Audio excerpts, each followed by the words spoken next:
他本是21世纪的一名医生，在一次医疗下乡中遭遇到了疯狂。等他再次醒来时，就来到了这里，脑海中也多了无数的不属于他的繁杂记忆。原主也叫叶青雨，自小就生得貌美如花，全家人都把她当宝贝一样宠着。虽然是生在小山村里，却从来不让她干任何粗活。平日里只让她做些刺绣女工，还把她送去私塾读书，教她识文断字，完全是当大家闺秀一样的养着。甚至还给她选了一门好的亲事，男方叫刘俊生，非常有才华，是个年轻有为的秀才郎。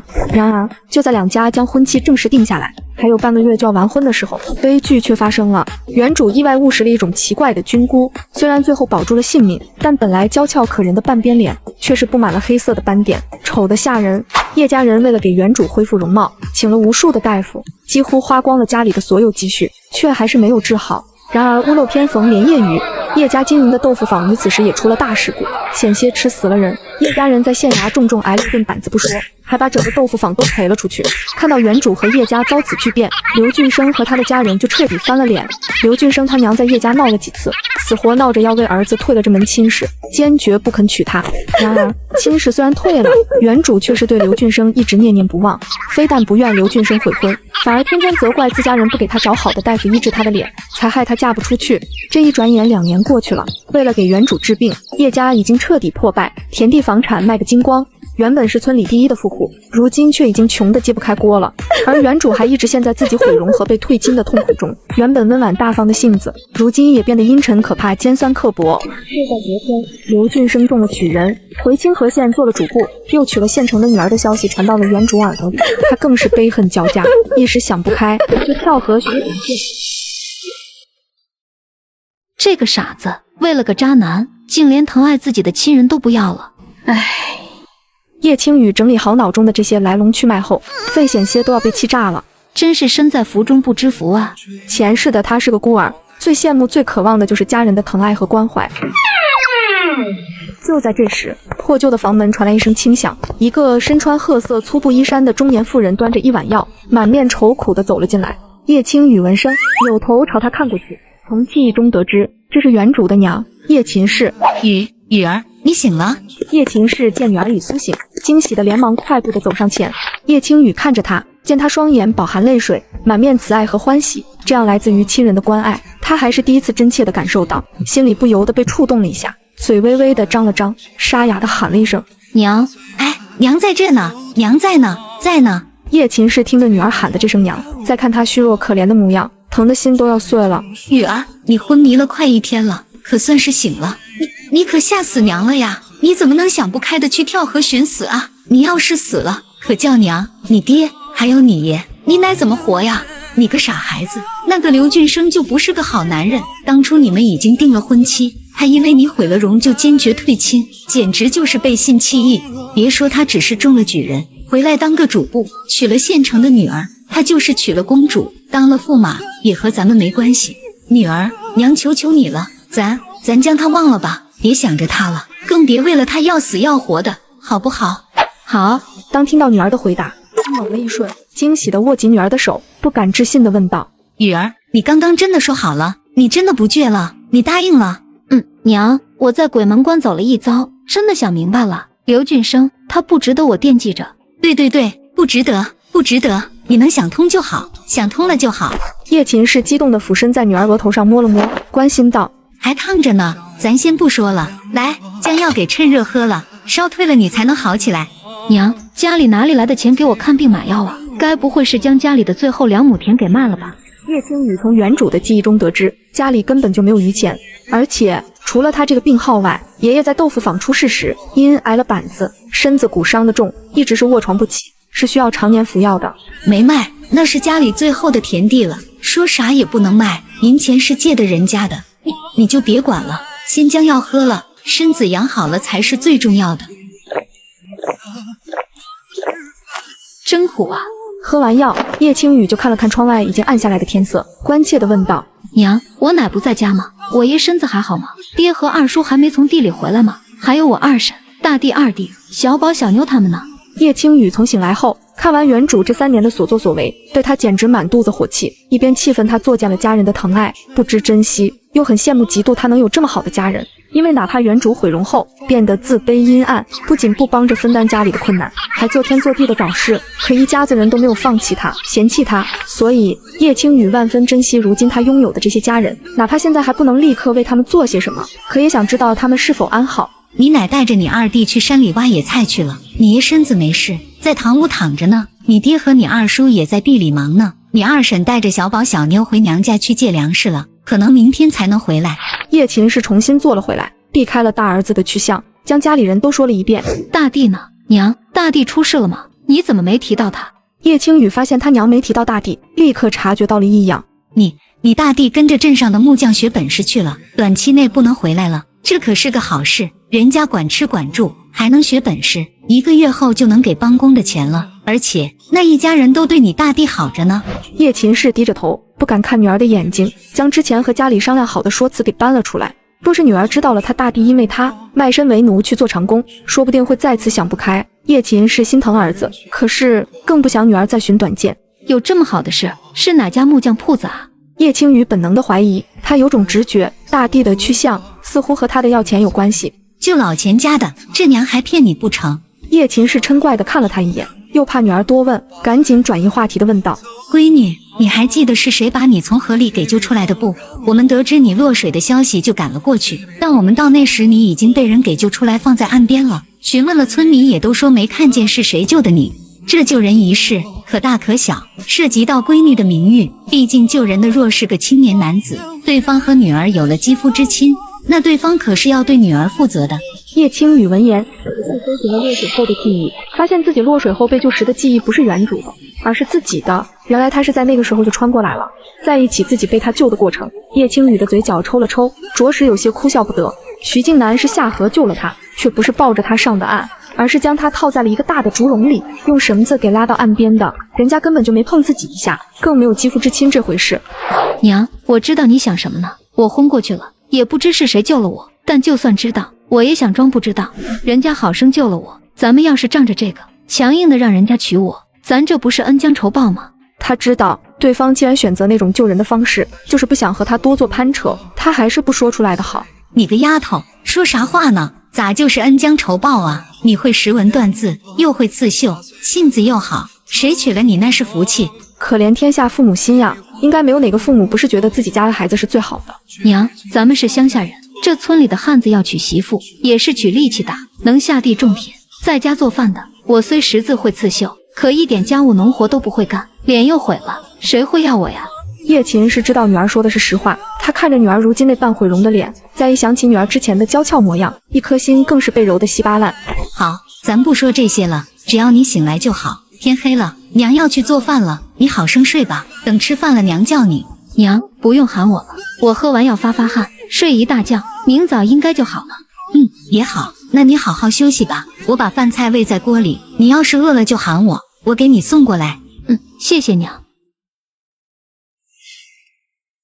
确实是个美人，唉，可惜了，这样的容貌已经被毁了。这古代女子将美貌和亲事看得无比的重要，也难怪原主毁容还被退亲后会性情大变，还寻死觅活的。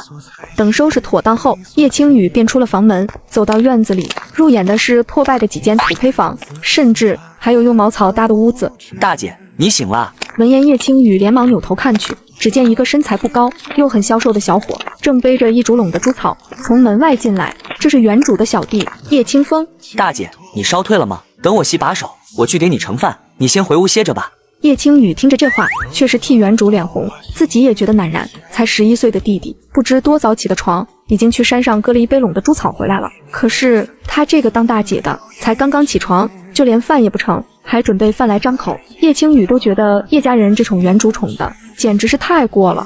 小弟，我烧已经退了，你歇着吧，饭我自己盛。大姐，你笑了。叶清风看着叶青雨的笑容，惊讶地瞪大了眼睛。他可是好久没见过大姐笑了。自从毁容后，大姐整天沉着脸，变得很吓人。他真的有些怕她，都不敢和她多说话，也不敢看她。清风，大姐毁了容，被退了亲，一时没想明白，这几年魔怔了，没一点大姐的样子，不仅没照顾过你，反而让你照顾我，还要担起家里的活计和责任，大姐很对不起你。大姐，你别这么说，我是男孩子，多做点活是应该的。叶清风闻言，眼圈里泛起了泪花，心里可高兴了。以前那个温柔的大姐又回来了，真好。大姐，我去给你盛饭，你去屋里等着。说完后，叶清风就像个猴子一样的窜了出去。叶青雨也不和他争抢，而是趁着这个空档，转身去了堂屋，去看望卧病在床的爷爷。爷爷，青雨，你醒了，真的是太好了。叶爷爷看见大孙女，原本暗淡的眼神顿时多了几分光彩，眼里含着泪，又气又急地说道：“你个傻丫头，你怎么能跳河寻死呢？你这是要心疼死你呀！都怪你爷没本事，不仅害得当年豆腐坊出事，还成了个拖累。若不是一直给我看病，花光了家里的钱，也不会没钱给你治脸，让你嫁不出去，更不会让一家人过得这么苦。都怪我啊！”爷，你可别这么说，你是家里的主心骨，有你在，我们都安心。叶青雨连忙握住爷爷的手，言语恳切地说道：“爷，我前几年没闷过弯来，想差了，一直怨天尤人。我这次大难不死，就想明白了，那个刘俊生不是良人，不值得我惦记。我虽毁了容，可我会识字，也会刺绣，我怎么也能帮家里赚到银子，让家里越过越好。等咱家过好了，我真嫁不出去，就招个不嫌弃我容貌的穷小子当女婿。爷，你说好不好？”叶青雨这么说，纯粹是为了哄他也开心。对于嫁人的事，他是一点都不着急，更没想法。好。此时，叶青雨偷偷地给他爷爷把了把脉，发现他爷身虚气弱，内腑受伤，脉象堵塞，应该是当年被打没治愈，落下了病根。之后更是气结于心，一直没能好好休养，就愈发的严重了。大姐，我把饭给你端来了，你快点吃吧。哎，来了。叶青雨看着碗里的汤面很稠，还有一枚鸡蛋，心里是又酸又暖。这恐怕是家里最好的东西了，却都留给了他。二弟，你吃了吗？大姐，我早就吃完了，你赶紧趁热吃吧。叶清风看着碗里的鸡蛋，吞咽了一下口水，赶紧移开视线。大姐，猪还没喂呢，我先出去了。二弟，等等，这鸡蛋你和爷爷一人吃一点。大姐，你都吃了吧，你生病刚好，要补一补，我不吃。叶清风虽然闻着鸡蛋香，特别想吃，可是他很懂事，奶奶和爹娘嘱咐他的，这鸡蛋是给大姐补身子的，他不能吃。你不听大姐的话了，让你吃就拿着。叶青雨沉下脸，顿时将叶清风给唬住了，他接过来就咬了一点。我去给爷送去。大姐，你快回床上躺着，别累着了。大姐这身子越躺越虚，要适当的活动，来回走走才好得快。清风，咱奶和爹娘还有二叔他们去地里了吗？没，他们去镇上了。爹和二叔还是去粮店扛活了。今天镇上有富户娶亲，奶奶和娘就去帮忙洗盘子打扫，一天下来说不定能赚5、6文钱呢。要不是我年龄还小，我也想跟着去，不过我去了就没人照顾你和爷爷了，我就只能在家里了。叶青雨想起他娘昨天说起大地的事，于是便试探地问道：“清风，你恨大姐吗？要不是大姐一时想不开跳了河，需要钱救命，大地也不会被。”叶青雨说到这儿，故意顿了顿，又接着一脸悲戚地说道：“大姐真是恨死自己了，这几年不仅没帮家里一点忙，还处处拖累，不敬长辈，对你们也不好，我真觉得没脸活了。”哎呀，大姐，你可别这么说，你可不能再想着去死了，好不容易才将你给救活的。叶清风被他的话着实吓得不轻，赶紧说道：“大哥是自愿去李地主家里当长工的，我也想去，可我年纪小，人家不要，就当3年，还能月月领工钱呢，是个好差事。”去当长工，糊涂，简直是糊涂啊！叶青雨套出了大地的真正去向，气得两眼直发晕。大地才15岁，从小在读书，又没多大力气，他哪里是做长工的料？真去了地主家干活，还不得被搓磨死？我记得我不是还有之前的嫁妆吗？把我嫁妆卖了，钱足够用来买药治病的了，怎么能让大地去卖身当长工呢？这原主的嫁妆是3年前准备的，那时叶家还没败落，原主又受宠，给他准备的嫁妆加起来就值得50、60两。后来叶家出事了，家产败光，只能靠卖田地卖房子度日。可是原主的嫁妆他死活都不愿意卖，家里人见他不愿意，提了2次也就不再提了，不愿惹他伤心，一家人宁愿饿肚子，也让原主继续留着嫁衣。大姐，你之前死活不让家里人卖你嫁妆，你都出事了，爹娘哪里还敢碰你嫁妆？就怕你醒来再寻死，只能想别的法子筹钱。可是咱们家里除了2亩田，其他的都不值钱，前天你出事后，咱娘和二婶也没从娘家借来钱，因为咱之前欠的钱没还。小姑想帮咱们，可是她有心无力。从咱家落魄后，她在婆家的日子也难过。村里人也都知道咱家穷，还不起，不再借给咱了。大哥去做长工，那也是没法的事。真是说来说去都是大姐的错。唉，这一家人还真是疼女儿疼的儿子都不要了。大姐，你刚说当长工很可怕，是真的吗？爹娘和大哥都给我说，在地主家能吃饱肚子，1个月工钱还有半两银子呢，只要听话干活就行了。这你说的和他们说的不一样啊。那是爹娘不想你担心，骗你呢。他们还跟我说大弟跟着木匠学手艺呢，若是去做长工好，爹娘怎么会骗我？而且那每月半两银子也是假的，若是真能赚这么多，咱爹就自己去了，哪能让大弟去？因为咱爹是更大的劳动力，留在外面要赚更多钱。你想是这个理不？哎呀，是这个理。大姐，那可咋办啊？大哥不会有事吧？清风，你跟大姐过来。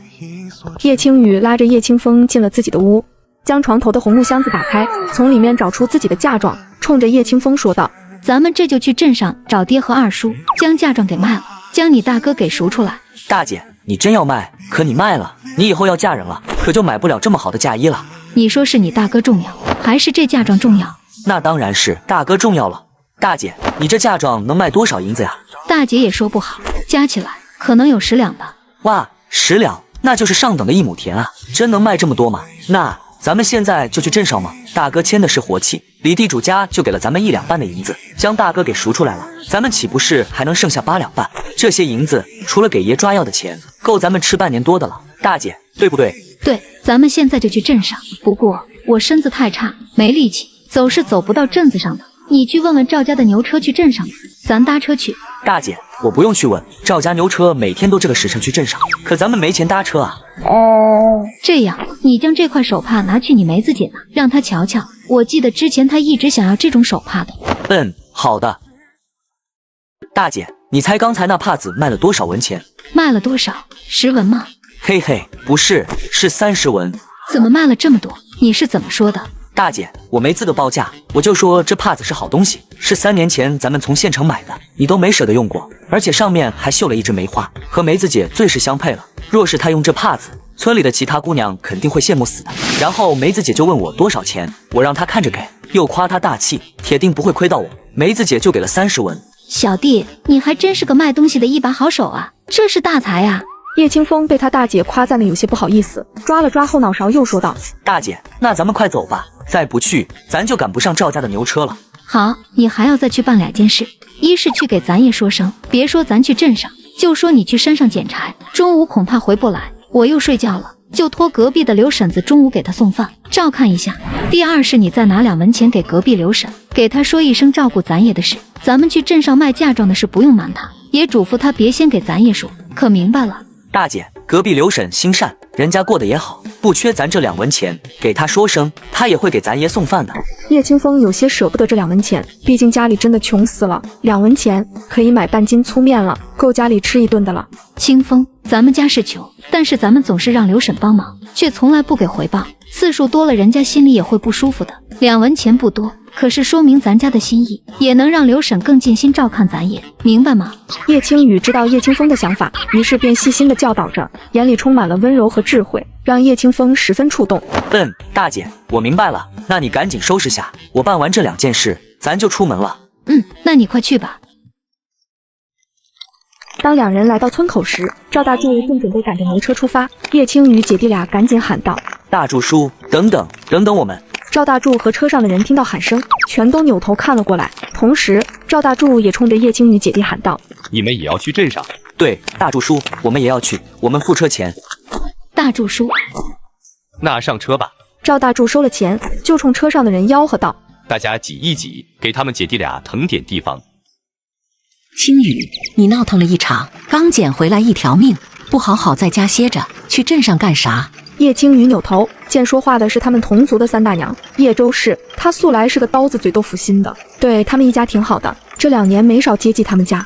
3大娘，我去镇上的纹绣坊，想看看能不能接点绣活，赚点铜板。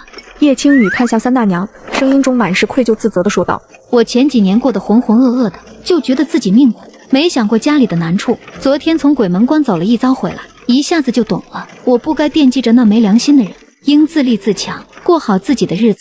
叶青雨说这番话也是说给同村其他人听的。这村子里就没秘密，大家都知道原主家的遭遇，也知道他过去是啥样的人。他现在就是要告诉大家，他要改变了，顺便给大家一个理由。哎呦，你个丫头，早点想明白了多好啊！叶周氏听了他的话，既为他高兴，又是感叹道：不过现在也不晚，总比还傻乎乎的好。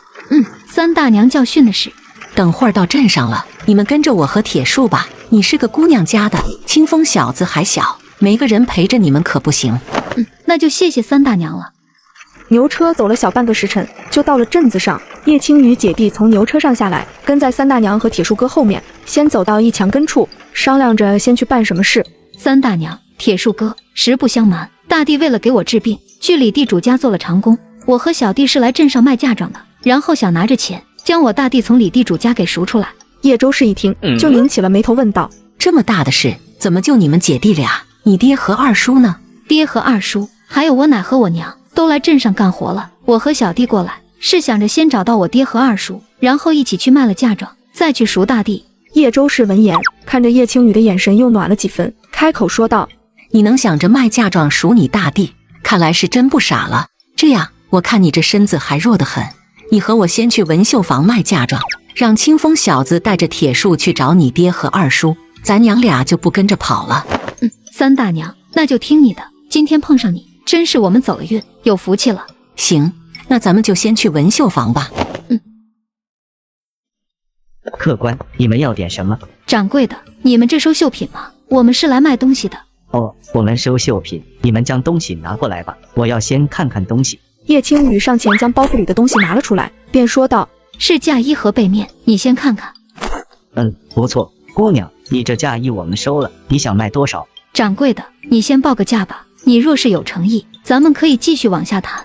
掌柜的闻言，不由得多看了一眼叶青雨，虽他戴着面纱，让他看不清他的面容，可就这双清亮有神、灵动漂亮的眼睛，觉得她不像普通农家女。再听她谈吐大方自信，不见丝毫扭捏怯懦。掌柜的对眼前这位姑娘不由得高看了一眼。我出5两银子，姑娘觉得怎么样？掌柜的是实诚人，谢谢你开的价。不过，掌柜的，你看我这嫁衣，料子虽不是顶级的蜀锦云锦，可却也是散花锦，价值4两银子一丈。这嫁衣繁琐，一共用了1丈5尺的料子，就这布料就用了6两。掌柜的，你再看这绣线，本身就是上好的绣线，还有金色绣线勾边，还有这绣工精致漂亮，丝毫不输南方的绣娘。不算绣线的钱，就这手工也值个5两银子。当然，这嫁衣搁置了2年，虽没有损伤，但到底价值损了些。掌柜的给5两已有诚意，可我家中实在困难，不如掌柜再加上1两，咱们6两成交如何？此时一旁的叶周氏则是微微瞪大了眼睛，惊讶地看着叶青雨。就算2年前他的这位侄女，可也没有这么厉害的口舌呀。这是去了趟鬼门关，回来开了窍了呀。而掌柜的听完叶青雨的话，面色不变，思量了半天，然后说道：6两也可以，不过我有个条件，就这身嫁衣的绣娘，姑娘要介绍给我，让她在我绣坊接一点活，完成一些绣品。小女不才，这身嫁衣就是我亲手绣的。掌柜的闻言一愣，随即大笑了起来。姑娘也是个妙人，那好吧，这嫁衣就按姑娘说的6两银子，我看这背面也不错，我给你4两，凑个整10两银子，如何？谢谢掌柜的，你真是个善人，还有眼光，你这铺子一定会财源滚滚，蒸蒸日上的。那程姑娘吉言了。姑娘，咱接下来说这绣活的事吧，你擅长绣什么？这一件绣品的工钱，你又想怎么算？掌柜的，我最近身体不好，无法接大的绣活，先接一些荷包、方帕把、花草虫鱼我都擅长绣，工钱就由掌柜的定。你这么心善，也不会坑我。姑娘真会说话，你接的活小，我也没什么盈利。不过若是绣工都能像这嫁衣上的水准，一个荷包我给你15文，一方帕子10文钱，如何？好，就这么定了。叶周氏见叶青雨都不用自个帮忙，三言两语的就谈妥了2笔买卖，不由得冲他刮目相看起来。青雨，你嫁妆卖了，大娘在这也没什么用，先去办点事，你在这别走，等你爹他们来。大娘，谢谢你。那我们是在这等你回来吗？不用在这等我，等铁树回来了，你跟他说，让他去买东西，然后到东头柳树下等着我。知道了。青雨，爹，二叔，你们来得好快呀！青雨，你身子还没好呢，咋就来镇上了？清风去找我，跟我说你带着他来卖嫁妆，我还不敢信。你这孩子，主意可真大。爹，娘也该告诉你了，我也想明白了。再说，大弟为了我都卖身为奴了，我一想到这就心痛，愧疚的很。爹，咱们快去将大弟给赎回来吧。好，咱这就去。出了文绣房，叶青雨便朝着叶铁树说道：“铁树大哥，三大娘去办事了，她让你去买东西，然后去东头柳树下等她。”叶铁树应了声，便告别了他们，匆匆的离开了。大姐，你那嫁妆真的卖了？卖了10两银子。说完，叶青雨便从兜里拿出了2两碎银，给了他爹，小声的说道：“爹，虽然大弟昨天才去了李地主家，可李地主虽也讲究名声，但实则是个小气的，爱惜钱财。我担心咱没法1两半银子将大弟给赎出来，就多备了半两，更多的银子咱就咬死也没有了。若不然，没赎出大弟，这银钱可能都赔了进去。”闺女，还是你想的细致，就听你的。叶大山真切地感受到了女儿的变化，看到她又恢复到以前的那个灵动又善良的闺女，他心里是又酸又暖。大哥，咱家青雨是彻底想明白了，变好了。是啊，咱们青雨又变回来了，真是老天爷保佑啊！胡闹！昨天刚卖进来，今天就想赎回去，你们当我们李家是当铺不成？没这么便宜的事。前3年，那就必须干满3年，赶紧走，别在门口堵着。晦气！王管事，你消消气，我们前天也是没有办法，等着银钱救命呢。我那大儿子真不是干活的料，没多少力气，庄稼活也是啥都不懂。我们从你们这得了1两半的银子，今天我们给2两银子，你就行好，把我大儿子的活计给我们，让他跟我们回家吧。叶大山忍着怒气，拿出2两银子给王管事看了看，一脸的恳求着。而王管事瞧见他手里的银子后，眼眸却是闪过一抹贪婪之色。我也不是那么不通情理的人，这样，你拿出5两银子，我就让你今天将人领走。看你才过了1天，就轻松拿出2两银子，想必这5两对你来说也是小意思吧？叶大山闻言，心底的怒火是嗖嗖的往上涨，心想女儿的顾虑果然是没错，这王管事还真的借机想讹更多的钱。王管事，这2两银子还是我舍命借来的，真的没有更多钱了。而王管事却是看了一眼旁边的叶青雨，笑得十分猥琐的说道：“你女儿虽然毁容了，可我看你女儿戴着面纱的样子也挺俊的，卖了你闺女，再来赎你儿子呗。”他这话音一落，叶青雨他爹、二叔还有小弟全都气红了脸，双眼喷着火，咬着牙恨不得吃了他。眼看小弟就要冲上去找他拼命的样子，叶青雨便站了出来说道：“王管事，我大弟和你们签的是活契，本来就可以随时赎人的，这事闹到官府去，那也是我们占理。咱们这镇上都知道李地主是乐善好施的大好人，而如今你作为他家的管事，却是做出这种仗势讹人的事，这事若是传扬出去，可是往李地主的脸上抹黑啊，败坏李地主的名声，你就不怕李地主恼了你？今天我们拿2两银子赎我大弟，你还赚半两，是不吃亏的买卖，这得饶人处且饶人，退一步大家都安好。若是你真的和我们撕破了脸，我们光脚的不怕你穿鞋的，我家已经穷得什么都没了，就剩几条贱命了。可王管事你不一样，你有好的差事，真闹下去，你别说赚钱了，你可能连差事都要丢了。”王管事听了叶青雨的话，神色变了变，阴沉着脸冷笑道：“呵呵，小娘子可真是一张利嘴啊！行，今天我就看在小娘子的面子上，同意让你们2两银子将人赎回去。”王管事会审时度势，心地还善，定会再度高升的。他这完全是睁眼说瞎话，这王管事一看就是小肚鸡肠的人，今天被他怼得无奈放人，指不定事后会在其他事上报复回来。王管事，这是2两银子，我儿签的卖身契，是不是能给我们了？在这等着。王管事接过来银子，便气狠狠地转身离开，拿卖身契去了。大姐，你可真厉害，2、3句话就让那个坏蛋同意咱们赎走大哥了。别慌说话，也别太兴奋，这事回家再说。我们越是兴奋开心，越是会加重王管事心中的恼怒和难堪，甚至会被他当作是挑衅，刺激他报复回来，知道吗？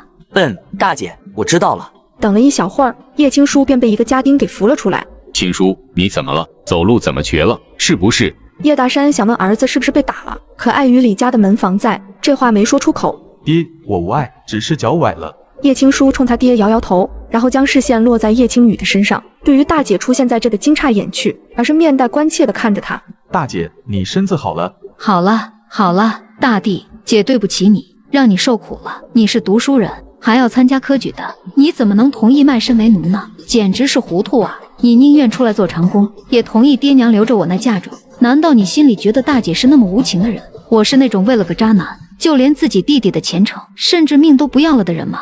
大姐，你以前犯糊涂的时候，可不就是这样的吗？大姐，你……叶青书闻言，明白大姐是卖了嫁妆来赎的他，又是惊讶又是惊喜地看着他。不过因为他素来沉稳寡言，纵使满心激动，心底有千言万语，最后也就化作了一句简单的话：大姐，你想明白了，真好。等拿了你的卖身契，咱就回家。你这脚疼得厉害吗？无碍。片刻后，王管事拿着卖身契出来了，一脸难看的丢给了叶大山，然后阴沉的看了叶青雨一眼。这王管事还真是个小人呐，瞧这一副都等不及要报复回来的样子。哎，坏人好对付，小人难防啊。正当叶青雨他们准备走时，就听见王管事那满是笑意，又含着几分讨好的喊道：哎呦，徐兄弟，你这次猎到什么好东西了？这次可别再放下东西就走了，进府喝杯茶，歇歇脚再走吧。叶青雨闻声，立刻扭头看去，见被王管事客气恭维的人，竟然是他们村的徐静南，也是他的救命恩人。这个徐静南这么牛掰的吗？看样子好像还挺有身份的。也不怪叶青雨惊讶，因为在原主的记忆中，这个徐静南在村子里可不受人待见，村里人见他都绕道走，也没谁和他套近乎，就连他的家里人对他也坏得很，说白了就是不认他这个儿子。而这一切的缘由都要从徐静南的身世说起。据村里老人说，徐静南是他爹徐老茂和外面的一个花娘长期生的。一开始徐老茂也不只有这么个儿子，后来徐静南1岁的时候，那花娘临死前就找到了徐老茂，花娘将徐静南托付给了他，还将自己的积蓄都给了他，让他将儿子养大。徐老茂就算怀疑这孩子不是自己的，可看在钱财的面上也答应了，就将徐静南给领回了家。徐老茂的媳妇赵氏是个泼辣的主，那是他又刚嫁过来不久，知道这时候差点没打死徐静南，哭天喊地的闹腾。最后还是徐老茂发威，说他在闹腾，就将他给休了，才将赵氏给下老师了，捏着鼻子认了这个儿子。不过赵氏可没给过徐静南好脸色，不是打就是骂，还天天在村里嚷着他是个花娘生的贱种，和他娘一样不知廉耻，脏得很。村里人虽说不会和一个孩子过不去，可因他的出身，对他也喜欢不起来。就这样，徐静南艰难地在徐家长到了14岁，因为他从小就长得高大，14岁像16。那年朝廷征兵，他就背着家里报了名，跟着去边关打仗了。这一去就是8年，大家还以为他早就死在外面了呢，却没成想，去年他活着回来了。当时村子里可是闹腾了好一阵子，都对他很是好奇，想知道他在外面的经历。可是这徐静南如今长得愈发高大英挺，而且浑身气势凶猛，让人胆寒。再加上他们眼上有出刀疤，又传他在战场上杀敌不眨眼，村里人一见他就从心里发怵，也没人敢靠近他。赵氏就更不让他回家住了。徐静南也不住村子里，而是住在山上，除了打猎外，他还买了2亩地。可是他一开始不懂种田，庄稼死了大半，村里有不少人拿这事背地里笑话他。后来还是叶青玉他爹教会了徐静南如何种田，还经常帮他打理着，这也算是份交情了。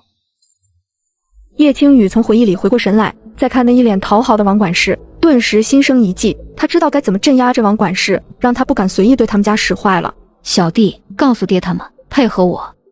静南哥，你也来镇上了？我今一早就让小弟去山上找你，想要谢谢你，却是发现你没在家，没想到能在这看见你，真是太好了。前天真是太谢谢你了，若是没有你，我恐怕就……徐静南扭头看向叶青雨，对上他那明亮的眼神，眼底的困惑一闪而过，面无表情地嗯了一声。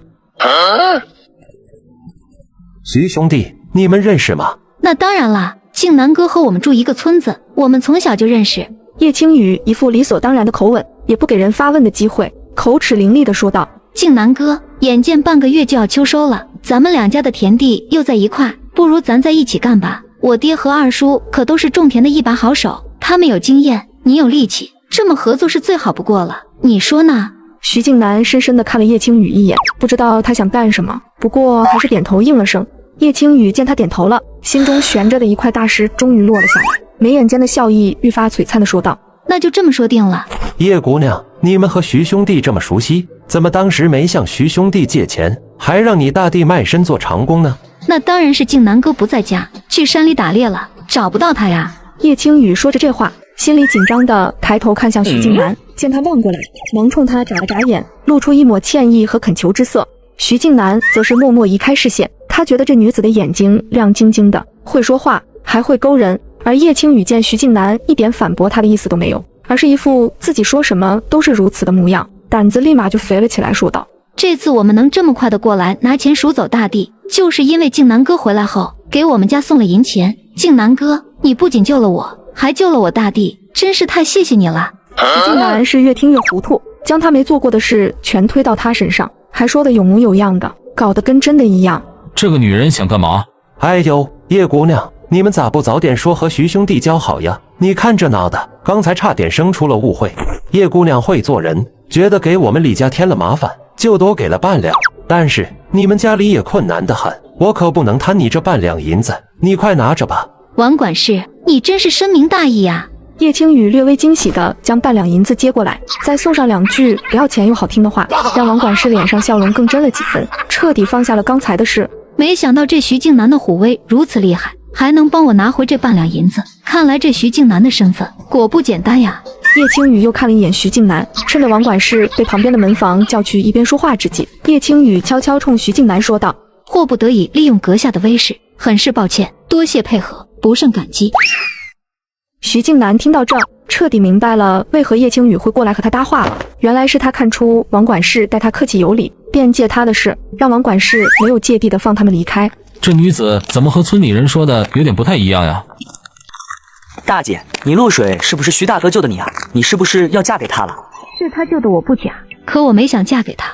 闺女，我瞧着你刚才对他很热情，你是不是？叶大山欲言又止，他毕竟是当爹的，不好直白的问女儿的心事。爹，你误会了，我对他没意，我今天对他热情，实则是有求于他。今天为救大地出来，我出言相逼，得罪了王管事，让他记恨在心，我担心他会报复回来。恰好见到他对徐静南恭维客套的很，就想了一招狐假虎威的办法，让王管事以为我们和徐静南交好，不敢再生报复的心思。闺女，你对静南真没看中吗？其实他虽长得凶，话也少，出身也差点，在村里名声也不好，家里的关系更是一团糟。可是爹，徐大哥都被你说的那么坏了，你咋还想让我大姐嫁他啊？爹还有可是呢，就让你小子给我打断了。青雨他品性可以，人也聪明，也有力气，会打猎会种田，这说明赚钱养家能力可以。再者，你们看今天王管事都对他恭维有加，说不定他还有些我们不清楚的大本事，绝不是村里传的他是什么逃兵或犯了错被撵回来之类的，可能他在外还有一些威名甚至地位的。爹，你也说了，徐静南条件不差，甚至还颇有身份地位，那他随便找找也比我这个丑八怪好，哪会瞧上我？大姐不可妄自菲薄。闺女，你这么好，毁容了又怎么了？如果瞧不上你，那是他眼瞎。叶青雨话还没说完，叶家几个男人从大到小全都不高兴了。我的意思是，就算他瞧上我了，我也没瞧上他，我现在还不想嫁人，你们再说这事，我可就恼了。叶青雨赶紧改口，果然见他爹和大弟他们脸上缓和多了，顿时让他有些哭笑不得，却是又万分心暖。爹，咱们手里还有些银钱，咱们去逛逛吧，去买些粮食和肉菜，给爷爷抓几副药，也正好给大弟看看脚。好，就听你的。他们一家人从粮店出来，买了一些必需品，就准备去药铺给他也抓药了。爹，我爷的病吃了2年多的药还没好，你有没有怀疑过这药方不管用啊？哎，我们也给你爷换过很多大夫了，都说要养着，没有好的办法。那个，爹，你还记得我刚出事的时候，曾经看过好几本医书，想要找到治自己脸的方子吧？当然记得，你那时天天捧着看，还让你大弟一起帮忙找呢，各种医案卖案的，天天在嘴上念叨。只是后来，叶青雨觉得铺垫的差不多了，便打断他爹的感慨，一脸神神秘秘的，压着声音开口说道：爹，大弟，小弟，还有二叔，我给你们说一件发生在我身上的大事，你们可千万不要对外面说。听到这话，叶清风则是一脸兴趣的问道：大姐，什么大事啊？我醒来后，脑子里不停地闪现当年看过的所有医书的内容呢，而且十分清晰，想忘都忘不了，可把我给吓到了。大姐，真的吗？这么神奇？而听到这话，叶大山则是一脸惊吓的问道：闺女，这是不是魔怔了？要不要给你请个大师看看？叶大和也点了点头，表示赞同大哥的看法。靠，这天还怎么聊下去啊？大姐，就只有医书，没有别的吗？你读过很多书的。叶青雨欣慰地看了眼捧场的大地，就继续往下编着。其他的也隐约记得些，可远没有医书的内容记得清楚。大姐，你一定是太执着于想治好脸了，所以大难之后，以往看过的医书就更记得清楚了。大弟，你说的太对了，不愧是我们家最会读书的聪明人。那大姐，你这个大事听起来也没啥啊，不就是将知识记住了吗？我说这个是有大用的，我搜寻那些知识，发现了一张药方，完全贴合爷爷的症状，可以治爷爷的病呢。真的吗？闺女，药方可不能随意用的，用不对会出大事的。爹，我当然知道药方的重要性了，我更不会拿爷爷的身体开玩笑。可是爷爷已经卧病2年多了，一直不见好，我们心疼他，爷爷更是痛苦。如今有个新的药方，就是多份希望。一会到了药铺，我将药方写出来，咱们让他们药铺的坐堂大夫看一下，只要这药对爷爷的病症有用，就给爷爷用，行吗？大哥，我觉得青雨说的对，咱们可以试一试。爹，我也觉得大姐的办法可行，反正药方会先给大夫看过才用，不会出现什么问题的。好，闺女，那就听你的，咱们现在就去药铺。太好了，那咱们快走吧。大山，你来了，你这扶着的是你大儿子吧？和你眉眼蛮像的，怎的，是脚崴了吗？哟，你们一家都出来了，在你身后的是你大女儿和小儿子吧？在叶家落魄前，秦掌柜和叶大山就认识了。后来叶青雨和叶爷爷需要经常吃药，叶大山几乎每个月都会来这里抓药，已经和秦掌柜混得很熟悉了。是的，今天来镇上买些东西，他们都跟过来了。我大儿子走路不小心崴了脚，过来给他治一治。叶大山冲秦掌柜的说完，便扶着叶青书坐在一旁，让坐堂的李大夫给他看了看。好了，脚应该能下地走路了，一会再贴上一副膏药，止痛活血化瘀的。不过这几日还是小心些，不要再崴了，否则就有你受的了。谢谢大夫。秦兄，我想给我爹换一副新药试一试。上一副药方都吃了半年多了，我爹也一直没有见好。那行，药方呢？给我看看，我亲自给你抓药。秦兄，咱们借一步说话。秦掌柜有些疑惑地看了他一眼，不知他这葫芦里卖的什么药。不过出于对他的信任和交情，秦掌柜二话没说，便从柜台后面走了出来，请他们到里屋说话。秦兄，事情是这样的，这张新药方是我女儿看医书偶然得知，觉得对我爹的病症有效，我们就想试上一试。可是我们终究不懂医药，就想让我女儿将药方写下来之后，烦请你们药堂的大夫看上一眼，若没问题，我们再用这药方抓药。原来是这样，令尊当年被打伤了内府，这些年你家情况困难，又没法好好的调养，才久治不愈。你们想试试新药方，也有个新盼头。这样你们写下来，我让李大夫给你们看看。秦掌柜说着，便看了一眼叶青雨，知他毁容的事，见他戴着面纱也不奇怪。只看眉眼，就可见这闺女长得是有多好。可惜了，竟是毁容了。多谢秦伯父了，这些年秦伯父一直照顾我们家，有时还让我们拖欠药费，你真是心善的大好人。是啊，我在家里听的最多的就是爹说秦伯父有多么多么的好，我就天天在脑子里想，秦伯父一定是个和蔼又可亲的人，兴许就像弥勒佛一样呢，慈眉善目又有福气。今日一看，果真是如此。哈哈哈，大山啊，你这几个儿女可真是会说话啊，讨人喜欢的很啊。嘞，这有笔和纸，你们先写药方，外面伙计叫了，我出去看一看。李大夫，麻烦你了，这张药方是我女儿从医书上瞧来的，想要治我爹的旧疾，劳你给看看。这药方写得非常好，固本培元，调养内需，正切合令尊的病症。尤其是这里面有2味18反的药，一般人可不敢用啊。能开出这张药方的，定然是位医术了得的高人，简直就是神医啊！真的吗？李大夫，你说这药方非常好，里面的药材是不是有很贵重的？这一副药大概要多少钱？放心吧，这里面的用药都很普通，一副药只需20文钱，一副可煎3回，分3日服下。你们买10副，先吃1个月即可。我估摸着到时候令尊的身子能好大半了，吃2个月的药应该就够了。一副药只要20文，这么便宜，真的吃2个月就能好？叶大山激动的都有些颤抖，之前他爹吃的那副药是要30文一副的，那还是吃过的几个药方中最便宜的了，没想到这个更便宜，而且听起来是最有效果的。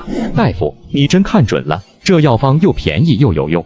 李大夫见他们不信，一遍遍的求证，被弄得有些烦了，瞪眼说道：哼，我还能骗你们不成？李大夫，我不是那个意思，我是太激动太高兴了，不敢相信，真的太谢谢你了，我爹的病终于能有救了。大哥，太好了，爷爷的病终于能治好了。叶青雨看着他们家的这几个大老爷们，激动的眼圈都是红红的，内心既酸涩又温暖。大山啊，这药方如此有效，恭喜恭喜啊！谢谢秦兄，麻烦秦兄先给我拿1个月的药。好，药方给我。在这稍等，我这就亲自给你去抓药。等等，还是一次拿够2个月的吧。李大夫说我爹的病吃2个月就能大好了，一起拿够了药，我这心里也踏实些。秦掌柜倒是明白他的心思，笑着点点头，拿着药方转身回药柜拿药去了。大山兄弟，这张药方是从哪个高人那里得来的？李大夫，不敢相瞒，不是什么高人，是我闺女从一本医书上看到的。那敢问姑娘是从哪本医书看到的？是在一本残破的医书里看到的，名字和撰写人都不知道是谁，我也是偶然得知，而且那本医书也早不见了。李大夫有些失落，既然找不到那本医书，便没有再问，而是起身走了出去。不一会儿，秦掌柜将20副药都给包好拿了过来。大山，咱们借一步说话。是这样的，我刚也听李大夫说了，这药方又便宜又有效，是固本培元、调养内腑的好方子，能给许多受内伤的人用，我便生了买下来的心思。大山，你开个价吧。叶大山闻言更是惊讶，完全没想到秦掌柜竟是要跟他买药方，可这方子是女儿看书得来的，可以说没费一文钱。这般想着，叶大山立刻将目光看向女儿，带有询问之意。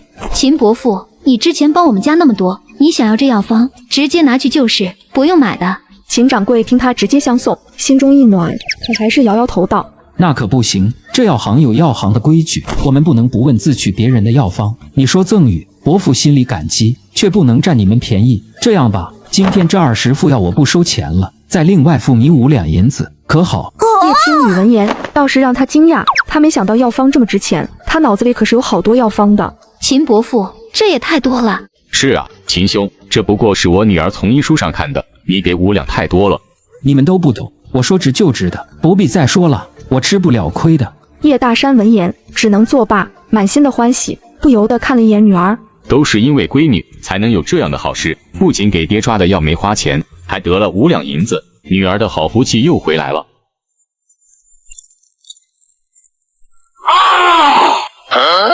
怎么啦？嘿嘿，我刚掐了自己一下，真疼。我刚担心自己是做美梦了，还好不是。你个小子，倒是比二叔手快。我刚也想掐自己一下呢，我也觉得做美梦呢，要不然怎么会有这么好的事啊？叶青雨被他们几个逗得想笑，不由得转头看向面色如常的大地，觉得还是他这个大地沉稳有方寸，头脑聪明，内有丘壑，还很坚韧努力，确实是读书的好苗子。爹，咱们去书局吧，去给大地买些书和笔墨纸砚。再过2个月就是同试了，时间紧迫，留给大地备考的时间不多了，买这些东西是最紧要的。大姐，你想要我继续读书考秀才？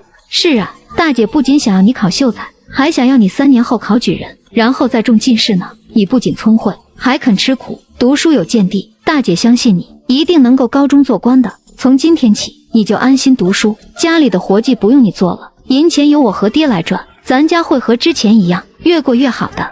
叶大山听到女儿主动提起花钱让儿子读书的事，心中欣慰至极，忙说道：对，你爷的病也会好了，家里银钱就宽裕了，够你读书的了。还有我也能赚钱。大哥，你爱读书，我不爱读，以后你专心读书，我跟着大姐赚钱供你读书。青叔，你是读书的料，二叔也全力支持你，你可别有负担。你想想，若你以后真的高中做了官，咱们家就有人撑腰了，再也不会被人随意冤枉，还差点赔了命了。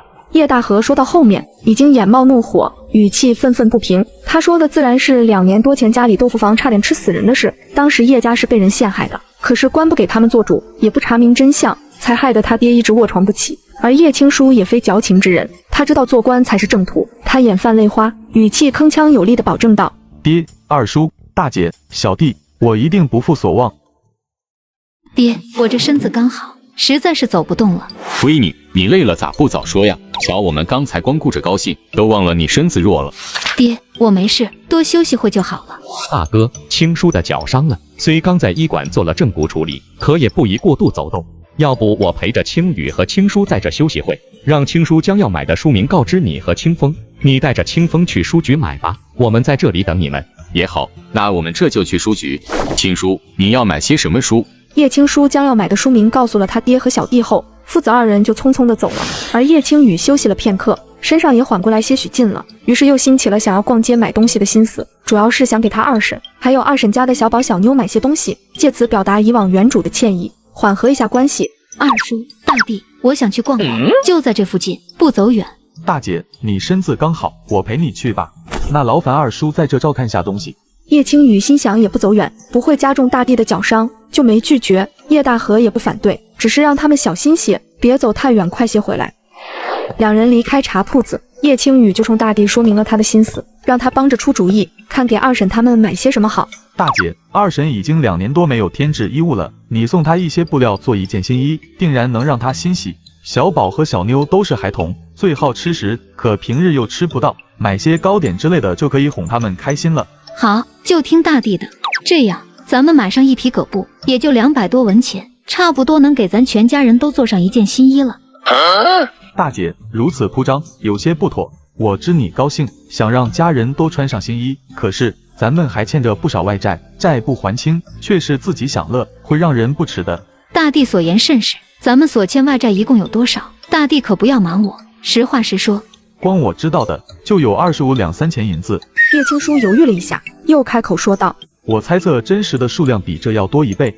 叶青雨闻言也是愣了一下，没想到家里欠了这么多银子，在原主的记忆中，家里也就只欠了3、4两的银子。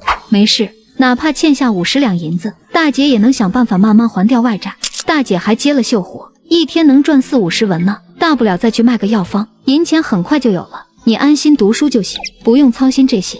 大姐，药方不可现在再卖，否则会遭人惦记，招来麻烦的。叶青书一脸严肃地警告着。叶青雨闻言倒是欣慰的一笑，没想到大弟的想法和之前他想的一样，药方现在不可卖，否则会遭人惦记。多谢大弟提醒，大姐晓得，有分寸。那就如你所说，咱们就买几尺布，再买些糕点，左右花不过40文。大姐，你可想好要如何答谢徐大哥了？这份银钱也要省下来，比还一些债还要急些。叶青雨被他大弟这么一提，也是犯了愁。这救命之恩确实是要好好感谢的，但要如何感谢，确实是挺愁的。大弟，你可有什么好主意？大姐，我是有个念头，不过怕你介意。有什么话你就说，只要你不是说让我以身相许，我就不介意。那倒不是，我想着是我们送身亲手缝制的衣物给徐大哥，一来这衣物比较便宜，二来亲手缝制也有新意。只是若让大姐来给一男子做衣服，我恐你不愿意，又怕对方误会。叶青雨闻言，几乎秒懂叶青书话后的未尽之意。在古代，女子的名声大于天，这种给一男子做衣物的事情是十分不妥的，甚至有私相授受的嫌疑。叶青雨自然不能直接说为了省钱，他全然不介意，自己的名声还是要维护一下的，便说道：这倒不是要紧的事，到时候我做好了，你给他送去，就说是咱娘做的便是。你也不用害怕我介怀，我就当打开门做生意而已。给谁做衣服不是做，我还接了许多绣荷包的活呢。兴许我绣的荷包被其他男子买去了呢，难不成我也要介怀？叶青书没想到大姐会说出这番话，怔愣片刻后，眉眼露出一抹笑意的说道：大姐所说甚是。前面恰好不远处就是文绣坊了，咱们就去那买布料吧。好。看来姑娘已经办完事了，这位就是你所说的大弟吧？一看就是个读书人的样子。是的，我这大弟从小读书，聪慧得很。掌柜的，我想买几尺提布做衣服，你这都有哪些花色呀？拿来我看看。稍等啊，你是想给你大弟做衣服吗？有几匹颜色清嫩的，比较适合他这种学子的。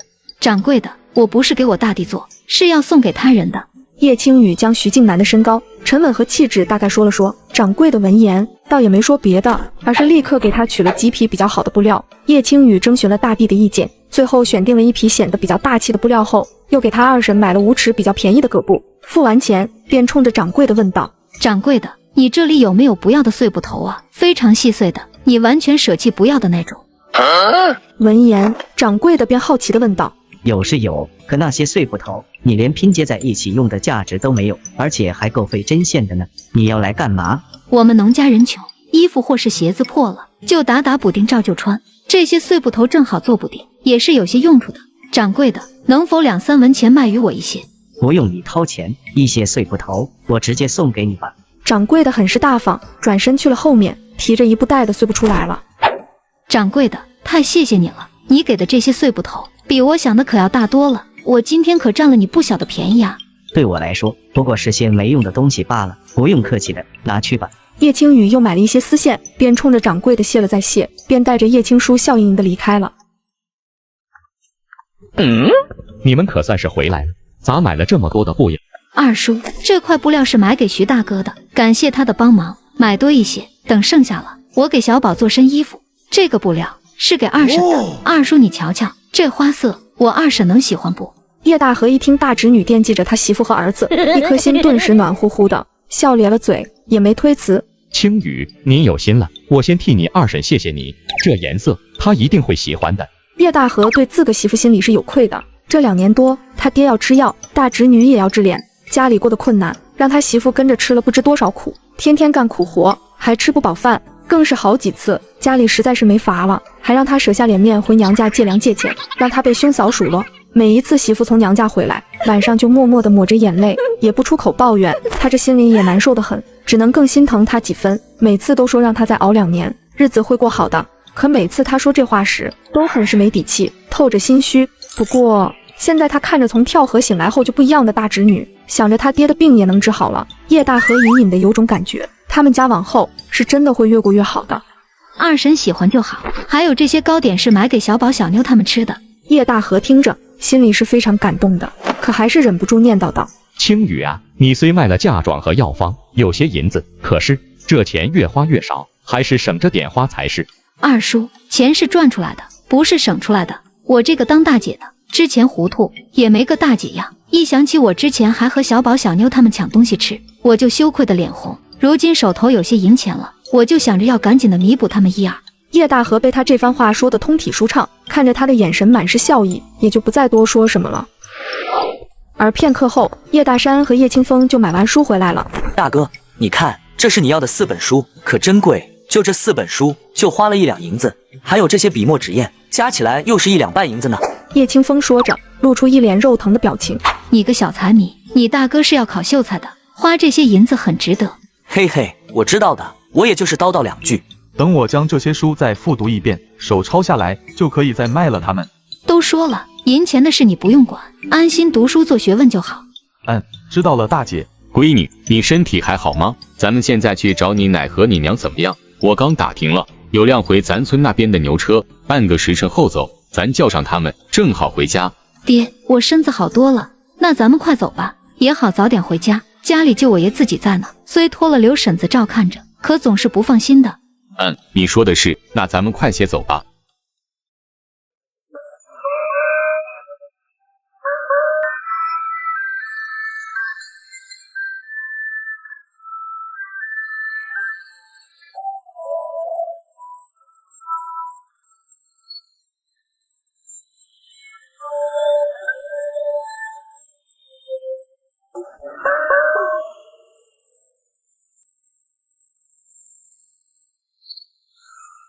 大哥他们怎么还没出来啊？等了都足足有半个时辰了，还没见人出来。估计在宴请宾客呢，正忙的时候，兴许是无法走开吧。是啊，本就是来帮工的，最忙的时候突然要走，估计交代不过去，咱再耐心等等吧。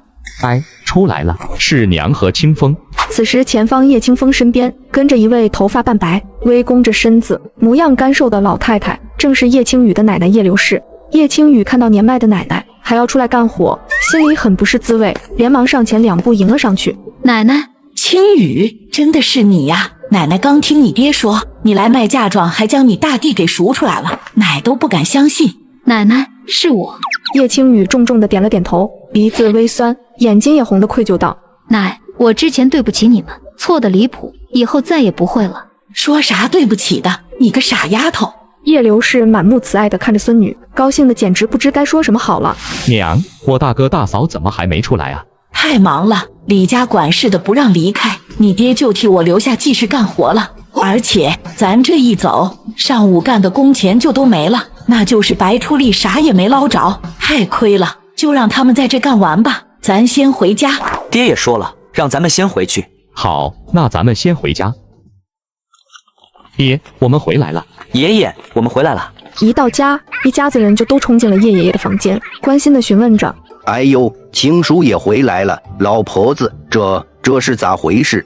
叶爷爷看见大孙子，既惊喜又诧异，撑着身子，双眼里闪烁着光芒。爷爷，你吃饭了吗？刘婶给你送饭没？吃了吃了，你刘婶子刚回去不久，她给我说你睡觉去了，清风去山上了。你们这是骗爷爷的。嘿嘿，爷爷，你别生气嘛，我和大姐急着去镇子上卖嫁妆赎我大哥出来，是怕你焦急，才让刘婶别给你说实话。疯小子，你给你爷爷好好说说，你们今天都干了啥事？我去做饭了。奶奶，我来帮你。青雨，你回屋歇着吧，才大病一场刚好，又累了一上午了。奶奶，我没事。大姐，你不要逞强了，我都瞧见你好几次悄悄的抹汗了，去歇着吧。叶大河也让他去歇着，午饭他来烧火，不用他帮忙。被一家人这么说着，叶青雨也不再坚持了，他确实蛮累的，是需要休息一下了。大概休息了半个时辰，吃了饭，叶大河就带着叶清风去了山里，准备捡些柴火，摘点野果子，挖些野菜之类的。叶青书则是在屋里看书学习，备考2个月后的同事，而叶青雨则是在房间里捣鼓他的那些碎布头。哎呦，青雨啊，你弄这些碎布做什么用呀？就是拿来打补丁，也用不了这么多呀。奶奶，你快过来坐，我跟你说呀，这些布头要是加工好了，是可以卖钱的呀。叶青雨便将他的想法与叶刘氏说了一遍。叶刘氏看着这些五颜六色的碎布头，有些眼花缭乱，听着孙女的介绍，又觉得有种打开新世界大门的感觉。青雨，你说的那些真的可以做成吗？当然可以啦。说着，叶青雨就开始捣鼓着，不一会就编织好了一条头绳发带。奶奶，你看看怎么样？哎呦，是挺好看的，用这个倒是省了簪花的装饰了。奶奶，你说的太对了。奶奶，你觉得咱这发带能卖出去吗？这漂亮着呢，铁定有人买。叶刘氏说完后，想了想，又宽慰道：就算卖不出去也没啥，反正这些布料也没花钱，你做这个更没费什么功夫。奶奶说的是。叶青雨做了几根头绳后，就暂时放在了一边，而是准备做一个布偶。叶刘氏听他说要做布偶，不由得生出了一些兴趣的问道：这个不好做吧？是要费一些时间，我争取天黑前做出来2个，给小宝小妞他们玩。这又是头绳，又是布玩具，还有糕点的，你这是要将2个小的给哄上天，让他们跟你这个大姐亲近啊？叶刘氏笑看大孙女一眼，将她的心思看的是明明白白的。我听青叔说，你还拿了主意，给你二婶买了5尺布做新衣。是啊，奶奶知道我只给二婶买，是不是吃醋了？等我做的这些东西还有绣品卖了钱，就给奶奶也买块布做新衣。奶奶才不酸呢。唉，吴氏是个性子好的人，也勤快。这2年家里困难，她虽有怨言，可也没和你二叔闹。你能兴起心思，多和你二婶还有小宝小妞他们亲近，奶奶心里也高兴。奶奶，二婶一点错都没有，之前都是我的错，我的作为太让人不喜了。家和万事兴嘛，我也想二婶心里的芥蒂能少一些，这样二叔也开心，大家都高兴。叶刘氏笑着点了点头，满目赞许地看着他。我这孙女终于变回来了，真是老天爷保佑啊！叶青雨花了1个多时辰，便将布偶给做好了。奶奶，你看好不好看？哎呦，真好看！咱们福宝真是心灵手巧啊！叶青雨听奶奶叫自己的小名，还夸她，倒是有些不好意思了。娘，青雨，你们在这做什么呢？娘，你回来啦！我和奶奶在变废为宝，用这些碎布头做发带和布玩具。你看看我做的这个，好看吗？哎呦，真好看，活灵活现的，又俏皮可爱。我闺女手真巧。娘，你吃饭了吗？我爹呢？也回来了吗？娘吃了，李家管饭，吃得饱饱的。你爹也回来了，去看你爷了。叶秦氏笑着说完，又看向婆婆，从兜里掏出10几文钱递给她。娘，这是今天的工钱，李家看大山能干，就多给了3文钱。我和大山坐牛车回来花了2文，还剩下17文，都在这了。这钱你拿着吧，不用给我了。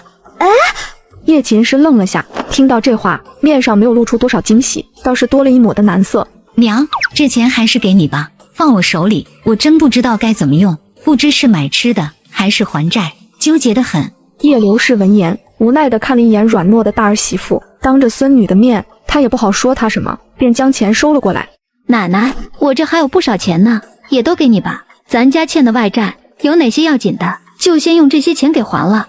叶刘氏看着孙女递过来的银钱，迟疑了片刻后，便说道：好孩子，家里如今困难，奶奶就先收着了，等还完了债，你再赚的就自己存着，再给自己攒一副嫁妆。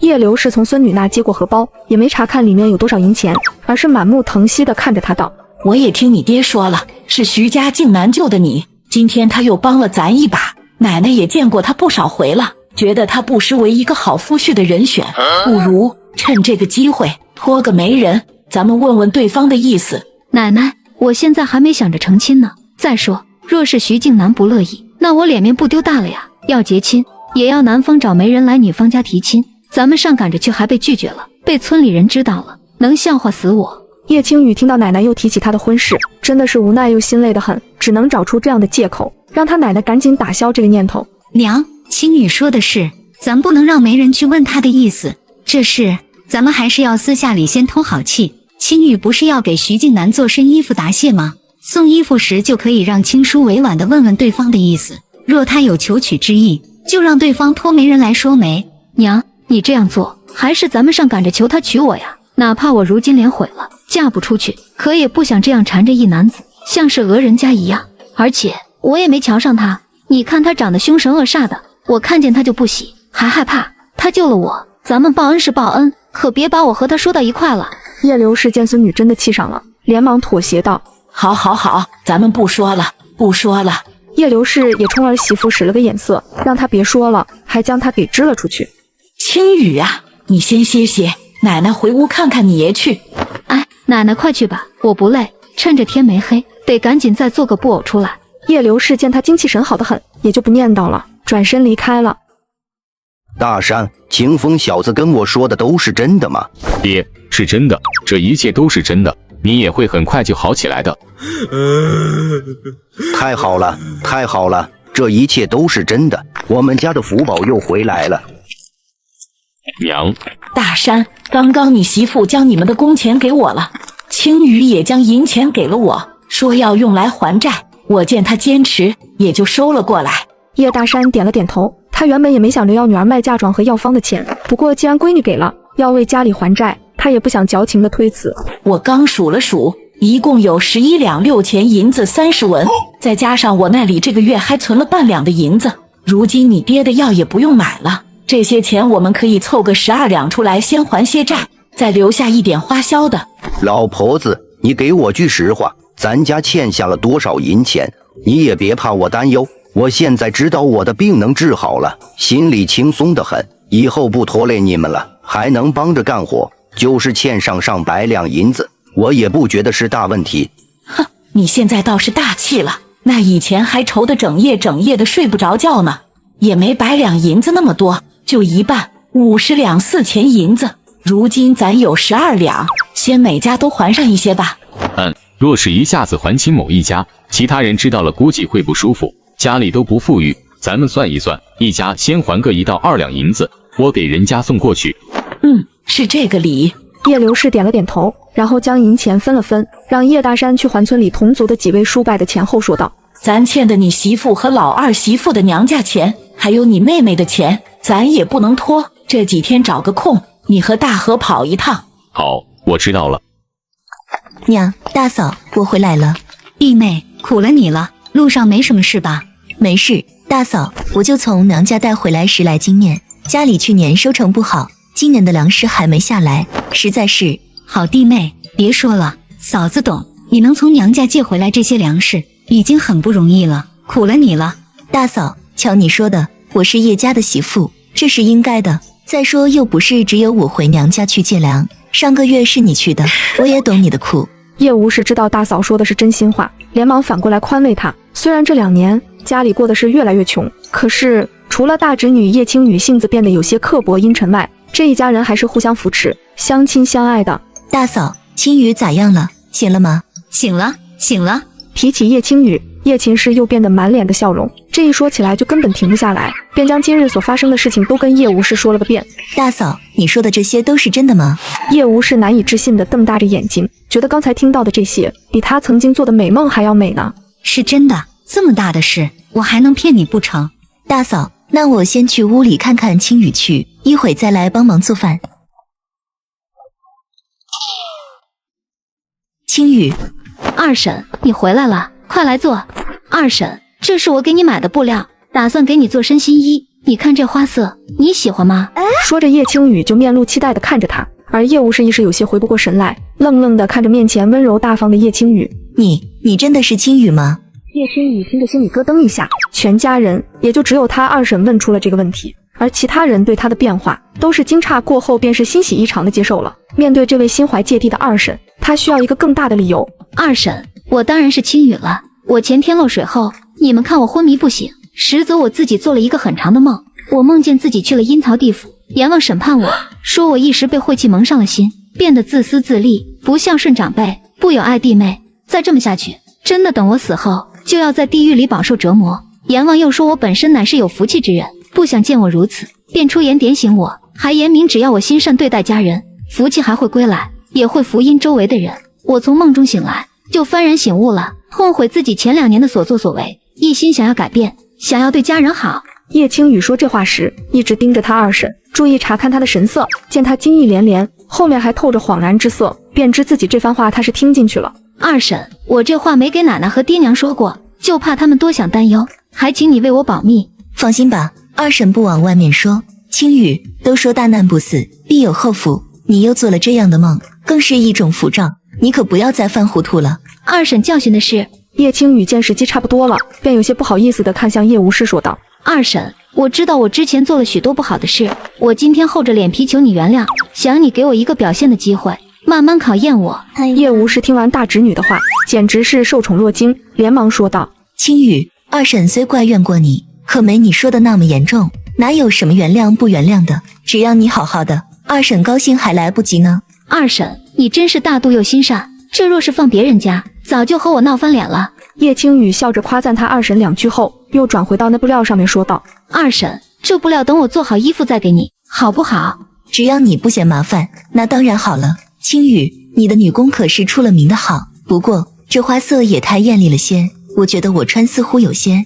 叶无事又看了看那块布料，其实是挺喜欢的，就是又怕太艳了，别人会说道：二婶，你皮肤白，人又好看，还年轻得很，这种艳点的花色正配你。我买完后也问过二叔了，他说你穿这种最好看了。青雨，我这才发现你原来这么会说话，夸得我都飘起来了。二婶，我不过是实话实说罢了。对了，二婶，小宝和小妞也回来了吧？我也给他们准备了份礼物，我知道他们怕我，不爱和我亲近，还要请二婶替我在小宝小妞面前美言2句呀。好好好，小宝小妞他们肯定会喜欢你这个大姐姐的。短短片刻的功夫，叶青雨便已经将他二婶给征服了，让他彻底的放下了以往的芥蒂。大姐，小宝小妞手里的布偶是你做的吗？是我用那些碎布头做的，怎么你也想要？大姐，我脸脏，你别给我擦了，我一会去洗洗就行。我不是想要这个，我是觉得你做的很好，想着这东西应该能卖钱，小孩子铁定喜欢。呵呵，你也是个小孩子呢。大姐，我过了年就12了，不小了。嘿嘿，大姐，做这个麻烦不？一个要多久做好呀？要看大小，小妞拿的那种，我可以1个时辰做一个。小弟，那你想着要卖给谁？卖多少文呢？大姐，你做的那个布偶十分可爱别致，做工又精细，而且市面上没有卖的，是新巧的东西，不愁没人买。不过这布偶不当吃不当喝，只是孩子的玩具，穷人家想买也不舍得掏钱。咱们的目标是要卖给家里富裕的孩子，那价钱哪怕稍微定的高一点，只要孩子喜欢，大人也一定舍得付钱。不如一个卖30文，大姐你说呢？小弟，你这小脑瓜太适合做生意了，你前面分析的都非常正确。咱们这部玩具就卖给有钱人家的孩子，所以定价不如再定高一点，50文一个。叶清风想了想，多个20文对富户而言根本就无所谓，反而太便宜了，他们可能还觉得不好呢。那就听大姐的，就卖50文。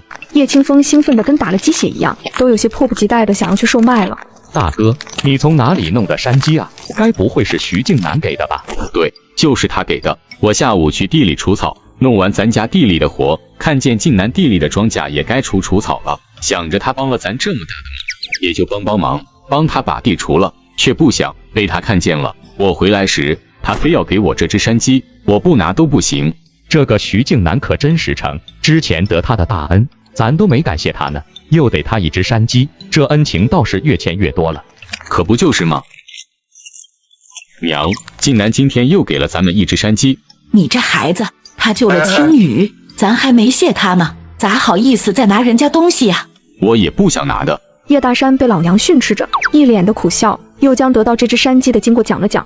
叶刘氏一听，也不好怪怨儿子了，而是盯着那山鸡感叹道：靖南娃是个好孩子，可怜他出身不好，他爹又不疼他，他那个后娘赵氏更是泼辣不容人，好歹他自个争气，如今谁也不靠，也能将日子过起来。叶秦是听到这山鸡是徐静南给的，不由得多想了些，心里想着徐静南是不是对他闺女有意呀，所以才用这种方法照顾他们家。兴许他和闺女之间还是挺有缘分的。不过念起闺女今天下午说的话，叶秦氏也只好将这个念头给压了下去。娘，这山鸡不如今晚就炖了吧，也给青雨和爹补补身子。正好弟妹和小宝小妞也回来了，等弄好了也给静南送去一碗。也行，要炖的话你快点去将这山鸡毛给退了收拾好，时间不早了，至少要炖半个时辰呢。好嘞。爹，我拔几根鸡毛留着用。你要哪几根？爹给你拔。小宝，你不害怕杀鸡吗？不怕。哎，那小宝喜欢念书吗？我想认字，但不想像大哥一样那么用功读书。那你喜欢什么？我想学打猎，像靖南哥一样，去山里猎山鸡、猎兔子，还猎大老虎。哈哈，我们的小宝好胆气，这么小就想着要猎大老虎了。若你真的喜欢打猎，等你再大2岁，大伯就带着你去拜靖南为师，跟着他学习打猎，好不好？好，谢谢大伯。爹，你还不知道徐静南会不会收小宝带他打猎呢？你怎么就冲小宝那么说呀？万一徐静南不愿意呢？要带个徒弟，教授吃饭的本事，可不是小事。咱们现在欠着他大恩情呢，也和他没那个交情。所以爹才说要等2年啊，现在没这个交情，之后咱们多和他走动不就有了？救命之恩大于天，你难不成还想着做一身衣服去还清了？这以后靖南的事就是咱家的事。他在村子里名声不好，其他人都不乐意亲近他，他爹和那个后娘还时不时的找他的事，他一个人住在山上，过得多艰难啊！咱们成了他的恩，就要还他的情，他有事咱就要尽心尽力的帮他。再被村里人误解和说道，咱以后也要维护他。当然他没事最好了，咱也要对他好，平日里帮他种地啊，送饭啊之类的，看看他家里缺什么，也要想着帮他补上。叶青雨觉得他爹说的也没错，人家救了自己，确实怎么报答亲近都不为过。可是他真不觉得对方是他爹口中的小可怜啊，反而觉得他身份不简单，更不会在这小山村里待太久。还有村里人对他的嫌弃，他真的在乎吗？爹，我觉得徐静南这人不简单，他身上可能背负着大麻烦，咱们和他太过亲近，说不定也会卷入纷争中。不如……青雨，你是不是嫌弃靖南的出身，瞧不起他？叶青雨话还没说完，叶大山的面孔就沉了下来。这还是叶大山第一次对女儿摆出如此严厉的神色。叶青雨愣了下，心知他爹是误会了，觉得他嫌弃自己的救命恩人，让人寒心。爹，我当然不嫌弃他了，更没有瞧不起他。我说这番话，就是因为高看徐静南，觉得他非池中之物，可不会一直安分的待在这山村里当个猎户。所以我觉得咱们和他走得近，或许会让他不喜，让他觉得咱们想借机攀附他的权势。闻言，叶大山脸色顿时缓和了许多，说道：青雨，你说的这些爹是没想到，但是靖南的身份如何，又能在这里待多久，都和咱们向他报恩没有关系。咱们只要一心对他好，并不想从他那里图什么，就行得正。爹，你刚才可是还说让小宝拜他为师，跟着他打猎呢，这还不是图啊？反正靖南对咱有恩，咱要尽所能报答他，对他好。至于你说的会受他牵累那话，以后可不要再说了。你想想，若没他救你，你就活不成了。就算咱以后真的因他遭了大难，那也不能生怨。星宇，做人不能算得那么清楚，否则就显得没了人味，很是无情。爹教训的事，女儿记下了。叶青雨被他爹的至诚给打动了，神色认真的应下了。这样的家人太让他心暖了，也让他竭力的想要守护好他们。哇，好香啊！奶奶，咱们什么时候吃饭啊？想吃可以，你得先跑趟腿，去给你靖南哥送一碗过去。好吧，那奶奶，你们可要给我留2块鸡肉啊，不要都吃完了。你趁热赶紧给你靖南哥送去，路上小心点，别洒了。我们等你回来再吃饭。奶奶，你们也不用等我，大家都饿了，先吃吧，给我留点菜和菜汤就行。娘，不用等清风小子了，咱们先吃吧，大家都饿了。叶刘氏看了看站在厨房的一家子人，不忍地点了点头。那好吧，咱们先吃。靖南哥，靖南哥，有事？你今天给我们家的山鸡，我们给炖了，我奶让我给你送一碗过来。靖南哥，你快接过去啊！这山鸡做的可香，可好吃了。徐靖南眼底闪过一丝意外，迟疑了片刻后，才将食盒给接了过来。谢谢，稍等片刻，我送你下山。靖南哥，不用送，你将菜倒出来，把食盒和碗给我，我自己回去就行。徐靖南没再说话，而是快步回到屋里，将菜倒入自家碗里，然后又往食盒里装了许多山果子，才转身出去，语气不容反驳地冲着叶清风说道：“我带你下山。”面对威势强大的徐靖南，叶清风本能的不敢再反驳，只是哦了一声，就乖乖地走在徐靖南的旁边。一直送到家门口时，徐靖南才将食盒递给了他。靖南哥，这盒子怎么变沉了？叶清风疑惑地打开了食盒，借着月光一看，见是些野果子，不由得笑着说道：“怪不得奶奶和爹都夸赞靖南哥是实诚人，每次我们帮你做点什么，你总要回礼，这样一来，我们岂不是永远还不清靖南哥对我大姐的救命之恩了？”不用还，那可不行，救命之恩怎能不报？我大姐还买了布料，要给靖南哥做身衣裳，还不知你的身高尺寸呢，不如靖南哥现在告诉我吧。徐靖南听他这么说，脑海中立刻浮现出在李地主家门口看见的叶青雨的模样。他灵动狡黠、含笑璀璨的美眸，脆生生的那娇俏的嗓音，还有敏捷聪慧的心思，都让他印象深刻。与他之前看见的那个死气沉沉、眉眼间都是怨气的叶青雨相比，简直是判若两人。这个叶青雨有问题，身上疑点重重。难道他发现了我的秘密？甚至他可能是敌国的细作，取代了原有的叶青雨，目的是为了接近我。兴许前天的落水也是这个假的叶青雨特意所为，就是为了找机会试探我。徐靖南微微拧眉，语气低沉，暗含威势地问道：“你大姐落水后醒来，是不是有很大的变化？我见她如今和以往很不一样。”是啊，我大姐不再糊涂了，又和毁容前一样变得爱笑了，对我们可温柔了。叶清风说起自己现在最喜欢和最崇拜的大姐，就开始滔滔不绝，小脸上满是骄傲之色。徐靖南听他这么说，一颗心却是愈发的警惕，也愈发的认定，如今的叶青雨可能已经被其他人给替换了。你大姐可还记得落水前的事？当然记得了。靖南哥为什么问这么奇怪的问题？哦，没事，快回去吧。徐靖南见他那崇拜的模样，便知这个假的叶青雨已经取得了他的信任，也就不再询问他，以免打草惊蛇。靖南哥，你还没告诉我你的身高尺寸呢。徐靖南原本想说不必做衣衫，可转念一想，这是了解那个女细作的途径之一，便说了自己的尺寸。若家里有难处，尽管来找我，尤其是关乎你大姐的事。靖南哥，你别误会，我大姐就是为了报你的救命之恩，她说了没想要嫁给你。不过你要是想娶我大姐的话，你可要好好努力哦，我们一家人都看好你哦。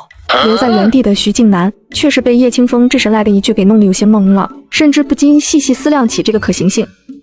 娶她也不是不可以，如果娶了现在的叶青雨，就可以就近的监视她，不仅方便探明她的目的，还能约束她，让她不敢对叶家人下手，倒也不是不行。不对，既然这叶青雨是假的，甚至是敌国细作，直接将她抓起来严刑拷问就是了，根本就不需要虚与委蛇和她成亲。靠，这都是想的些什么呀？差点就被这小子给带歪了。回过神的徐靖南越想越不对劲，于是便匆匆地赶回了家里，换了一身行头后，便消失在了黑夜当中。老头子，自从青羽毁容后，我这2、3年都没过得如此舒心了。是啊，我也和你一样，我都不敢睡觉，生怕这是一场美梦，又怕醒来后青羽又变回去了。呵呵，瞧你那没出息的劲，揣着你的美梦睡吧，以后的日子有咱们董事的福宝在，会越过越好的。老婆子，今天青羽给我说过，想要招个不嫌弃她容貌的赘婿。我听说徐家靖南小子已经被徐家赶出来了，将他招进来如何？你真是躺了3年，将你给躺傻了。你见一次靖南娃就知道了，他可不是能当人赘婿的无能小子，而且人家都自立门户了，他若和青羽真能成，那也是青羽嫁到他家去。这都是聊的些什么呀？不过这叶家的人对如今这个假的叶青羽还真是如获至宝，疼爱有加呀。大和，你明哥去给我娘家还银子的时候，我大哥大嫂说是说了不好听的，你别在意啊。我不会的，这2年大舅哥帮衬了我们许多，不提当初借给了咱家的13两银子，后来陆续借给咱家的粮食，也有100-200斤多了。他挤兑我几句，应该的，我能受得住。话不是这么说的，咱们刚成婚那会儿，家里有余钱，我大哥找咱借了20多两做买卖亏了，咱也没说让他立刻还了，后来他就还了1半多点，还有10两没还呢，咱不要，我大哥大嫂就当全还了，再也不提这事了。叶无事说起这个就来气，声音也不免尖锐了些。这2年咱家遭了大难，过得不好了，大哥大嫂借给了我13两银子，就像给了我天大的恩德一样，我每次回娘家就各种的挤兑我，真是让人寒心。按理说咱这13两银子就还个3两就对了，那10两只当是他们还了咱们之前的钱。好了好了，咱不气了，小点声，别吵了小妞和小宝他们。再怎么说那也是你的娘家，是你的大哥大嫂，这2年也帮了咱很多，接济了咱们不少的口粮。咱不和他计较这10两银子了，咱就先还了这2两，后面的银钱先紧着其他人还，最后再还给他们。你呀，还跟以前似的，不当10两是个钱，大方得很。叶无事娇嗔地瞪了丈夫一眼，心里却是暖暖的。她向他发了一通牢骚，抱怨兄嫂，反而被他安慰了。这若是放在其他的人家，恐怕丈夫早就带着媳妇去娘家闹腾了。媳妇，我不在意，是看青雨今天行事，心里多了希望和盼头，对未来有信心，咱以后绝不会缺这10两银子的。是呀，青雨的转变真是太让人欣喜了。我跟你说呀，若不是青雨的样子没变，也记得咱家以前大大小小的事，我都怀疑今天的青雨不是咱家的青雨了。瞧你说的这话，那不是咱家青雨，还是假的不成？我这不是说着玩吗？看来他们也是怀疑过这个叶青雨的真假，只是因为他还记得许多以前的事情，这才让他们打消了这个念头。一大把年纪了，也不知道节制一下。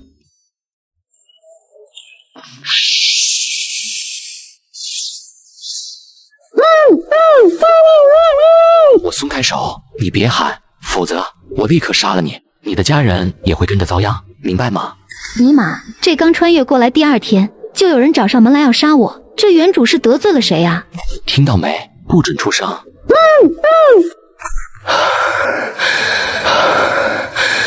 你不是叶青雨，你到底是谁？来这里假扮叶青雨又是什么目的？叶青雨闻言，心里咯噔一下，颤着声回道：我当然是叶青雨了，我在这里出生的，从小在这里长大的，家人还有村里人都认识我，可以作证的。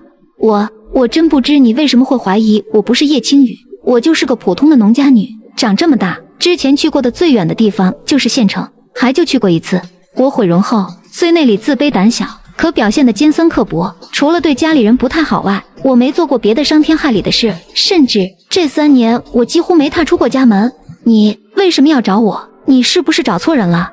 徐静南听他否认，倒也不意外，他也没期待他能立刻就承认，而是沉声地问道：你落水前后性子变化如此巨大，作何解释？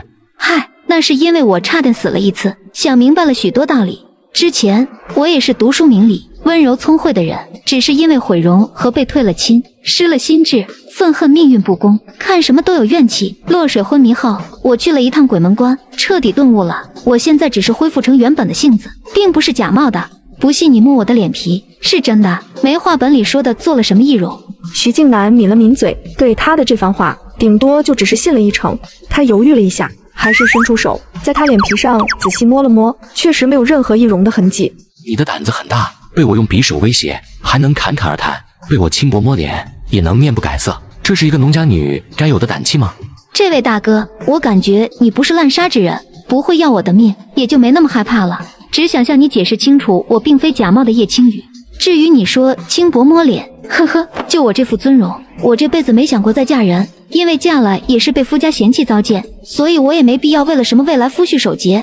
和清白相比，差点死了一次的我，明白性命才更重要。难道他真的不是假冒的细作，而是如他所说，只是想明白开窍了，所以性情才会大变？那你和徐静南是什么关系？你故意接近他，可有什么目的？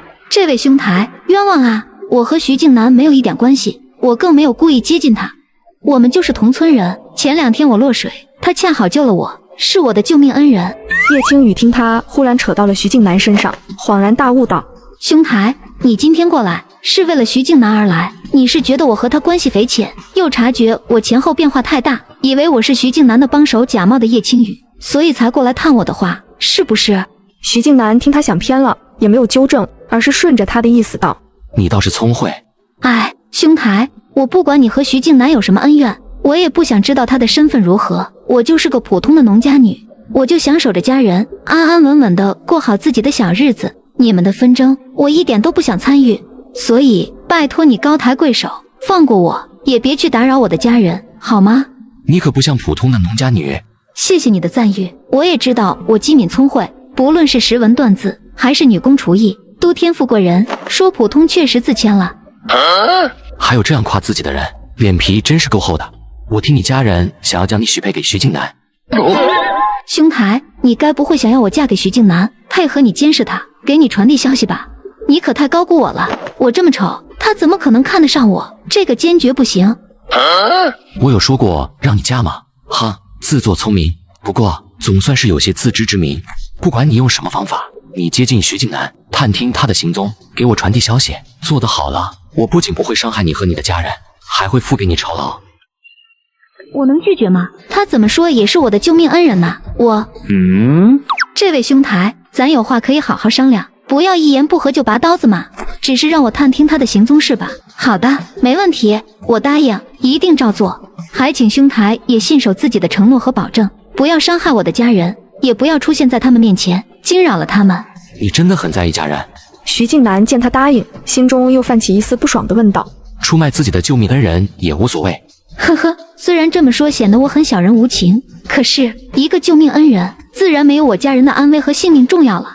我只是个小女人，能力有限，在致命的威胁面前，亲疏有别，我只能先守护对我更重要的家人，也只能对我的救命恩人说声对不起了。若我恩人真的因我的出卖出了事，还麻烦兄台好心告诉他一句，以后别什么人都救，还是心狠的好，免得被自己救的美人蛇咬一口。好一个美人蛇！徐静南将匕首从他的脖颈收回，见他如此在意家人，隐约觉得他不是假冒的细作了，应该真的是叶青雨。只是这叶青雨言谈举止太出乎意料了。你和传言很不相符。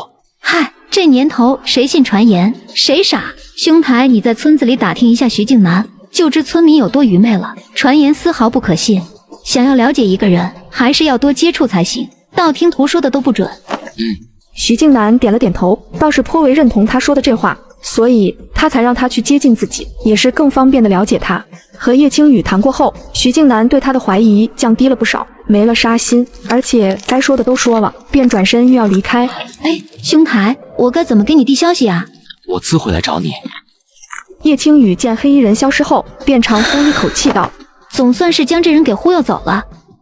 第二天醒来，叶青雨都惊叹自己竟然如此的心大，果然不可思议的事情经历多了，就习以为常了。不过昨天的黑衣人给他的感觉并不是什么滥杀之人，所以他和家人的安危暂时应该不必担忧。而这破局的关键还是在徐静南身上，所以叶青雨便盘算着得跟徐静南见上一面，将昨晚的事情告知于他。奶奶，我带小宝、小妞他们出去玩了。疯小子，出去玩别和人打架，也多护着点小宝和小妞，别让人欺负了他们。奶奶，我知道了，放心吧。叶清风带着小宝、小妞他们出门后，就直奔村中的老槐树下，这里是平时聚集人最多的地方。而叶清风今天带小宝、小妞他们出来的目的，也是想要售卖他大姐做的这些布偶和发带。让他们意想不到的是，他大姐做的这些东西很是受小朋友的喜爱，不一会就将带出来的东西都售卖出去了。二哥，东西都卖完了，咱们回家吧。咱们现在就回去。叶清风点了点头，刚卖了130文钱，放在身上太不安全了，得赶紧送回家去。二哥哥，咱们卖了钱，等卖糖人的来了，可以给小妞买个糖人吗？当然可以了，给你买2个糖人。哇，太好了，谢谢二哥哥。哼，你就知道吃，还臭美。小宝看了一眼妹妹，十分恨铁不成钢地说道：刚才如果卖了你手里的布偶，咱们又可以得45文钱，能买很多粮食了，还能买一大块肉呢。可是这是大姐姐给我的布偶，不能卖。你把大姐姐给的布偶卖了，哼，哥哥坏坏。小宝被妹妹说的有些心虚，那个布偶是大姐送她的礼物，她给卖了换钱，似乎真的不太好。好了，你们2个不要吵了。小宝想给家里多赚些钱，没有错。小妞喜欢大姐送的布偶，珍惜的要留着也没有错，你们只要觉得这样做自己开心就好了。小宝被二哥哥这么一劝，顿时松了一口气，小胸膛又挺了起来。他不是不爱惜大姐送的东西，而是想给家里多赚一些钱。他做的没有错，听见没？我做的是对的。哼，二哥哥是坏蛋胡子他们就爱说大姐姐的坏话。叶清风抬头看向远处，见虎子、铁蛋几人正向他们走来，脸上的笑意也顿时消失了，紧锁眉头，满脸怒意。这个胡子已经15岁了，长得还是个大块头，也不帮着家里干活，就整天的在村子里乱转悠，净干一些偷鸡摸狗的勾当，是村子里的一祸害。哎呦，看看这是谁啊？铁蛋，咱们刚才听了一段歌谣，怎么说的来着？你快给他们几个念叨呀！好嘞，叶家有个丑女人，痴心妄想嫁举人，举人嫌她丑又矬，扑通一声跳下河。哎呦，叶清风你个混蛋，你敢打我！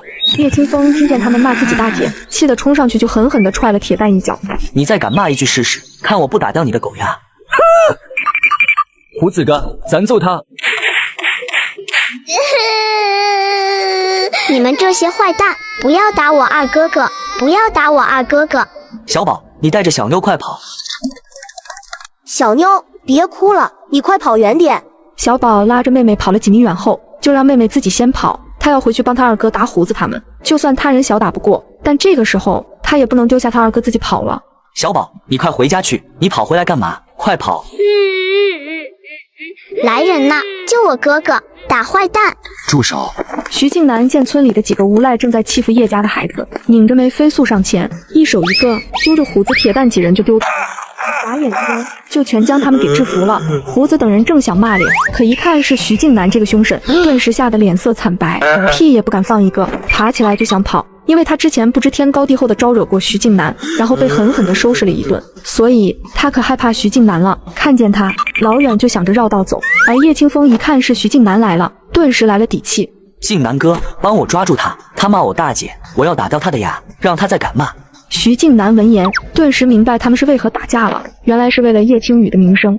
这村子里嘴碎的人很多，叶青雨毁容后，在背后或诋毁或笑话的人不在少数。想起昨晚上，在他的刀子下，依旧镇定自若，侃侃而谈的叶青雨，徐静南不禁的暗讽这村里的人是有多愚昧。不过不管叶青雨到底有什么问题，对于叶家，徐静南还是一直心存感激的。虽然现在碍于一些隐秘的原因，他不能出手帮助叶家，但是眼前的这些小事，他还是能做的。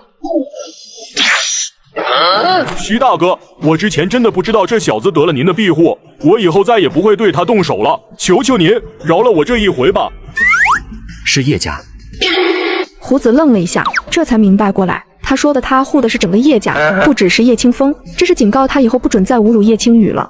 是，以后我再说叶大姐的坏话，我就自打嘴巴子，我也不会让其他人说的，您看这样行吗？滚吧！胡子等人如蒙大赦，逃得比谁都快，生怕晚上一会，徐静南就改了主意，再折腾他们一顿。静南哥，太谢谢你了！静南哥，你好厉害呀！小宝双眼明亮，满脸崇拜地看着徐静南，心里更是激动的不行。他很想跟着徐静南学功夫，这样以后就可以保护他的家人了。你们没事吧？没事。哥哥，二哥哥，你们疼不疼？小妞，别哭了，二哥哥不疼，没事了。二哥哥骗人，你都流血了。小妞，二哥哥真没事，放心吧。小宝，你伤着哪没有？二哥，我没事。没伤着就好，我先送你们回去吧。喵。哎呦，这是怎么了？你们和谁打架了？怎么伤得这么厉害呀？叶琴是看着小儿子和小宝那满脸的伤痕，担忧的眼圈泛红，一边询问一边细细的打量着他们。除了脸上，身上伤得重不重？疼得厉害不？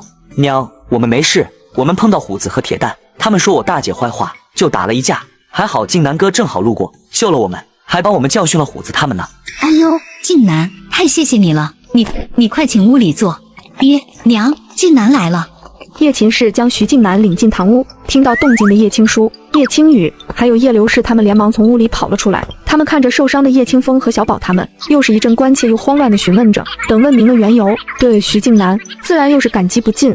静南娃呀，真是让我说什么好啊！我们这2天光承你的恩情了，你刚救了青雨不说，还帮着赎回青书，这又救了疯小子他们，我们真的是不知道咋报答你才好。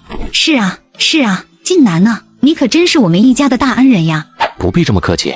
徐静南见他们如此的热情客气，心底有些触动，可面上丝毫不显，还是面无表情的样子。不过他的目光扫向了一旁有些过分安静的叶青雨，这一家人都和他说了话，就他没有开口说话。难道是顾忌着昨天晚上的事？叶青雨瞧他眼睛扫向自己，心想一事不烦二主，债多反而不愁，便顺势上前一步，微笑问道：徐大哥，你身上可有治跌打损伤的药？我小弟伤的有些重，需要及时涂抹些药才行。徐静南看了他一眼，然后从怀里掏出来一个小瓶子，说道：取一点涂抹在伤口处，1日2次即可。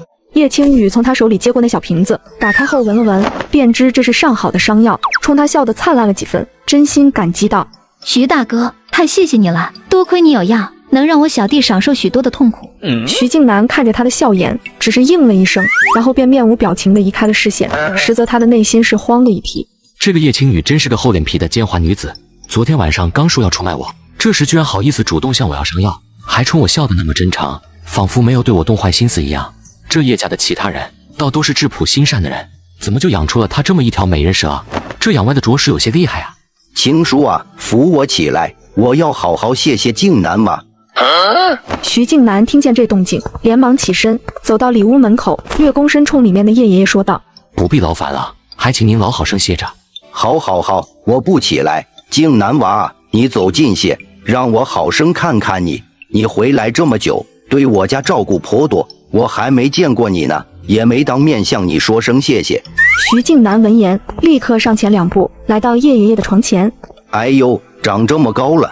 叶爷爷看着高大英挺、眉眼带疤、不怒自威的徐静南，所受的冲击力不小。他恍神了片刻，才又笑着说道：我还记得以前你虽然个子不矮，可瘦弱得很，长得也很白净，这完全变了样子了，我差点认不出来了。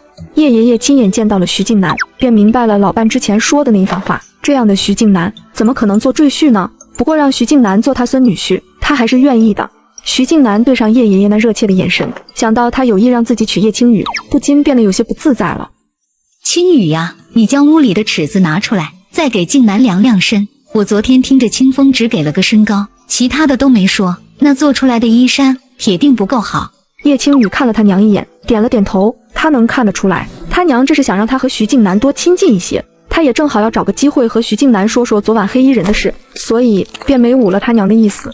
果然，等他从屋里将尺子给拿出来后，一家人都找借口忙活起来了，让他在院子里单独给徐静南量身。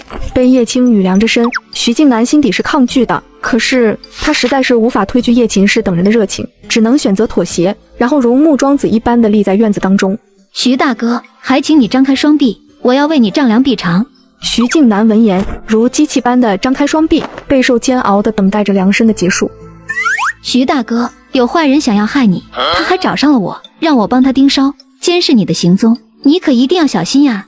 徐静南闻言，极为震惊地看向一旁为自己丈量的叶青雨，实在是没想到他居然会说出这番话。所以昨天晚上我被他给骗了吗？他煞有介事地说自己是什么美人蛇，出卖自己的救命恩人，还会乖乖配合的话，原来都是假的。徐静南一瞬间心中滋味颇为复杂，觉得自己之前已经高看了叶青雨许多，可是如今觉得还是低估了他。徐大哥，我知你非普通猎户，定有不凡的身份，再次回来这里应该有重要的任务，可是你已经被人盯上了，还请多加小心。你救我性命，诱护我大弟小弟他们，我和家人感激不尽，但是我家人都是普通农户，不知晓国之大事，还请你不要将他们牵扯进来。而我自己已经被迫入了局，我甘愿帮你的忙，为你尽一份心力。你若是需要我反监视那坏人，向他虚假情报，我也会用心做的，当报答你的恩情，你觉得如何？叶青雨低语说完心中所想，便不再说话，而是专心的给他丈量着。徐静南眼神复杂的看着叶青雨，觉得就是他手下那些训练有素的人，也无法做到他这般的坦然自若。他居然能够前一刻还在谈论着关乎掉脑袋的大事，下一刻就能如没事人一般给他认真的量身。这个叶青雨倒是有些看不懂了。徐大哥，你考虑的如何了？我如何能信你？那坏人也没留下凭证让我向你证明，不过还请你相信我有一颗赤诚的报恩之心，绝不会出卖你，做伤害你的事。你的心赤诚，我怎么一点都不信呢？因为徐静南在叶青雨的身上只看到了狡猾、诡辩、心机，甚至徐静南都有些怀疑叶青雨这番作为是否怀疑昨夜威胁他的人就是自己，所以反过来试探自己呢？那人让你监视我，你却向我兜了底，你就不怕被察觉，招来杀身之祸？怕呀，不过细想，对方既然让我监视你，说明他应该不好近你的身，怕被你察觉，所以只要你给我的消息有真有假，我就能与之周旋。待徐大哥离去，我想对方也就放过我了。所以冒昧问一句，徐大哥，你估计何时能做完事离开这？还需3、4年。徐大哥，你没逗我吧？要3、4年之久？叶青雨听到这话，所有的淡定都没了，杏目圆睁，语气中的火气都要压不住了。那徐大哥，你可知是谁在盯你？你可有什么对策？不管是为你自己，还是为我和家人的安危，我们都要将这个隐患给铲除了。你说呢？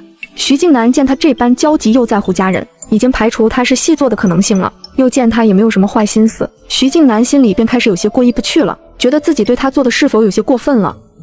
这事我会处理的，对方不会再找上你，你和你的家人也是安全的。真的？那就太谢谢徐大哥了。叶青雨闻言，对上他笃定的神色，不由得相信了他，脸上也露出一抹释然的笑意。徐大哥，你若需要帮忙，尽管说，虽然我们帮不上什么大忙，可日常小事还是可以的。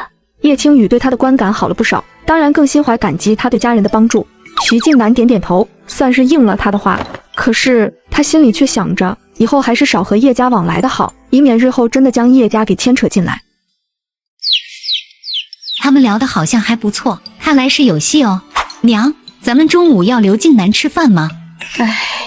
家里一点荤腥都没有，而且大山和大河他们都不在，怎么留啊？让青叔去送静南吧。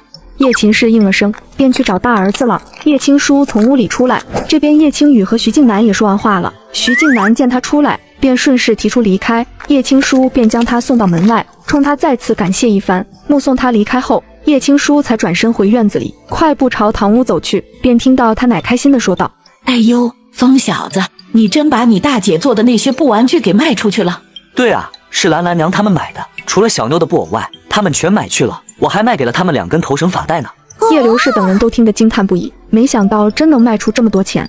奶奶，卖的钱都在这了，还好兰兰娘他们有些碎银子，若是给我130个铜板，我碰上虎子他们时，估计钱会被他们打得掉出来，又是一场麻烦了。以后再遇见这种一看打不过的，一定要跑，知道吗？叶青雨神色严肃地看着小弟，顺势教育着他：“今天是你们幸运，遇见了徐大哥，若是没遇见他，若是虎子他们发现了你身上有这么多钱，到那时你不仅保不住钱，还会被揍得更狠，甚至半条命都没有了。”“我记住了，以后绝不逞强了。”“小宝，还有你，今天做的也很不对。大姐知道你很勇敢，也很有担当，很想帮助二哥哥打虎子他们，但是你现在还太小了，好回去帮忙，不仅不能帮你二哥哥打坏人，还要害得他为了护住你，只能被动挨打，就连还手和逃跑的机会都没有。”“大姐，我错了。”小宝低下头，回想当时的情形，二哥哥扑过来抱住自己，确实被揍得更狠了，他一点没帮上忙，反而害惨了他二哥哥。叶青雨见他这小模样，不禁有些懊悔，刚才他的话似乎说的有些重了。“小宝，你已经做得很好了，真的。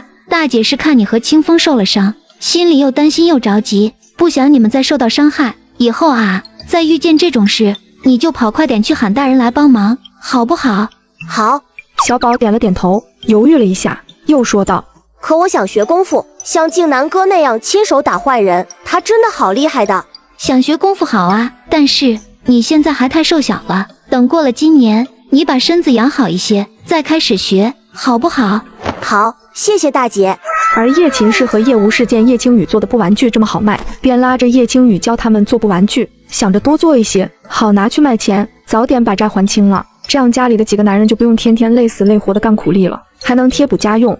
叶青雨见他娘和二婶这么心急的想学，知道他们也是想多赚些钱，不禁笑着说道：“行啊，我现在就教给你们。其实做那些个布玩具很简单的，一学就会。”经过叶青雨仔细又耐心的指导下，叶秦氏和叶无事终于是做出了第一个布玩具。叶青雨一看他娘和二婶做的布玩具，惊喜的连连夸赞道：“娘，二婶，你们也太厉害了，一学就会，配色也很好，可以直接出师了。以后这布玩具，我只教你们做一个模子，后面你们自己就能做了。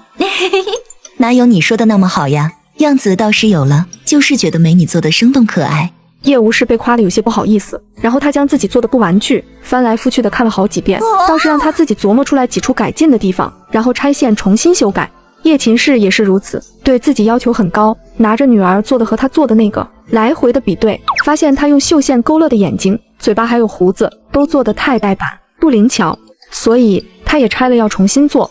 叶青雨看着反复修改、一心求好的娘和二婶，觉得他们真是认真的可爱，做事的态度太值得他学习了。娘、二婶，你们学的怎么样了？饭已经做好了，不如先吃了饭再继续学吧。哎，来了。哎呦，我俩儿媳妇这么手巧啊，做的真不错。叶秦氏和叶无事被婆婆夸赞的挺不好意思的，都说自己做的还不够好，还要多琢磨才行。一家人一边吃着饭，一边兴奋地说着怎么做布玩具的事，气氛热闹的不行。而就在这时，外面传来喊声，是叶周氏带着他孙女春丫来串门了。六婶都在呢。见来了客人，叶秦氏第一个放下筷子，赶紧迎了上去，笑着寒暄道：“三嫂，你来就来了，咋还拿这么多东西啊？你们吃饭了没？我家刚蒸的馒头软着呢，一起吃点吧。”刚吃过了，就不吃你家的了。快将篮子拿着，里面的鸡蛋晚上煮了，给几个孩子补补身子。谢谢三嫂，你快进屋坐。叶秦氏也没推辞，将篮子给接了过来，又看向春丫，笑着说道：“昨天你亲女姑买了些糕点，还剩了1块，快进来，奶奶拿给你吃。”谢谢奶奶，春丫在家吃的可饱了，不馋。哎呦，咱们春丫真是懂事乖巧啊，没事，拿着吃吧。六婶，我六叔最近可还好？我去看看他吧。好，他好着呢。哎呦，六叔，你这气色瞧着好多了。叶爷爷在叶氏家族排行老6，而叶周氏的公爹排行老2，所以村里的小辈一般都喊他六叔。哈哈哈，是好多了，都是因为青雨找了个有用的药方子，我喝了之后就觉得气顺了，身上也有劲了。叶爷爷笑得红光满面，说话也是中气十足的样子，一点都不像是久病之人。叶周氏听得愈发惊奇，扭头看向一旁笑得恬静的叶青雨，好奇地问道：“青雨啊，你从哪里得来的药方子啊？这么有用，咋之前没给你爷用啊？要不然你们家也不会白搭进去这么多看病吃药的钱了。”三大娘，我也是昨天才想起来的，之前我啥样你也知道。唉，还好如今不糊涂了。叶青雨露出一抹苦笑，将他醒来后一下子记起许多医书的事情又说了一遍，听得叶周氏惊异连连，拍着大腿直叫好。青雨啊，你既然懂得药方子，那你这脸上的黑斑，你可知道有什么方子可以治好吗？叶刘氏等人一听他问这话，眉头紧锁的都看向叶青雨，因为叶青雨这半毁的脸是他们的心头病。而叶青雨想了想，还是摇了摇头说道：“我暂时还没找到法子治呢。其实他现在是有方法治的，但是需要很多的药材，现在家里的情况根本就负担不起。”叶青雨知道，一旦他说出来可以治，不管多贵的药，就是将家里最后2亩田都卖了，也会将他的脸给先治好。可这不是他想看到的，他要先让家里吃饱饭，穿暖衣，最差也要住上土坯房，还要让大地能读得起书。之后他还计划着再将家里的豆腐房开起来，这样爷爷的心病才能彻底治好，爹和二叔也能够有活计可做，不用再去干苦力。只有当这些都做起来，家里的日子步入正轨了，有余钱了，他才会考虑治脸的事情。除了这些，还有一点，那就是他根本就没想过要嫁人，恰好如今容颜半毁，让他难嫁人，很合他的心意，所以他更不急着治脸了。青雨，你的脸就真的没法治了吗？叶秦氏等人听到叶青雨的话，个个是面色难堪，焦急万分。而叶青雨看到家里人因为他毁容和嫁人的事情忧心难受，叶青雨心里也不好受，所以只能先给他们吃个安心丸了。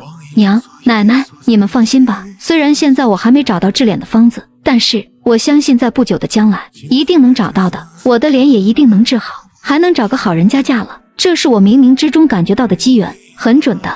大姐，你说的不久的将来是多久啊？叶家其他人也都非常关心这个问题，全都扭头看向他，就怕他说个10年8载的，到那时怕是黄花菜都凉了。这个治脸的机缘，最晚明年的这个时候应该就有了。真的，明年就能治好了。叶刘氏哪怕知道叶青雨是在安慰他们，可内心是非常愿意相信孙女的话的，真心希望能变成真的。真的，我可不骗人的，没有把握的话不说。奶奶，我信大姐，大姐现在这么厉害，一个药方就能治好爷爷的病，还能做出新巧的头绳和布玩具卖钱，他说的就一定能实现。叶青松作为叶青雨的脑残粉，第一个坚定地拥护他大姐，而叶青雨则是向他小弟投去一个赞许和感激的目光。有他小弟说的这话，就更能增加他话的可信度了。好，好，好，奶奶信，奶奶就盼着你脸能治好呢。明年不晚，不晚。对，不晚。明年青雨才20岁，嫁人还来得及，还有1年时间。等公爹病好了，咱一家人好好干，一定能再给你攒出一副好嫁妆的。叶秦氏听到闺女的脸能治好，高兴不已，干劲十足，恨不得立马冲进房内，继续做布玩具，为闺女攒些嫁妆。哈哈，好啊，我这次过来，原本想给你们说，我昨天去镇上找媒人给我家小儿子说亲，也就托媒人给青雨说个媒。我之前想着青雨哪怕脸毁了，可有一手好绣活，能赚钱，找个夫家也不难。可现在青雨说她的脸能治好，那就另当别论了。现在找人家，不如等治好了脸再找。叶青雨闻言，既意外又无奈，可他也知道三大娘是好心，也不好怪她。三嫂，多谢你惦记着青雨，你说的对，不如等治好了脸再找人家。其实，在叶秦氏心里，已经有个好女婿的人选了，自然就是徐静南了。可是他闺女对他没意，徐静南有没有意，他也不知道，所以这件事也不好说出来。而春丫在一旁听着大人们说话没完没了的，她一点也听不懂，于是便跑到小妞面前喊道：“小妞姑，你的小兔子呢？我能玩一会吗？”在屋里呢，你想玩，要吃完糕点，擦干净手才能玩。春丫开心的点了点头，将糕点全塞进嘴里，囫囵的吞下去，含糊不清的说道：“我去洗手。”叶周氏见自家孙女这般着急的样子，好奇的问道：“这部玩具到底长啥样啊？”春丫在家吵着闹着说小妞的小兔子好好看，拉着我要过来，就是想要再玩一玩。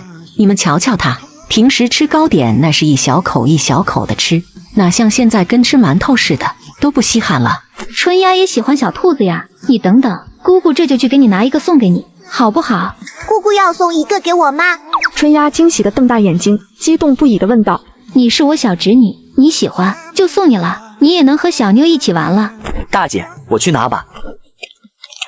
青雨，我听春丫说，你们这部玩具要卖钱的，一个还不便宜呢，要40-50文钱，真的假的？还有那赵家娘子还一口气买了3个。叶周氏觉得自家孙女估计是听错了，一个4-5文钱还差不多，40-50文那也贵得太离谱了。春丫说的没错，一个就卖40-50文，昨个我做了几个，兰兰娘就买了3个。哎呦喂，啥金贵玩具呀，卖这么贵？叶周是惊讶的瞪大眼睛，受的冲击力也太大了，所以他慌忙的摆着手道：“这么贵的东西，你让春丫玩会儿就行，不用给她一个，你们留着卖钱吧。”三大娘，这东西我们卖的贵，是卖个新巧，其实做起来不怎么花钱。春丫那么喜欢，给她一个拿着玩吧。叶周氏将小布兔拿在手里，仔细瞧着，不禁感慨，确实是好看又可爱，也难怪孙女喜欢的念念不忘。再听到这是青雨自己想出来的，不禁对她赞不绝口道：“你们有这个营生，我看很快就能将债还清了，真为你们高兴。”叶青雨见三大娘也不眼红，更没有好奇的多嘴询问是如何做的这个布玩具，不禁的对这位三大娘更是高看了几眼。而叶周氏又跟他们聊了一会家常后，便带着春丫回去了。将叶周氏送走，叶家人便又开始忙碌起来了。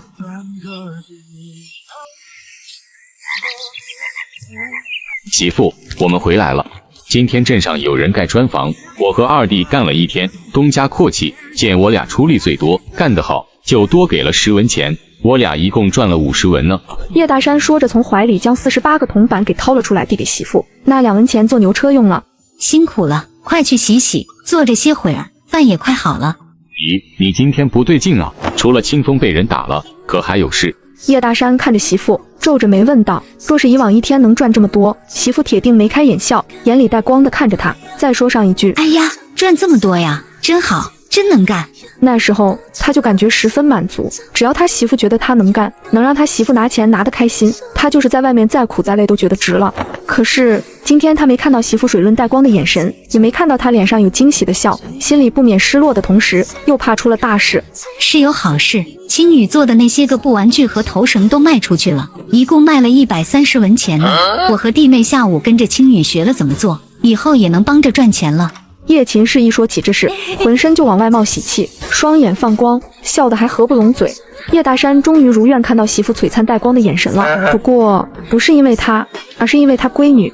青雨，你做的那些消遣的小东西都卖出去了，还真的能卖那么多？这是哪个有钱的人买的啊？叶大山是个钢铁直男，自然是不喜欢那些布玩具的。之前闺女喜欢，就随她捣鼓，觉得是小孩子玩意，也不值钱，更不能卖钱，却没想到真的卖出去了。哼，爹说的不错，你还没清风会做买卖呢。叶琴是嗔怪地看了丈夫一眼，不用女儿说，她自己就将事情细细地说了一遍。叶大山闻言，心情跌宕起伏，一会儿骄傲得很，一会儿又有些失落。突然间，他咋觉得自己成了家里最没用的人了？有了这个营生，我和弟妹总算是能帮着赚钱了。你和二弟也别那么苦干，找点轻松的活。之前看你们每天那么累，我和咱爹娘心里都苦着呢。叶琴是柔声地说道，望着他的眼里都是关切之意，还有些心疼。叶大山对上媳妇柔柔的关切目光，那股失落感顿时没了，只觉得心里暖洋洋的，笑着冲他咧咧嘴，还眨眨眼地说道：菲菲，媳妇现在这么能干了，都听你的。闻言，叶琴是顿时满脸通红，娇嗔地瞪他一眼。闺女还在这呢，就知道耍嘴皮子。叶青雨见他爹娘气氛越来越粉红了，早已是默默转身离开了。不过他晃悠到了另外一边时，见他二婶和二叔也在笑语晏晏地说着话，只能默默地转身回屋了。唉，还是去秀我的荷包吧。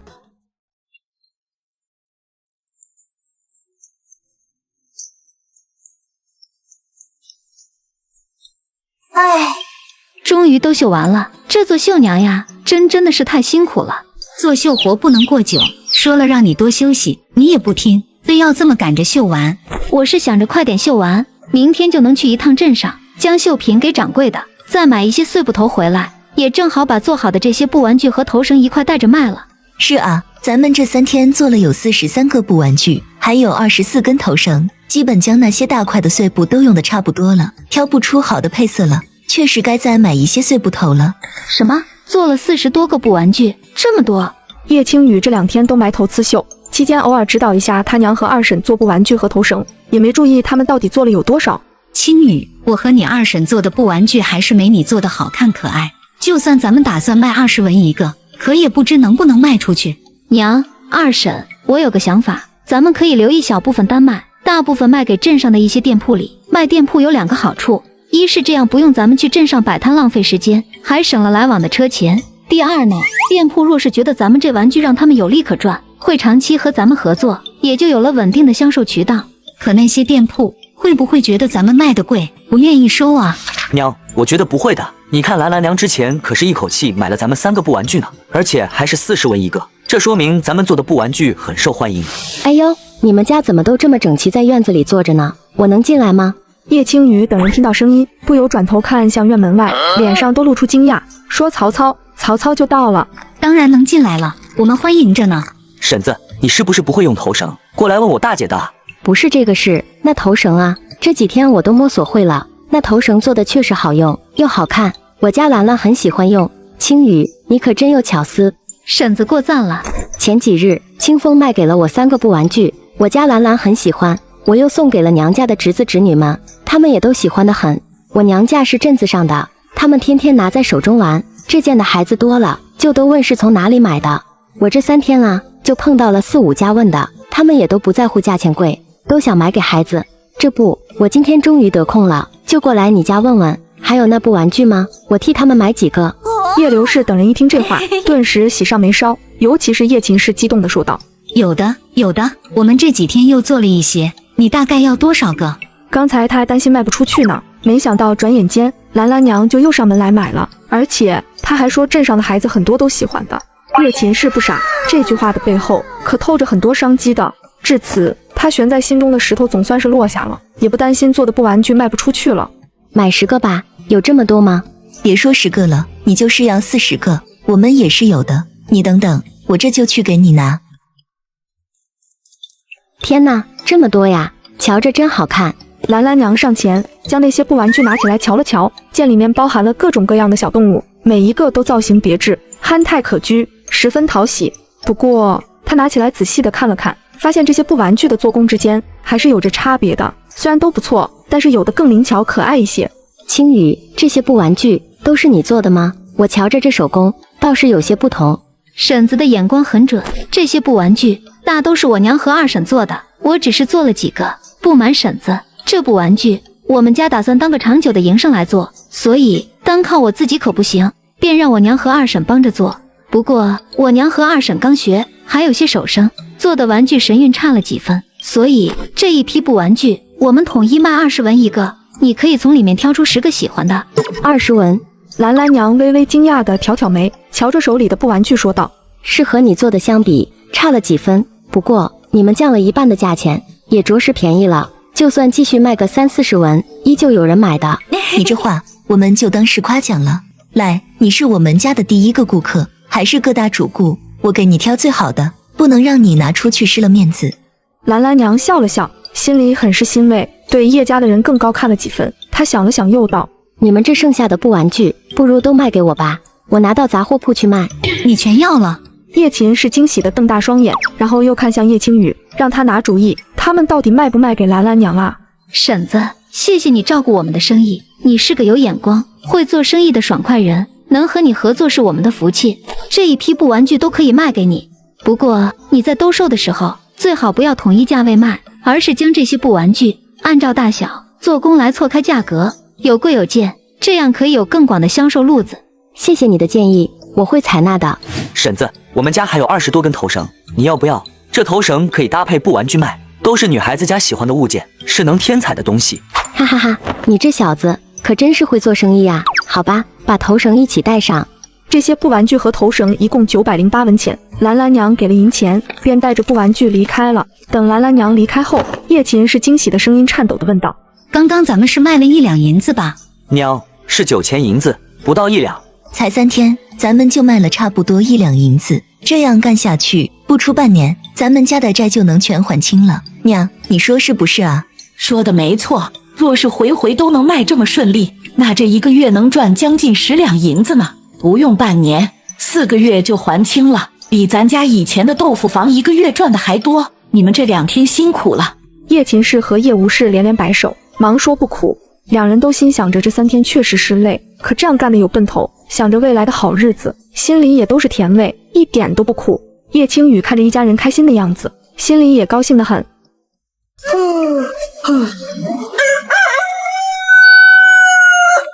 第2天一大早起来，叶青雨和叶清风姐弟俩就跟着叶大山兄弟准备一起去坐牛车去镇子上。叶青雨和叶清风去镇上要将绣好的绣品交给掌柜的，再买些碎布头回来，而叶大山兄弟则是去镇上找活扛。等他们来到村口候牛车的地方，车上已经坐了1半多的人，捎上他们差不多就能走了。爹、二叔、大姐，你们看，是靖南哥。叶大山闻言，立刻朝东边看去，然后挥着胳膊，笑得爽朗地冲提着一竹笼的徐静南打着招呼：“静南，去镇上买猎物啊！”徐静南其实早就看到了他们，只不过距离远，他想装作没看见，可没想到还是被他们看到了。见叶大山热情地招呼他，他只能颔首地回应了。静南，咱们一起坐车去吧。上次你救了疯小子他们，今天我给你掏车钱。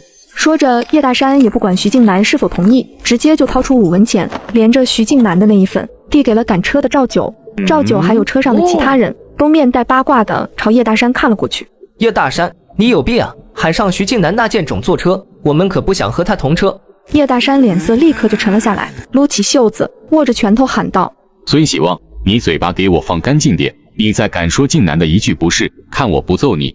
叶大山，你耍什么横啊？你揍个试试，看我不喊着族人抄家伙去你家里！姓孙的，你说这话是欺负我们叶家没人了吗？车上坐着的另一个叶家族人立刻喊道，坚定地站在叶大山这边。叶大河也沉着脸，拳头紧握，而叶青雨见他爹和二叔一副一言不合就要开打的架势，不由得头疼地扶着额。哎，怎么每次牵扯上徐静南都是一半惊喜一半麻烦呢？就不能顺顺当当的吗？叶青雨斜眼瞅向走到跟前的徐静南，倒是想要看看他会如何处理。徐静南知道叶青雨在看自己，忍着望过去的冲动，故意没看他，而是走到牛车前。他知道这场纷争是因自己而起，也知道是孙喜旺先挑的事，所以一把揪着孙喜旺，将他从车上给拽了下来。还敢辱骂我？随着徐静南的手用力，孙喜旺感受到了死亡的窒息感，脸上浮现出惊恐的神色。他说不出话，只能痛苦地拼命摇着头。徐静南觉得差不多了，便松开了手。孙喜旺跌落在地上，狼狈的大口喘息着，吓得直哆嗦。而牛车上原本冲徐静南面露嫌弃的人，也都立刻低下了头，再也不敢嚣张了。嘿嘿嘿，那个，快些上车吧，咱们这就走了，可耽误不少时间了。赶车的赵九畏惧地看了徐静南一眼，将1文钱还给了还趴在地上起不来的孙喜旺。静南做得好，有些人就是嘴臭，你不出手教训的狠点，他们是改不了的。哈哈哈，上车，上车。其实徐静南根本就不想坐又慢又晃悠的牛车，可是奈何叶大山太热情，他推拒不了，只能坐了上去。一路上，叶大山和徐静南说着话，不过都是叶大山说10句8句的，徐静南就回了几个简短的词句。但是这并不妨碍叶大山的热情。叶青雨在一旁听着，都觉得满满的尴尬。他真的是佩服他爹的尬聊水平了。而叶青雨也是时不时的看向徐静南的竹笼，里面有几只兔子，徐静南自然是感觉到了。难道他想要兔子，嘴馋想吃肉了？那要不要晚上找借口给他们家送去一只？徐静南意识到自己想偏了，不禁皱起了眉。他又没说要，就只是多看了几眼而已，就上赶着给他送东西，这节奏似乎不太对劲啊，怎么感觉怪怪的？不过徐静南再转念一想，刚才他爹维护自己，还不惜与对方闹翻打架，他送一只兔子做回礼，也没什么奇怪的。这般想着，也就没那么别扭了。牛车终于到了镇子上，徐静南从车上下来时，暗自松了一口气，心想终于可以离叶青雨远远的了。静南啊，你何时从镇子上回去？我和大河要在镇子上做1天活，你要是早些回去，能不能和清风、青雨他们搭个伴？他们单独回我不放心。我卖了猎物，买些物品就回去。静南哥，我们也会很快的，不如咱们一起啊！我们先跟着你去卖猎物，你再跟着我们去趟文绣坊，然后咱们就能一起去买东西了。买完东西就回家。这叶家人真是热情的，有点无法招架了。他不由得看向一旁的叶青雨，恰好叶青雨也朝他看了过来。徐大哥若不介意，就一起吧。叶青雨想着，一会儿他要买至少1袋甚至2袋的碎布头，有徐静南跟着，就多一个提包的壮劳力了。而且有了徐静南陪着他和小弟逛街，也能让他爹安心。他真是想不出来拒绝和他同行的理由。而徐静南见状，也只能点头应下了，和他们姐弟俩同行。徐大哥，你是要去卖给李地主家吗？徐大哥，一只野兔能卖多少钱呢？兔皮另算钱吗？一起算80文。那我若是单独想买兔皮呢？大概多少钱一张皮？若销制好的，至少需200-300文，甚至半两银子。这么贵啊！看来这皮毛的销制手法很麻烦呐。一张兔皮加工前后，价钱翻了可能10倍不止呢。你想要？徐静南脱口问道。问完后，他就抿了抿嘴，又有些后悔了。他要不要与我何干？真是嘴欠啊！是啊，我想着等冬天到了，做些兔皮手套和围脖，可以保暖，就先打听一下价钱。我现在是不要的，也买不起，等到冬天再说吧。徐大哥会削制皮毛吗？若是你会的话，等快冬天的时候，我可以找你买皮毛，这样也不用担心自己不懂，被外面的人多坑我的钱了。叶青雨说着，望向他，如秋水般的眼眸里带着盈盈笑意，还有一抹的期待。靠，今天这是怎么了？明明自己不会，为何要说会？对，应该是上次故意捉弄他，心怀歉意，所以才不忍让他失望。对，一定是这样的。那太好了，那徐大哥这2个月给我留一些兔皮或狐皮，羊皮也是好的，不要都卖了。我听说过冬就不好打猎了。徐大哥，你既然会削皮，你怎么不把兔子皮剥下来削制好另外卖钱啊？这样会赚得更多啊。徐静南一时竟不知如何回答，还没等他想好借口，就听一旁的叶青雨说道：徐大哥不差钱，削制皮毛很麻烦的，没那个必要。徐静南点了点头，叶青雨说的不错，他不差钱，他卖猎物也不过是个遮掩而已。不过转念一想，叶青雨明知削制皮毛很麻烦，也知道他不差这钱，还找自己买皮毛，这是又想着让他为他干活呀。这个叶青雨每次见面都要占些便宜，先是玩一出狐假虎威的架势，又主动找我要上药，现在还想找我买些皮毛，真的是一点也不客气啊！难道……哎呦，徐兄弟，叶姑娘，你们来了。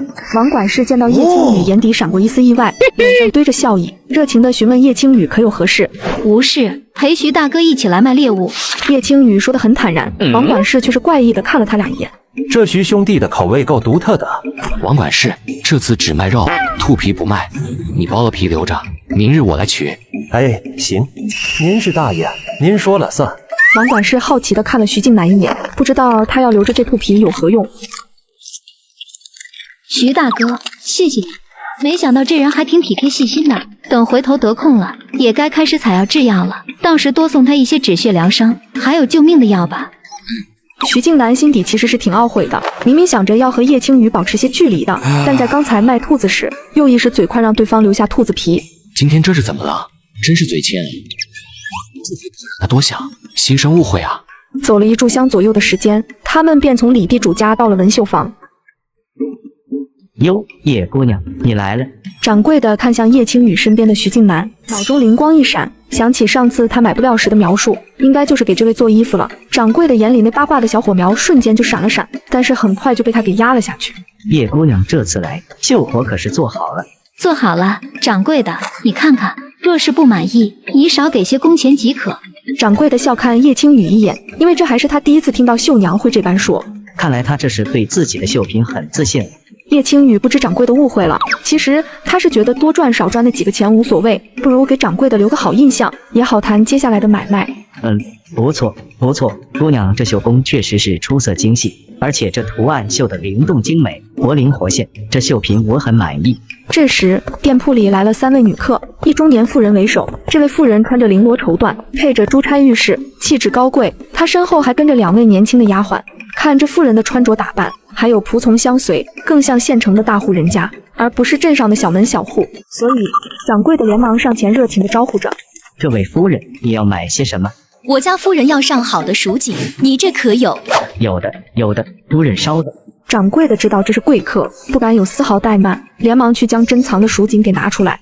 就在掌柜的拿蜀锦的空档，妇人将目光落在了叶青雨3人的身上，见叶青雨手里的方帕做工很是精美，便上前询问道：姑娘，这方帕可否让我观看一下？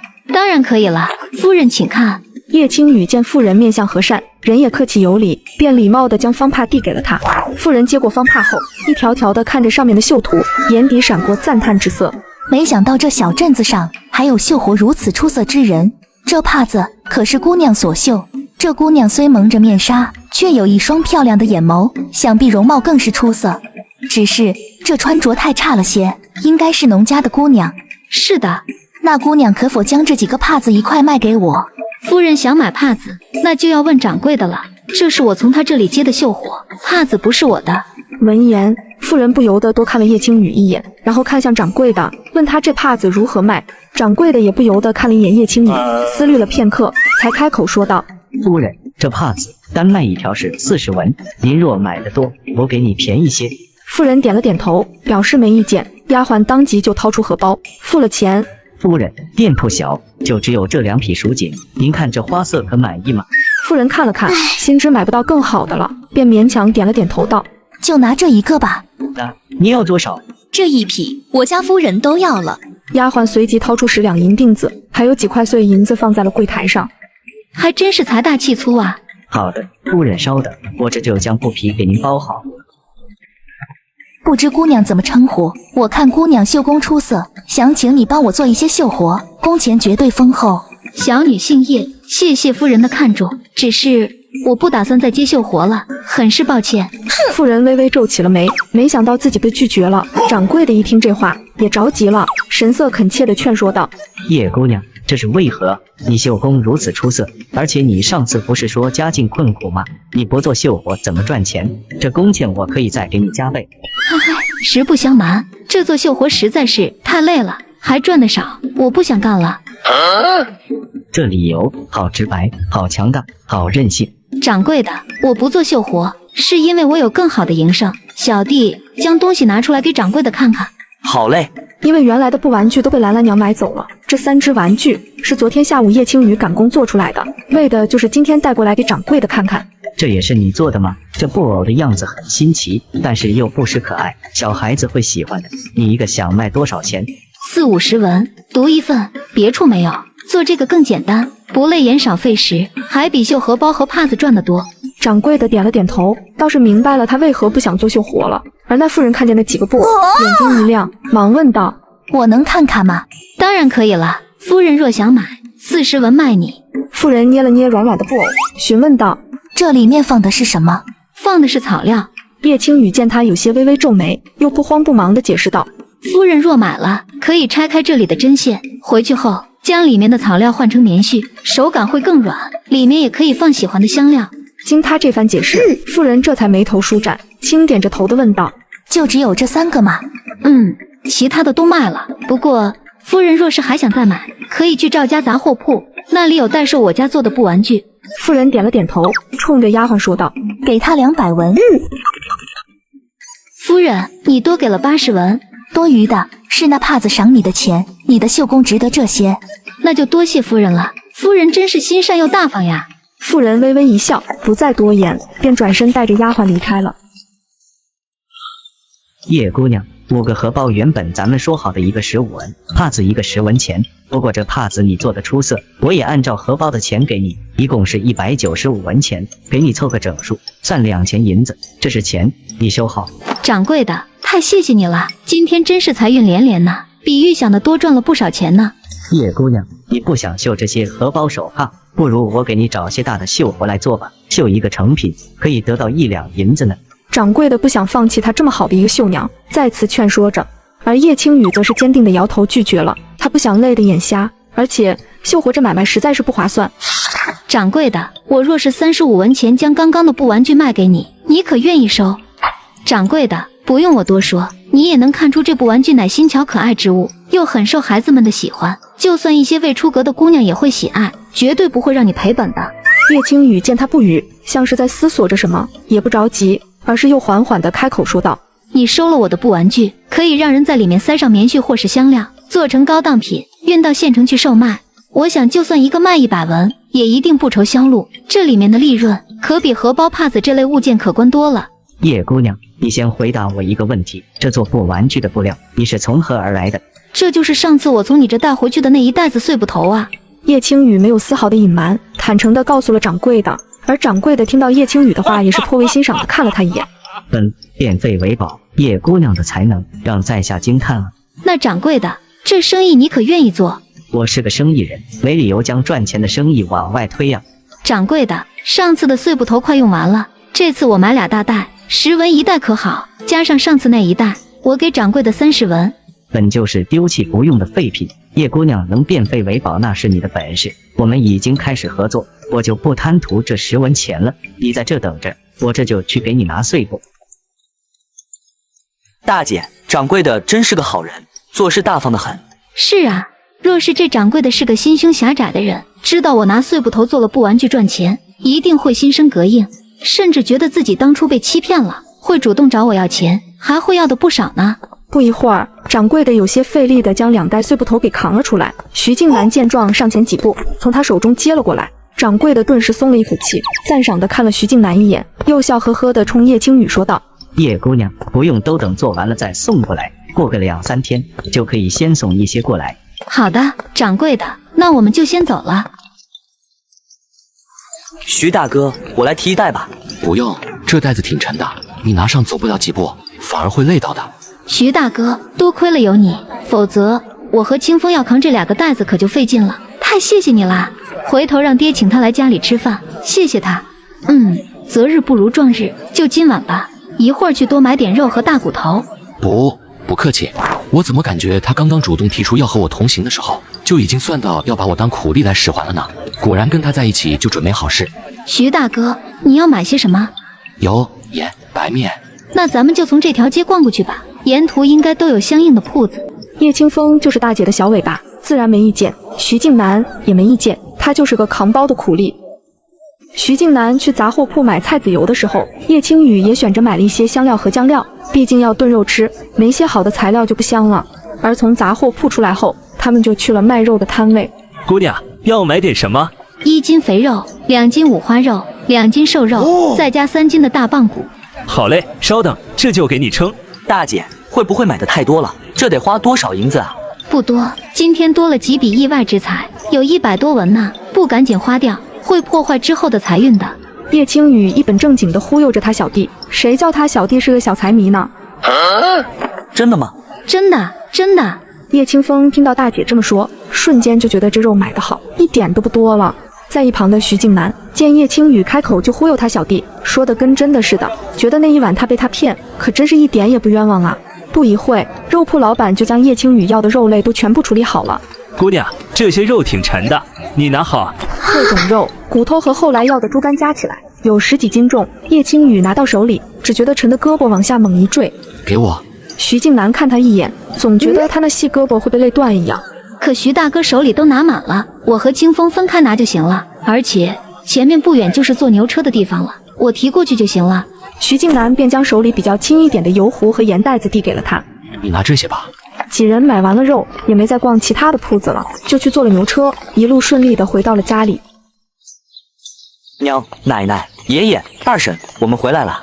听到动静，叶秦氏他们从屋里跑了出来，看见徐静南都微微一愣，然后啥也没多问，就热情的招呼他进屋喝口茶。我还有事，改天再喝吧。徐静南将叶家的东西放在地上，然后又从叶青雨手里拿过来自己的油和盐，便向他们告辞离开了。叶青雨则是在叶清风耳边嘀咕了几句，又冲他说道：“清风，你去送送徐大哥。”好嘞。静南哥，你今天又帮我们了，晚上一定要来我家吃饭啊！我家炖肉、炖骨头汤，我大姐做饭可香可好吃了。徐静南拒绝了，他真的不适合和叶家走得太近。静南哥，你不来吃饭，我又要放下香喷喷的饭菜，跑去给你送菜，等我回来吃，菜都凉了，你就答应来吃吧，拜托了。叶清风摆出一张可怜兮兮的脸，请求道，而且说的理由让徐静南既心暖又好笑。不用给我送，那不行的，你帮我们家这么多，一定要给你送的。静南哥为什么不愿意我家来吃饭？是怕村里人说闲话吗？徐静南实在是说不出什么好的理由来，只能点头道：“好，我来。”那就这么说定了。等我爹和二叔回家后，我就去找静南哥，你可要留着肚子哦，我家管饱的。回去吧。青雨呀，你咋买了这么多肉啊？这得花不少银子吧？啊，哪有你这么过日子的？赚上个10文，马上就花掉8文。叶琴是看着那一堆东西，被惊讶到了，知道闺女是想改善家里的生活，可是这也买的太多了。咱们青雨也没乱买什么东西，买的肉也是大家一起吃，一天吃不完，咱们就将肉腌上，多吃几天就是了。叶刘氏也觉得肉买的太多了，可她更心疼孙女，瞪了一眼大儿媳妇维护道：“她也是想给大家补补身子，你就别说她了。还是奶奶最疼我。”我也觉得青雨买的没问题，虽说欠着债不能铺张，但是家里都2年没自个买过肉吃了，每次都是人家竟然送个山鸡或兔子的打个牙祭。咱们大人干活辛苦，孩子也要补身子，是要吃好点，大不了咱再抓紧点，多努力做几个补玩具，这肉钱不就出来了吗？二婶大气，你说的对。哼，就娘小气是吧？当然不是啦，娘，今天我和小弟去文绣坊，正好遇见一大户的夫人，她出手买了我做的帕子和布玩具，还夸赞我有巧思，多给了我80文的赏钱呢。掌柜的也赞我帕子绣得好，每一条多给了5文钱，一共8条帕子，这又多收入40文钱。掌柜的凑了整，还多给了我5文的工钱呢。还有啊，掌柜的听说我能用碎布头赚钱，还依旧大气的让我免费拿走这2袋碎布头。我可是原本打算花10文钱买1袋，还补上一次的那1袋呢，这又省下了30文钱。这前后后，今天我可是多赚了155文钱呢。买这些肉恰好花了150文，嘿嘿，等于这些肉是咱们白捡的。娘，你听我这么一算，是不是心里舒服多了呀？就你歪理多，多赚的钱存起来和花掉，那能一样吗？娘，青雨既然买了这么多肉，还是静南帮着提回来的，不如咱们请她来吃晚饭吧，你说呢？叶琴是心思百转，还是想着要给女儿和徐静南多创造点接触的机会才好。娘，我已经给静南哥说了，请他晚上来吃饭，他答应了。哎呦，你倒是想我前面去了。叶刘氏也没意见，如今家里买了这么多肉，是该请徐静南吃顿饭了。奶奶，我买了一些做菜的香料，要不晚上的饭就我来做吧。好，那让你娘和你二婶给你搭把手。哎呦，这是肉味啊！确实是肉味。看来青雨也买肉了，倒是和我买一块去了。那这块肉留着呗，咱明天吃。不过等他们知道叶青雨买的肉和骨头还有猪肝加起来有10几斤后，叶大河惊诧之后，笑得爽朗的道：“哎呦，还是我侄女大气，以后跟着她不愁没肉吃了。”哈哈哈，比我这当爹的强多了。爹，二叔，我们要请徐大哥吃饭，你们喝酒吗？要不要我喊徐大哥时，再顺路去打壶酒？你别打酒了，爹去打，你去山上喊你徐大哥就行了。晋南来了啊！你怎么又带这么多东西来啊？李叔，应该的。走，咱们进屋。青雨，你今个太辛苦了，赶紧坐下吃饭吧。不辛苦，我也没做多少的，娘和二婶他们都帮我做了大半呢。静南啊，千万别客气，喜欢吃什么就自己夹哈。对，这都是青雨下厨做的，味道很好的，多吃点。然后便是叶爷爷、叶秦氏、叶大河，就连小宝、小妞也像小大人一般的让他多吃肉，多喝些骨头汤。谢谢。每次面对叶家人的热情，他就有些招架不住了，心暖的同时，更多的是不知所措，不知该怎么回应。爹娘奶奶，你们这样都要吓到徐大哥了。叶青雨看出了徐静南的窘迫，笑着替他解围道：“你们都盯着他，都劝他，他都不好意思吃了。你们吃自己的，别劝了，会让他更自在的。”叶刘氏等人俱是一笑，接下来个吃个的，互相聊着天，也不劝了，顿时让徐静南轻松了许多。静南娃，你回来也有1年多了，年岁也不小了，可有想过何时成家呀？这话一问出，叶家的其他人除了不关心的叶青雨，还有年纪上小的小宝和小妞外，全都目光灼热地盯着他。尼玛，这气氛压力山大呀！还未想过，你也不在外当兵了，如今回来了，生活也安定了，是该想想成家的事了。你看同村和你一样大的小伙子，娃娃们都满街跑了。这番话倒像是徐静南的亲人长辈说的话，徐静南没在徐家听过这些话，倒是在叶家听到了，他心里一暖，很感念叶爷爷的好意。我还有未尽之事，不宜成家。成家立业，听过没？成家才是首要的，有了家你再去干事业，不冲突。叶家长辈们你一句我一句的劝导着，让徐静南再次的有些招架不住了，隐隐的有些后悔白天答应前来吃饭了。爷爷奶奶爹娘，你们在干什么呀？徐大哥又不是一般的猎户，他是做大事的，他说不宜成家，那就一定有他的理由，你们就别多掺和了。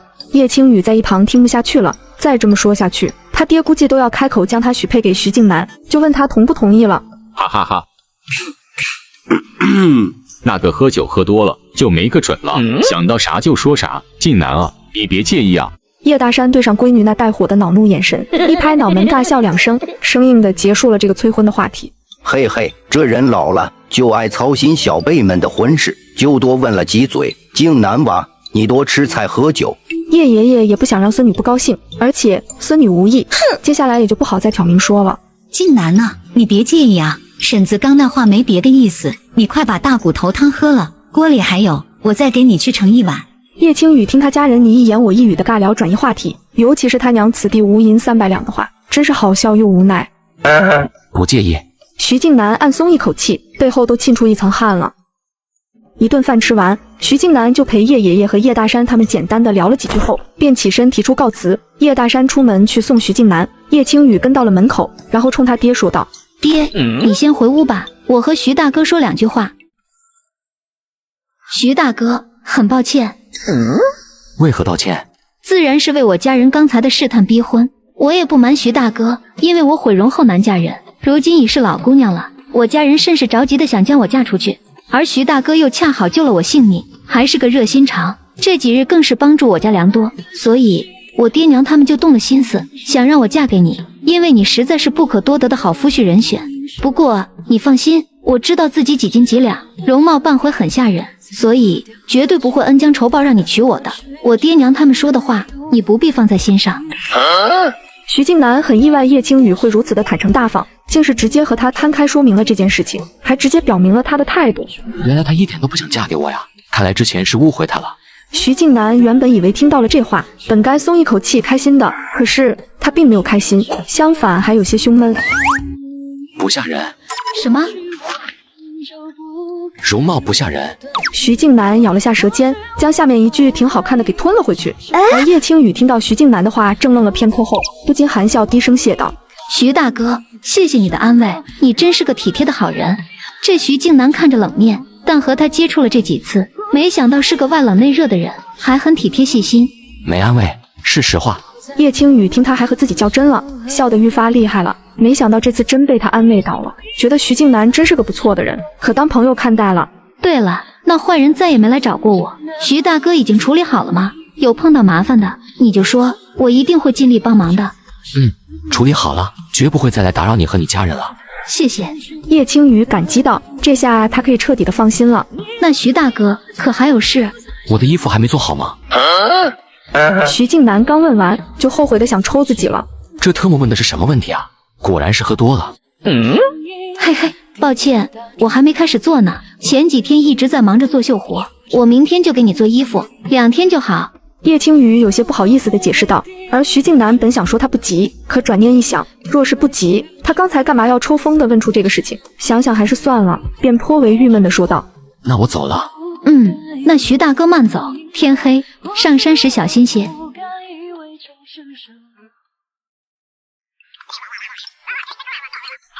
嗨，青雨啊，静南回去了。走了。青雨，你和他说什么了？说的那么久。叶秦氏忍不住的开口问道。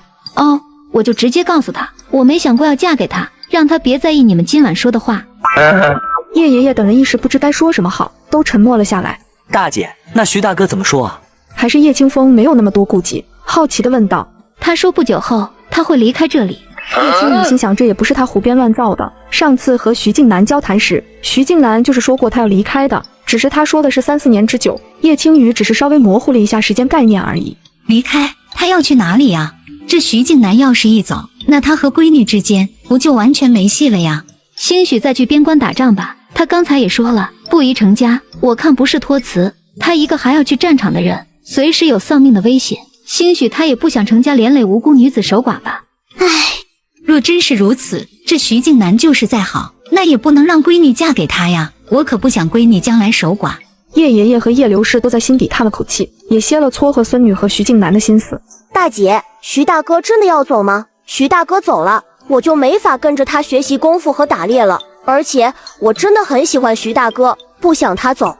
小宝，徐大哥有自己的事要做，也可能只是离开一段时间，还会回来。你还小，不急着学功夫和打猎。若徐大哥真的一去不回了，大姐承诺一定会找到其他人教你，好不好？行了，很晚了，都回去睡吧。第二天一大早醒来，叶青雨就开始忙活着给徐静南做衣裳，争取花1、2天的时间就将这衣服给做好。而叶秦氏看见女儿终于开始给徐静南做衣裳了，心里没觉得有多开心，而是添了一抹惆怅。这么好的女婿人选就这么没了，郁闷呢。叶无事也觉得挺可惜的，他之前也很看好徐静南的。叶青雨看出他娘心情不太好，自然知道是为什么，可他也不知该怎么劝说，只能想着过段时间他娘就该好了，不郁闷了。花了1天多的时间，叶青雨将徐静南的衣服给做好了。青雨，你这手艺真好，做的衣服真好看。布料当时买的多，我也给小宝做身衣服。自从知道徐大哥要走之后，他就一直蔫蔫的，不知给他做件新衣，能不能让他开心点？那孩子一心想着跟静南学功夫，知道他随时要走，自然是难受。他又心思重，我劝了2回了，也没见好。叶无事说起小宝，就皱起了眉头。儿子不开心，当娘的心里也难受得很。徐大哥虽说要走，可又不是今年就离开。下次问问他，请他教给小宝一套简单拳法，让小宝先学着就是了。他不是今年就走啊？不是啊，他说要走，可也不急着走，兴许还要再待个1、2年，甚至2、3年吧。青雨，你跟娘说实话，你是不是还惦记着刘俊生呢？娘，你想哪里去了？那个肤浅的渣男，我就是惦记一头猪，也不会惦记他呀。听到叶青雨这样说，叶秦氏也是无奈的笑了笑，只能劝自己别焦急，女儿的婚事还是她自己中意才最重要。随后，叶无事将小宝给叫了过来，给他说了要请徐静南现在教他打拳的事。小宝闻言，开心的双眼顿时变得锃亮。真的吗？当然是真的，但是我们还要征求徐大哥的意思，他若不同意，徐大哥若是不同意，一定是我不够好，无法让他收我为徒，我会努力求他答应的。叶青雨看着认真可爱的小宝，不禁莞尔，这孩子的心多赤诚啊，徐静南应该不会拒绝吧？奶奶，我带小弟小宝他们去山上给徐大哥送衣服。青雨啊，你让清风去就好了。山上路不好走，你别去了。奶奶，没事的，只是普通的上山路，又不陡峭，我哪有那么娇弱呀？我亲自将衣服给徐大哥送过去，让他试一试，若有不合适的地方，再拿回来修改。那你别乱跑，送完衣服就赶紧回来，不要再碰山上的野果子、野菜什么的，尤其是长得好看的山菇，越好看的越有毒，知道吗？奶奶，我没那么笨的，差点死了一次，绝对不会再犯第二次错误的，你就放心吧。不过奶奶，我还想在山上多转转，采一些草药回来。若是让我找到一些名贵的药材，那要是卖出去，能值不少银子呢。你啥时候还会认草药了呀？奶奶，你忘了，我自从醒来后，从前看的医书上的知识都印在脑子里了。医书上都画有草药的图片和功能介绍，我当然知道了。好，好，好，那天黑前必须回来。让疯小子和小宝都跟着你，不清不楚的东西切忌入口。叶青雨笑着连连答应下来，不管奶奶有多唠叨，她也不烦，因为她知道这都是为了她好。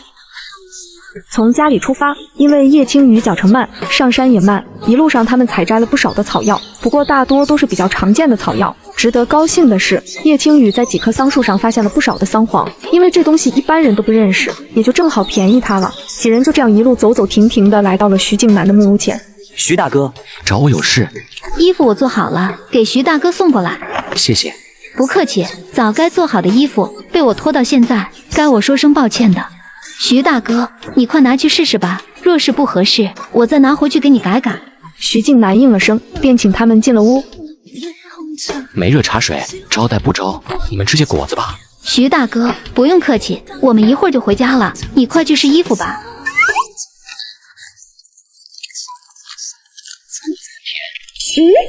他都说甜了，再不吃一个，会不会不太好啊？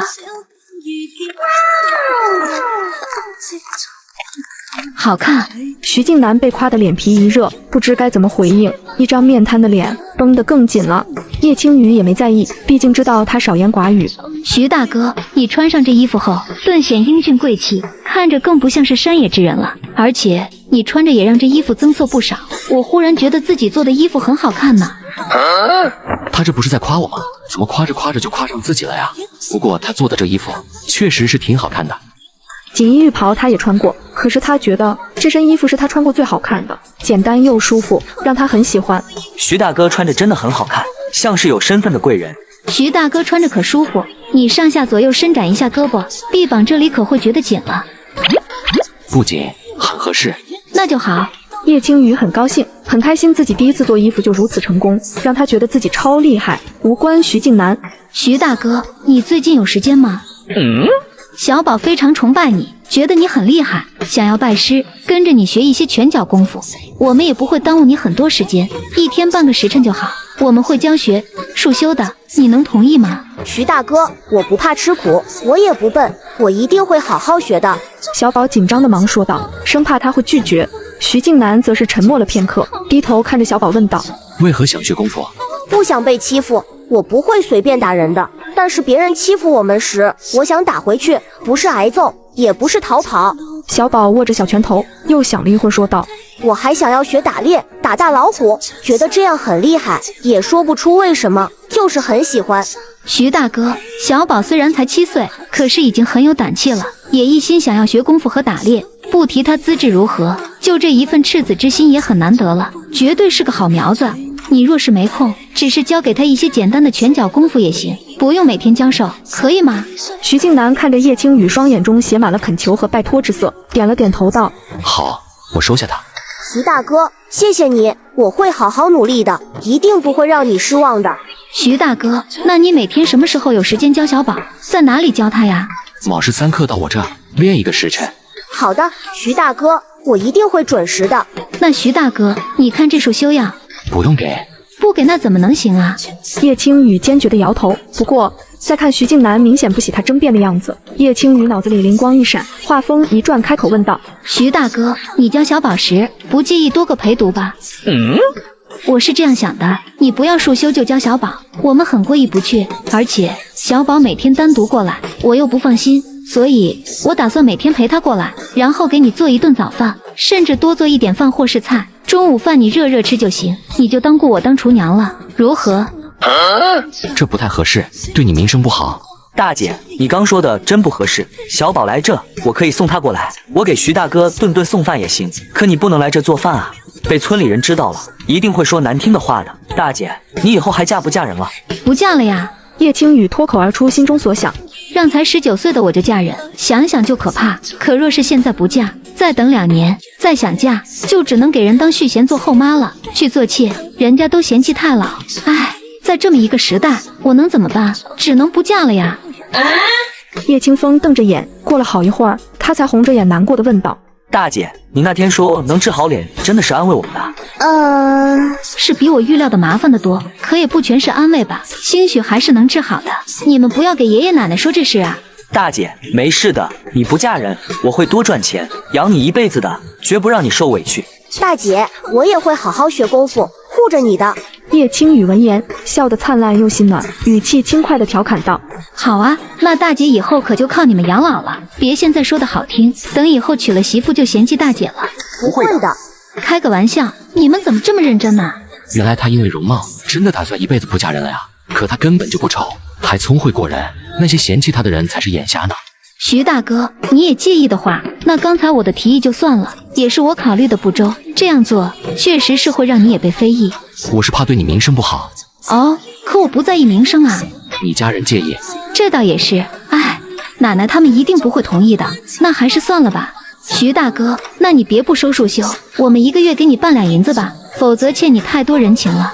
我儿时也得你家恩情，你爹和二叔帮过我，不用算得这么清。啊，真的吗？我怎么没听爹和二叔说起过呀？给过我一些口粮，对他们来说只是举手之劳，忘了正常。叶青雨不禁多看了徐静南几眼，明白了他为何对他们家这么照顾了，原来是皇儿时的恩情啊。只是几口饭的恩情，徐静南还记到现在来报恩，真是至情至性的好人呢。快回去吧，天黑了，我送你们下山。你们总算是回来了，可担心死我了。这都要天黑了，你们再不回来，我们都要去山上找了。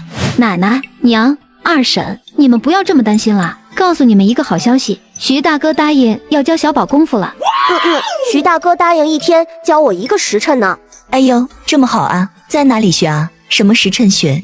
在徐大哥那里，卯时3刻到。娘，明天我要卯时起床，你可要记得喊我呀，绝不能让我迟到了。好好好。青雨啊，静南要教小宝，你说要给他束修了吗？我说要给，可徐大哥不要，不如早上咱们多做点吃的，让清风给他提过去吧，平时也多给他送送饭。也好。叶刘氏点了点头，自然是没有意见。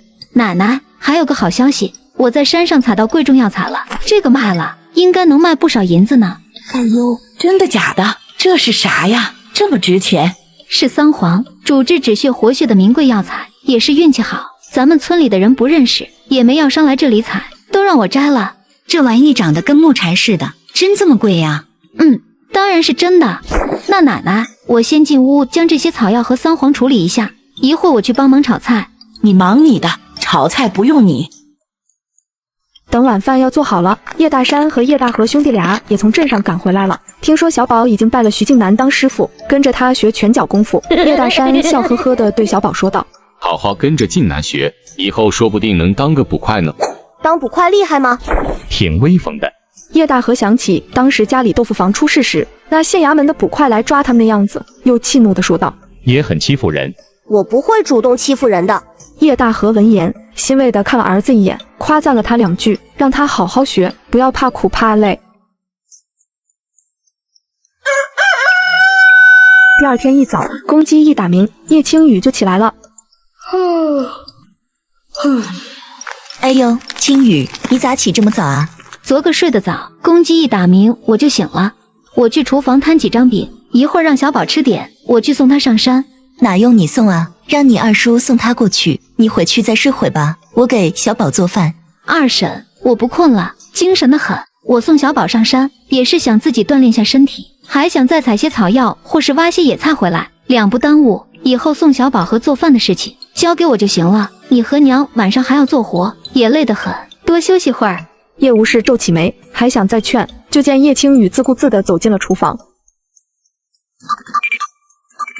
徐大哥，我来晚了吗？没有，徐大哥，我大姐做了早饭给你带过来，我也吃了一点点，可香了。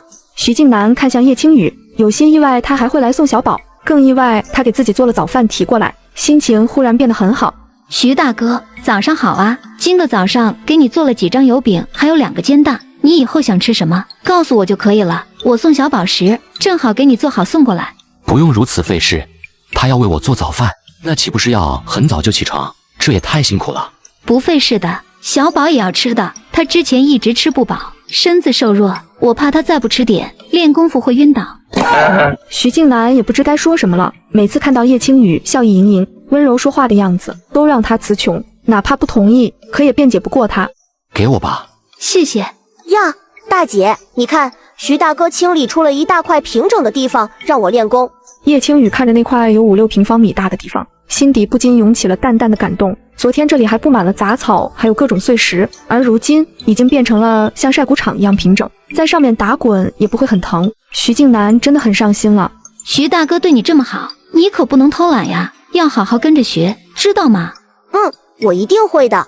徐大哥，太谢谢你做的这些了，那小宝就交给你了，我和清风去前面转转，挖些野菜去，过1个时辰来接他。大姐，我觉得徐大哥对你可真好，是不是想娶你啊？嘿嘿，他若是不懂的话，留着当我姐夫就好了。你徐大哥面冷心热，对谁都挺好的，别瞎说。才不是呢，徐大哥在外面可是对其他人凶得很，就对我们家好。对，他是因为儿时的恩情，对你，对小宝，对我们一家人不都很好吗？总不能因为大姐是个女的，你说他对我好，就是想娶我吧？好像也是。行了，别说这些有的没的了，咱们还是去寻草药吧，看今天能不能发现好东西，卖了也好发一笔小财。忙活了1个早上，叶青雨姐弟俩采的草药不多，野菜也没挖多少，毕竟是在山外围，很多村民都来挖，也没剩多少。想要好的东西，就要再往山里面走，可山里面太危险了，不仅有野兽，兴许还会迷路。为了生命安全，叶青雨暂时是没打算轻易进去的。差不多时辰了，咱们回去吧。叶青雨和叶清风俩人回到木屋时，小宝正在蹲着马步，兴许是蹲得太久了，他的2条腿颤颤悠悠的，像随时会摔倒的样子。叶青雨看着小宝这样子，既心疼又欣慰，不由得想着一定要好好给他补一补。徐静南见他心疼的样子，冲他说道：习武都是这般辛苦，小宝资质不错，可练得有些晚了，若想成才，必要苦练。我知道，徐大哥不必顾及他受苦，严厉教导就是了。我以为你见不得他受苦，是挺心疼的，可是若这世上宠着他，不是疼他，而是害他，吃的苦中苦，方为人上人。这世上成功的道路，哪有捷径可走？闻言，徐静南深深地看了他一眼，然后看向小宝，在他到了身体极限，马上就要支撑不住的时候，才开口道：今天就先练到这。小宝闻言如同大赦，双腿一软就坐在了地上，他感觉自己的2条腿仿佛已经不是自己的了。小宝，今天学的怎么样呀？累不累呀？一点也不累。嘿嘿，就听他瞎说吧，累得都趴地上爬不起来了。哎呦，练得这么狠啊！哼！小宝瞪了2哥一眼，抓着他娘的胳膊，紧张地说道：娘，我是累，但徐大哥对我可好了，给我弄了场地，我累了还给我揉腿呢。他还说我努力练习，等长大后可以变得很厉害的。娘，你可不能不让我去学了。大姐说了，你不让我学，是害我，不是疼我。大姐，吃的苦中苦，方为人上人，对不对？对，这道理娘也懂，又没说不让你学了。瞧你紧张的样，折腾一大早，饿了吧？我去给你们盛饭去。谢谢二婶。用过早饭，叶青雨又去翻了翻昨天的草药，然后将今早上刚采的那些也一起晒上，等晒干后再稍一加工，便可以拿去药铺卖了。然而让大家意外的是，兰兰娘又过来了。寒暄一番过后，兰兰娘便笑着说道：我也不绕弯子，我这次来就是在想买一些布玩具和头绳的。上次从你们家进的货，才3-4天就卖光了，而且还有不少人去我那里打听想要买呢。婶子，我们是有布玩具，但是这次我们恐怕不能像上次那样20文卖给你了，最低也要35文。你要想买，我们可以匀出来一些给你。哦，这批货已经被其他人给订走了吗？这一批货已经订好要卖给文绣坊的掌柜的，他是要卖到县城的，我们做得很精细，要价也就高了些。你要收这批货，对外估计要卖个50文左右。在我们这小镇上，估计客源不是很多，你可要慎重的想一想。兰兰娘听她为自己考虑，不禁笑着说道：“你给文绣坊掌柜的货，只要不在咱镇子上卖，没人和我抢生意，那我也不怕卖不出去。你们先拿出来，我看看成品如何，再决定买多少。”叶秦氏和叶无事马上将做的布玩具给拿了出来。怎么都是这样的，还没塞东西？因为掌柜的要卖到县城去，所以我建议他让人往里面塞棉絮或香料，做得更精致一些，价钱也可卖得更高一点。哦，原来是这样的。那我若要30个，能不能帮我将草料塞上？当然可以啦。那头绳你们做了吗？做了一些，就20根。那正好都卖给我吧。其实这头绳便宜，5文一根还是很受欢迎的，很多人会多次购买。女孩子扎头发的头绳是不嫌多的。婶子说的是，只是我们家人手实在是有限，做不了那么多。兰兰娘挺遗憾地叹了口气，又说道：“那我要的那30个布玩具何时能缝好？若快些的话，我就在这等一等了。快一些的话，半个时辰吧。那我就等等吧。那你稍等会，我们现在就给你将草料装上。”一家人忙活了近半个时辰，便将那30个布玩具给弄好了。兰兰娘笑着付了钱，带着布玩具和头绳离开了。一下子就少了30个布玩具，还想后天做出来100个给掌柜的，看来咱们要抓紧时间缝了。叶无事也点了点头，废话不多说，干就完了。第二天一早，徐静南和昨天一样等在外面。他望着远处，一想到一会儿叶青雨他们就要来了，心情竟是有些期待。然而等了片刻后，徐静南远远地看见了小宝，还有走在他身边提着饭盒的叶大河，他的眉头不由得皱了起来。徐大哥，静南啊，小宝就麻烦你了，这食盒里是青鱼给你做的早饭，快提上去趁热吃吧。谢谢。徐静南接过来，失落的心情又上扬了些。既然给我做了饭，为何不送过来？小宝，你好好听你徐大哥的话，等你练完了，清风会来接你回家的。爹，我知道了，你快回去吧。你大姐和清风怎么没来？不采草药了吗？我大姐说要赶着做布玩具，今天没时间过来了。我大姐做的布玩具可卖钱了，昨天家里又赚了1两多银子呢，再过不久家里的债就能还清了。你大姐是很能干。你大姐和清风去镇子上了？是啊，大姐说要去卖布玩具和草药，家里的肉也吃完了，不知道大姐还会不会买肉了。会的，徐静南笃定地说道。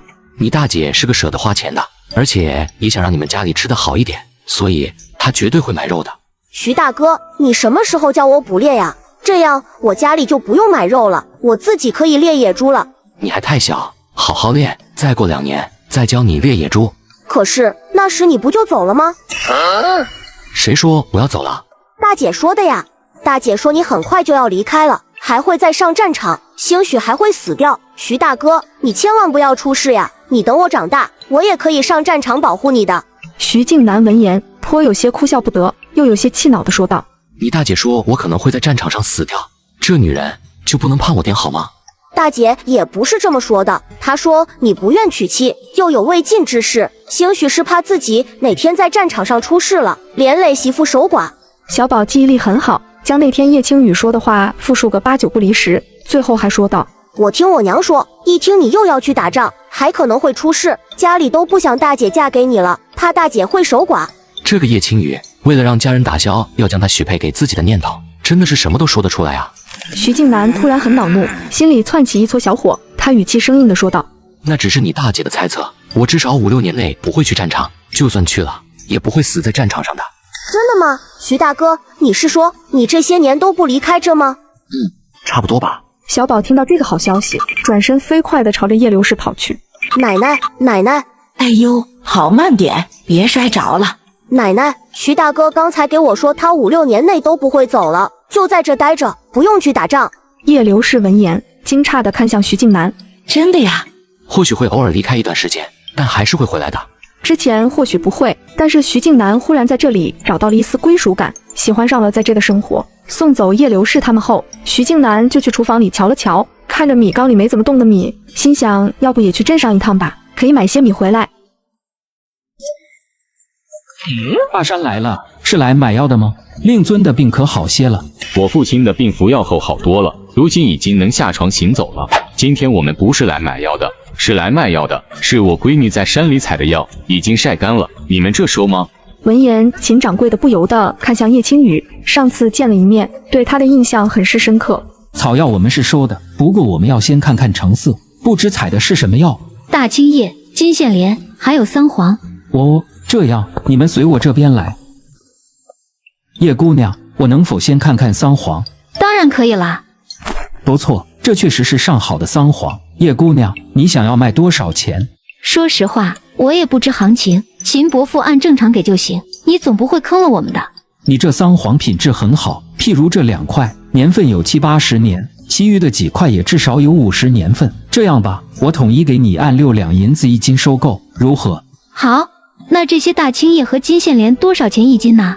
这2味要比较便宜，大青叶1斤一般是150文，金线莲稍贵一些，是200文1斤。你这品质挺好，我再给你各加10文钱吧。以后若是再采了草药，都是这种品质的话，可以随时过来卖，我都收。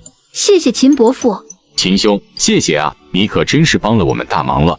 我这哪算帮忙啊，不过是在商言商。我是药铺，就需要草药，你们的草药品质好，我自然是要收的。谈好价钱，过了秤，一共是8两761文钱。秦掌柜将钱付给他们后，笑呵呵地看向叶青雨问道：“冒昧一问，不知道叶姑娘是跟谁学的医术？我见你不光会药方，你这晒制草药的手法也挺好的。”这都是我看医书学来的，并没有师傅。姑娘是自学成才？秦掌柜惊讶地瞪大双眼，有些不敢置信。我之前看了些医书，又爱瞎琢磨，就懂了些皮毛，哪能算财呀？秦伯父谬赞了。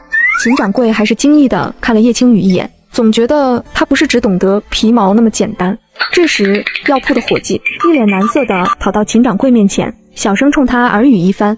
秦掌柜也随即脸色一变，眉头紧锁起来，低叹一声道：“行了，你告诉李大夫，再不情愿也要跑一趟的，让他准备一下。”秦兄，可遇见什么难处了？不知我们是否能帮上忙？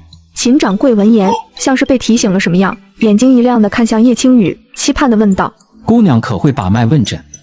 稍微懂一些，但是我没给人看过病。那也成，叶姑娘，我们需要你帮忙去看一位病人，事后一定会有重谢的。秦伯父，你不用如此客气，我可以帮忙问诊，但是我医术不精，恐怕……叶姑娘，你不必如此担忧。其实那位病人的脉案我们都知晓，药方也不用你开，只是因为病人太特殊，所以需要你去沟通一下。什么样的病人呢？是李家的3小姐。秦掌柜苦笑，压着声音说道：“她是千金之躯，我们大夫问诊多有些不便，一些病症不好问明，所以还需你代问一下病理。”听到这话，叶青雨瞬间秒懂了。叶姑娘，你看可行？可以。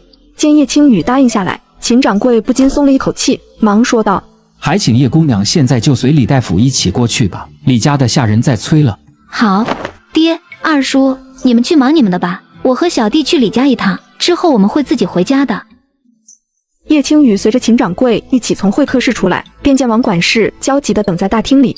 王管事，这位叶姑娘也会些医术，让她跟着一起去问诊可好？不方便之处，可由她来和3小姐沟通。叶姑娘，你还懂医术？略懂1、2。王管事犹豫了片刻，便对叶青雨拱了拱手，态度十分客气地说道：“那就麻烦叶姑娘了。”见王管事这般，秦掌柜不由得多看了叶青雨一眼，心中呐喊：为何这王管事对他如此客套？不客气。那个李大夫，可有3小姐的脉案？我能看一下吗？也好心中有数。有的。叶青雨拿过来一看，顿时了然，为何需要自己代问病理了。原来这李家3小姐看的病是月经不调，乃是妇科中比较常见之症，但在这个时代，月经不调的具体病症是很难冲一男性大夫说出口的。李大夫，我们走吧。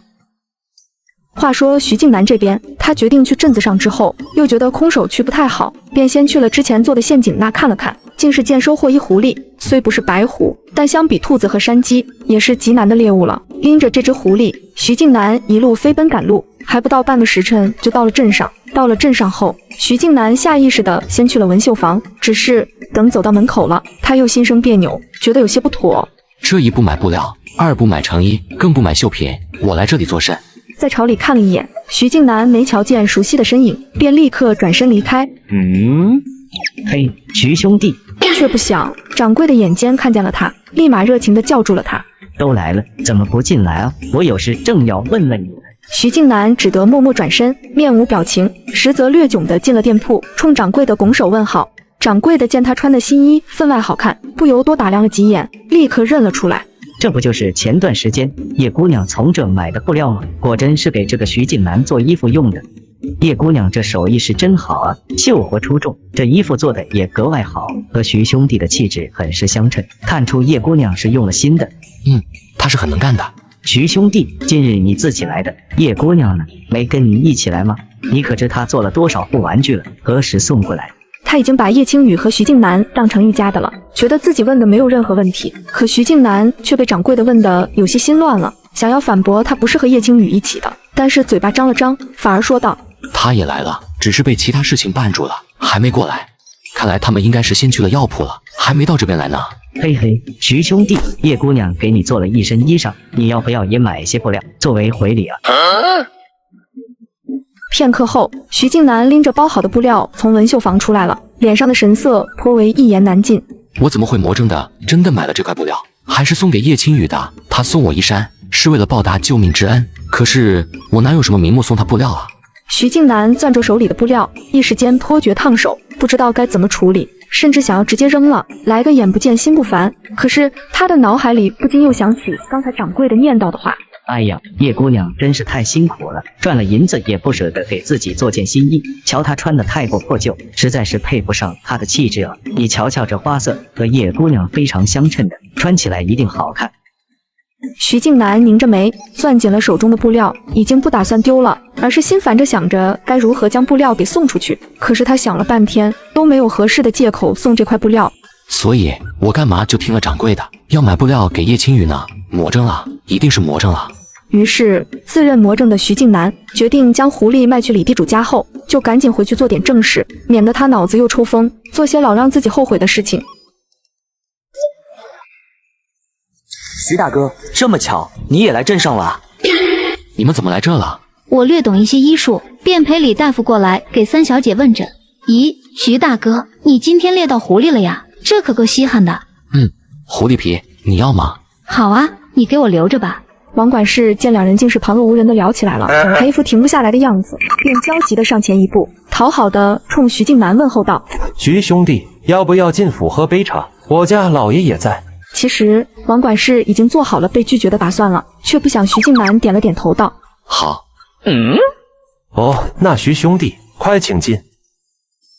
入府后，王管事便带着众人先去见了李地主。李地主看到徐静南一行人，眼睛一亮，快步迎了过来，堆起笑意和徐静南寒暄着，那热切的模样带着几分明显的讨好之意。寒暄一番后，王管事便在一旁小声提醒道：老爷，夫人和小姐还等着李大夫问诊呢。李地主闻言，这才看向李大夫和叶青雨，不由得微微皱起眉。李大夫他认识，但这个蒙着面纱的女子又是谁呢？老爷，这位是叶姑娘，略懂医术，帮着李大夫一起来问诊的。那你们快过去吧。叶青雨知道后宅外男一般不能进，便冲小弟说道：小弟，你在这跟着徐大哥，大姐一会儿就回来。我会照看他的。谢谢徐大哥，还好有你在。徐静南被他说的心口一热，感觉他还是很需要自己的。你知道刚才那位叶姑娘是什么人吗？怎么看她跟徐静南好像很熟悉的样子？老爷，她就是叶柳村的叶青雨，以前才貌双全，颇有名气，还和如今的刘主簿有过婚约，可3年前毁了容，婚事没成，叶姑娘也就没再嫁人。前一段时间，我打听了叶姑娘不小心落了水，是徐兄弟将她给救上来的。这一来二去的，我瞧着徐兄弟对她颇为上心，前几天他们还一起来卖猎物，这不，今天又在一块了。你的意思是说，徐静南要娶她？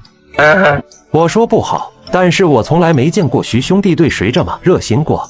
王管事说的小心翼翼的，不敢直接断定。李地主则是有些烦躁的拧着眉，因为他也是想要将三女儿嫁给徐静南。虽然徐静南现在住村子里，还是个猎户，可是李地主无意中得知，这徐静南的身份不简单，就连县令都对他颇为客气，而且他也有几分看人的本事，也能瞧出徐静南非池中之物。可是有大本事的人，若真的能攀上他，那他们李家可就有了个大靠山了。这心思，李地主从几个月前就有了，也无意中冲他女儿透露过。可是他那个女儿骄纵得很，偷偷见过一次徐静南后，就嫌弃他长得凶，太吓人，死活不愿意还给气病了。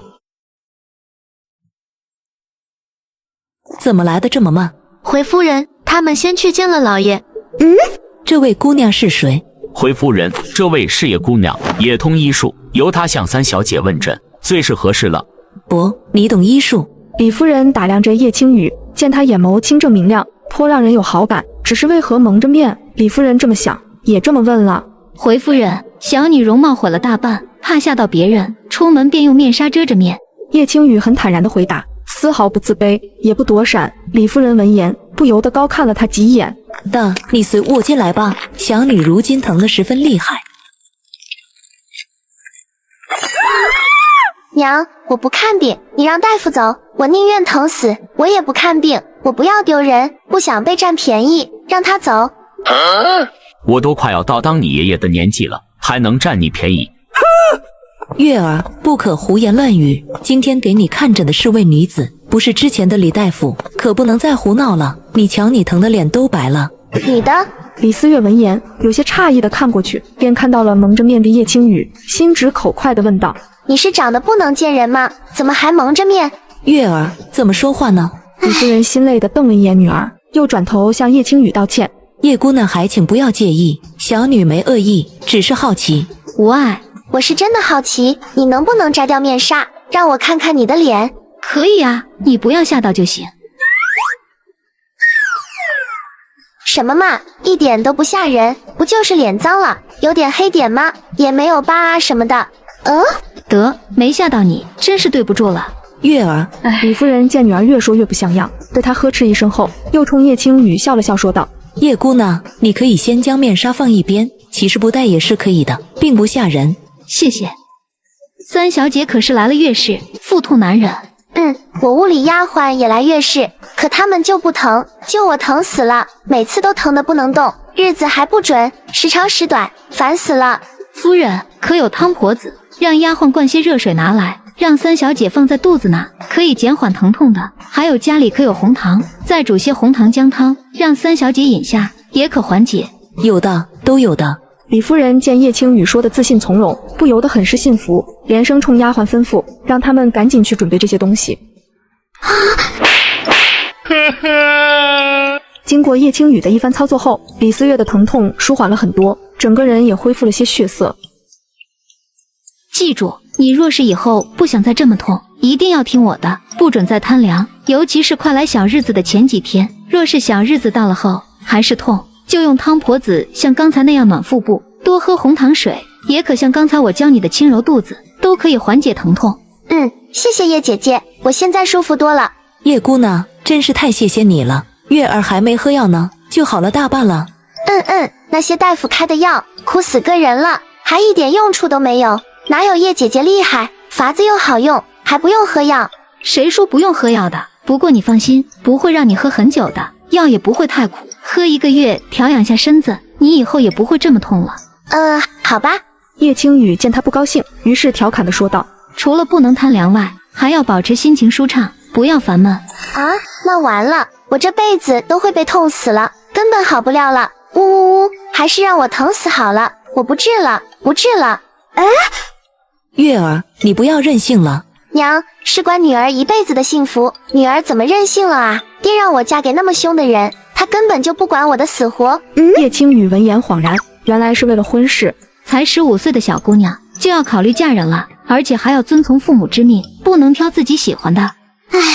这可怕的时代啊！那徐静南虽长得有些凶，但是你爹说他品行很好，也有前途。娘打听他行事也是个可靠的，这种人以后可能不会纳妾的。就算纳妾，以他的品行，也一定不会宠妾灭妻的，是个好归宿。李夫人也顾不得叶青雨在一旁了，见女儿如此伤心，连忙安慰道。叶青雨一听他们说的这个人居然是徐静南，内心有些奇妙的感受。娘，我不听，你说的都是骗人的。那徐静南长得好凶，脸上还有疤，他还不会笑，不会说话，我嫁给他怎么可能过得好啊？爹真的让我嫁给他，我就死给你们看。叶青雨在一旁听着，不由得微微皱眉，心想徐静南哪有他说的那么不堪啊？他可是个面冷心热又体贴的好人。叶青雨觉得自己有必要为徐静南说两句公道话，不能让他就被这么误解了。那个你们说的徐静南，我也认识，而且颇为熟悉。他其实是个面冷内热、十分知礼的好人。叶姑娘认识他？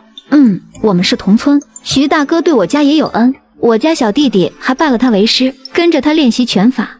叶姐姐，你帮帮我好不好？若徐静南是你口中的好人，那他一定不会为难我的。你帮我带个话给他，就说我死也不愿嫁给他，请他不要答应我爹说的结亲，不要逼我，求求你了。月儿，你怎么能让叶姑娘带这种话呢？你爹也只是想想，还没向徐静南透露想法呢。我不管，我打消不了爹的念头，我只能想办法打消徐静南的了。娘，你难道也想女儿一辈子郁郁寡欢，每个月不是每天都痛死吗？好吧，我会给你带话的。我听徐大哥说过，他还没想过娶妻的事，你不要太担心了。真的吗？他是这么说过。太好了，叶姐姐，你真是我的大恩人、大福星，我好喜欢你。你不仅让我的肚子不痛了，我的心也不痛了，病一下子就好啦。相比考虑什么靠山之类的，李夫人自然是心疼亲闺女的。知道闺女如此反感抵抗嫁给徐静南，也不想勉强她，便将叶青雨拉到一旁，说出了自己的忧虑。李夫人，放心吧，徐大哥不是那样小肚鸡肠的人，绝对不会计较，甚至记恨你们的。经过相处，叶青雨很清楚徐静南的为人，虽然他也是个钢铁直男，但绝对不是个心胸狭隘的小人。李夫人闻言稍微安心了些，拜托叶青雨委婉的提点，不要说的太过了。叶青雨连连点头答应下来。叶姑娘，咱们今天虽是第一次见，但是你的言行做派很让人好感，也很幸福。月儿也是个没心机的孩子，什么都说。今天这事还请你保密，别对外说。夫人放心，我不是那多嘴之人。从李家出来，徐静南也跟着出来了。因想着李思月的事，叶青雨看他的眼神中不免多了几分八卦和好笑的心思。徐大哥，你还有其他事要办吗？买些米就回去。那徐大哥，我这次还需拿些碎布头回去，你能和我们一起回，帮我们提一下吗？徐静南突然感觉脑壳疼得很，因为买那块布料的蠢事，他内心其实是抗拒去纹绣坊的。不过好在去纹绣坊之前，叶青雨先跟着李大夫回了一趟药铺，毕竟当初去李家看病是应了秦掌柜的请求，如今事了了，需要告知对方一声。叶姑娘，这次真的是太谢谢你帮忙了。秦伯父，你太客气了，我还要感谢秦伯父的信任，鼓励我去李家看诊呢，不仅让我得了一笔钱，还有了行医经验，这是怎么说都是我占了便宜，我还要谢谢你才是呢。哎呀，你这孩子也太会说话了。其实像李家三小姐这样情况的不在少数，李大夫问诊时多有不便，你若是有时间，不妨多来药铺，先跟着李大夫学学切脉问诊，练练手，积累些行医经验，以后你可以专给夫人和小姐看病。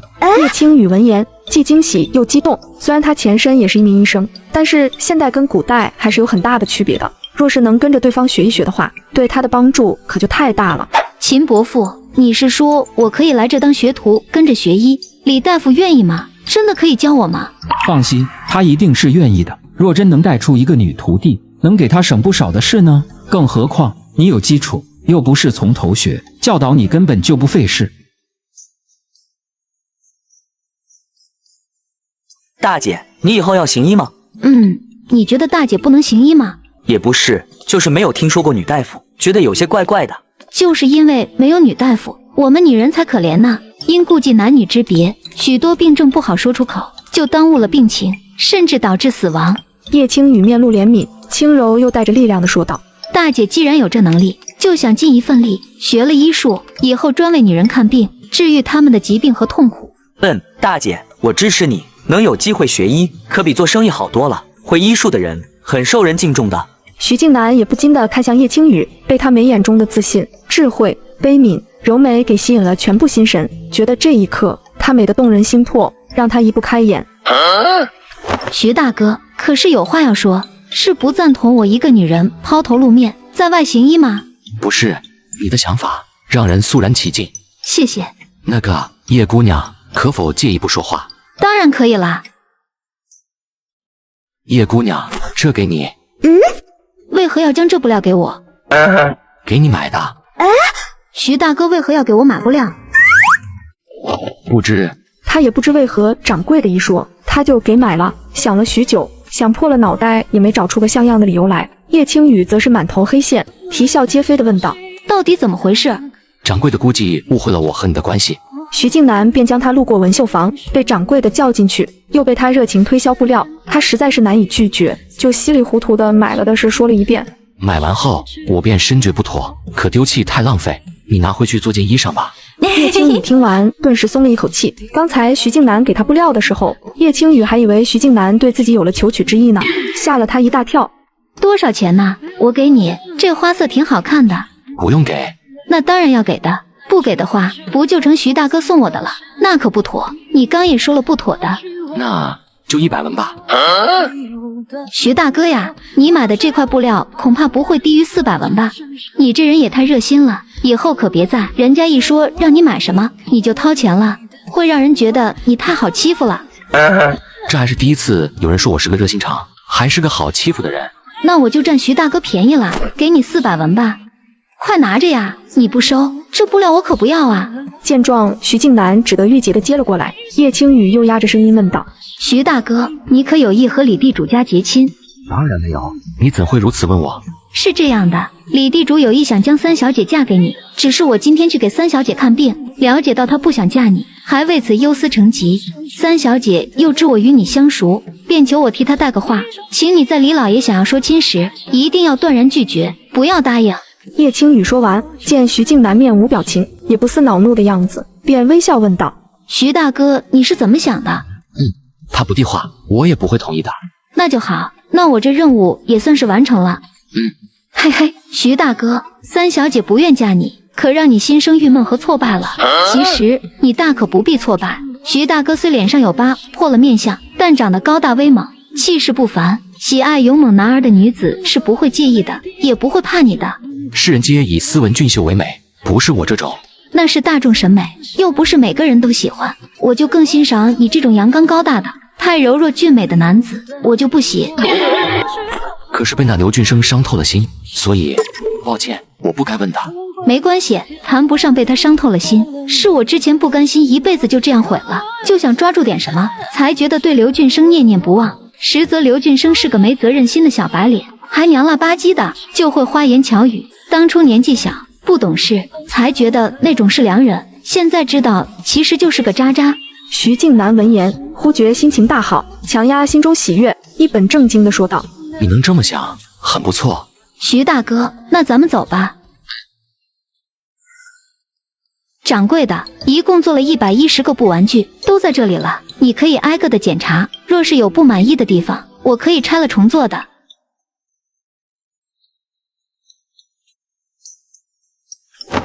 不错，叶姑娘做的东西总是最好的，让人挑不出什么错来。以后你送的货，我看我都不用再检查了。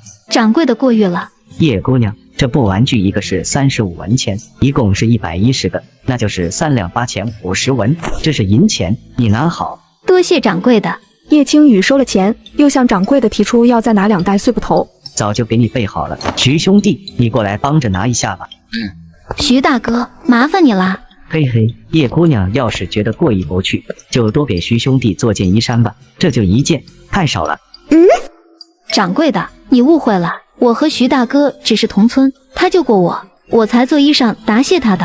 哦，这样啊，叶姑娘，徐兄弟是你的救命恩人，又这么帮你，还给你买了布料作为回礼，你更需要感谢他了。这一身衣裳哪够穿呀？是不是啊？片刻后，徐静南跟叶青雨姐弟3人一起从文绣房中出来了。徐静南扛着2袋碎布头，而叶清风的背笼里，从刚才的1块布料已经变成了2块。没错，刚才在掌柜的热情推销下，叶青雨也抵挡失败了，又买了1块布料，准备再给徐静南做一身衣服。徐大哥，我现在非常能理解你为什么会给我买布料了。唉，脑壳疼啊！同病相怜啊！转眼间，他们就来到了粮铺。叶青雨也是第一次询问大米的价钱，发现这大米贵的有些离谱，香米要50文1斤，新米是30文，陈年旧米是20文，最低等的那些劣质米也要10文。总而言之，大米要比面粉贵得多。大姐，咱们还不如买些白面，大米太不划算了。叶青雨也犹豫了，如果买陈年旧米一定不好吃，还不如不买。可要是买新米，1斤要30文啊，比肉还贵。而他们家里是11口人，如果让所有人都吃饱，一顿饭要吃掉3斤多米饭，这么一算，瞬间就觉得肉疼得很，根本就吃不起呀。不买米了，买些白面回去。叶青雨点了点头，让赵掌柜的给他们称上30斤的白面。徐静南则是冲赵掌柜要了20斤新米。叶青雨一听他要买这么多米，不禁惊诧地看向他，皱眉劝说道：“徐大哥，你一个人吃饭，你买这么多米吃不完的，放久了发霉了就不好吃了。你家还有不少米面呢，最多买上5斤就够了。”这大米放你们家里，我出粮食，以后1日3餐，你们做了送给我。徐静南觉得已经收了小宝为徒，也天天吃他们家的早饭，和叶家已经撇不开关系了，也不差再加上午饭和晚饭了。为此，他还可以有借口多给叶家送些米面粮食，还有各种猎物果子，也让他们吃得好一些。可即便这样，也不用买这么多，你又吃不了。你们也吃？我们不。姑娘，平日里管得严也就算了，可出门在外的，也给这位兄弟留点面子不是？他都说要20斤了，你却说要5斤，他不要面子的。这话怎么听怎么都不对味啊！可是赵掌柜都这么说了，叶青雨也实在是不好再争论这买多少米的事情，便点了点头应了。好，那就称20斤吧。徐静南见他不反对了，暗松了一口气，不由得朝赵掌柜的投去一个感激的眼神。都是男人，都是妻管严，兄弟啥也不用说，我懂，我太懂了。从粮店出来，他们便直奔卖肉的摊子去了。姑娘，这次要买多少肉啊？瞧，我这刀都磨好了，就等着给你切肉剁骨头呢。谢谢，那麻烦你给我来8斤五花，10斤棒骨，5斤肥的，5斤瘦的，3斤猪头肉，5斤猪肝。叶青雨发觉这镇上的老板们一个个的都很会做生意，一开口就热情的让人招架不住，不多买一点就觉得对不起他们。叶青雨一下子买这么多肉，是因为考虑到以后每顿都要给徐静南做饭，总不好让他跟着他们家只吃野菜呀。而且他想着过几天就要秋收了，要抓紧趁着这2天的空档，给大弟小弟盖一个土坯房出来，那就需要村里的族人来帮忙，多买些肉，明后天也好招待他们一顿饭。好嘞，你稍等。大姐，你怎么买这么多啊？咱们顿顿吃，只吃肉也吃不完啊。我想着明天给你和小弟盖间土坯房，要让叔伯们来帮忙，咱家要管饭的，所以多买些肉。大姐，咱家啥时候说要盖房了？我刚想到的，趁着天还不冷，又在秋收前，这时候盖最合适了，不能再拖了。叶清风顿时心里暖暖的，大姐把家里大大小小所有的事情都想着了，为他们精打细算的撑起了一片天。叶清风想到这短短的半个月家里的各种变化，就不禁红了眼睛，鼻子酸酸的道：有大姐真好。居阶上集，他们在肉铺买完肉，就坐牛车回家了。青雨啊，你都买了什么呀？怎么回来的这么晚呢？奶奶、娘、二婶，我今天跟着药铺的李大夫到李地主家给三小姐看病去了，耽误了1个时辰，这才回来晚了。你怎么会去给三小姐看病啊？是三小姐得的女人家的毛病，不方便给大夫说，我又懂些医术，秦掌柜让我跟着去试试，我就去了。我去了李地主家后，想法子缓解了三小姐的病症，李夫人还给了我2两银子做诊金呢。2两？给这么多呀？哎呦妈呀，三小姐得的是什么疑难杂症啊？你给看好了，就给2两银子。嗨，不过是小症状而已。李夫人大方心善，才给的多。娘，你们别往外说，到时别人瞎猜，再传出三小姐不好的话来。奶奶，徐大哥说以后1日3餐都在咱家吃了。这袋子里的20斤大米是他买的，这30斤白面是我买的，还有这些肉啊，都是我买的。因为我想明天请叔伯来帮忙，花2天时间给大弟小弟盖间土坯房出来，便多买了些肉，也好管饭。好，还是我家青雨能干，不仅心思巧会赚钱，还面面俱到的想着家里，做什么事都这么细心妥帖，奶奶真是太高兴了。好了，咱们就别光站着说话了，赶紧去吃饭了。静南啊，多吃一些，千万别客气，小宝以后就多劳你费心了。应该的。徐大哥，你吃肉。小宝，你该称呼徐大哥为师傅了，可以吗？小宝眼睛亮晶晶的看着徐静南，他也很想叫师傅，因为师傅可比徐大哥更亲切了，也说明了他们是师徒的关系。是该这么叫，你是我的徒弟。师傅，你再吃块肉。吃完饭，徐静南没坐一会就离开了。爷爷，大姐给我买了个算盘，你教我算账吧。好，爷爷教你。你是个做生意的好苗子，再会算账了，以后别人也不能糊弄你了。咦，青雨呀，你又买布料了？这个鲜亮清嫩的花色，我看就你能穿。那这块呢？是给谁的？这料子不便宜啊，要好几百文吧。娘，这布料的事真的是说来话长了。叶青雨便将徐静南怎么先被忽悠的买了布料，他又花钱从徐静南那买了过来，然后他又是如何被掌柜的给说的，再买了一块布料给徐静南做衣裳的事情给说了一遍。这确实是够曲折的。青雨呀，娘今天听小宝说，静南5、6年内都不会离开咱这的。他今天又给你买了布料，还很热心的帮你的忙，你不觉得他对你有求娶之意吗？不觉得呀，徐大哥是对咱们一家人都很好，不单单只对我，他对咱们好，听他说是为报儿时的恩情。娘，你别想差了。是我想差了吗？可不应该呀。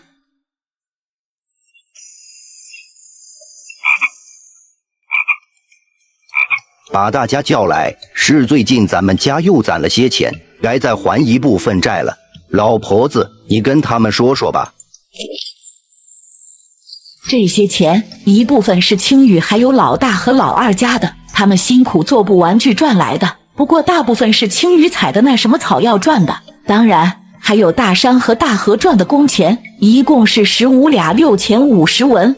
居然这么多了，上次还了12两了，再还掉这些，那还有。青雨，你算算还有多少啊？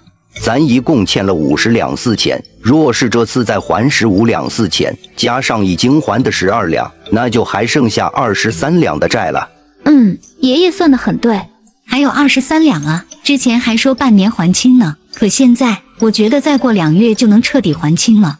爹娘，我娘家大哥的那10两银子先不还了，不算在剩下的债务里，咱就把欠别人的13两还完就行了。之前我也说了，他们几年前借我和大河的10两银子都没还呢，就抵消了。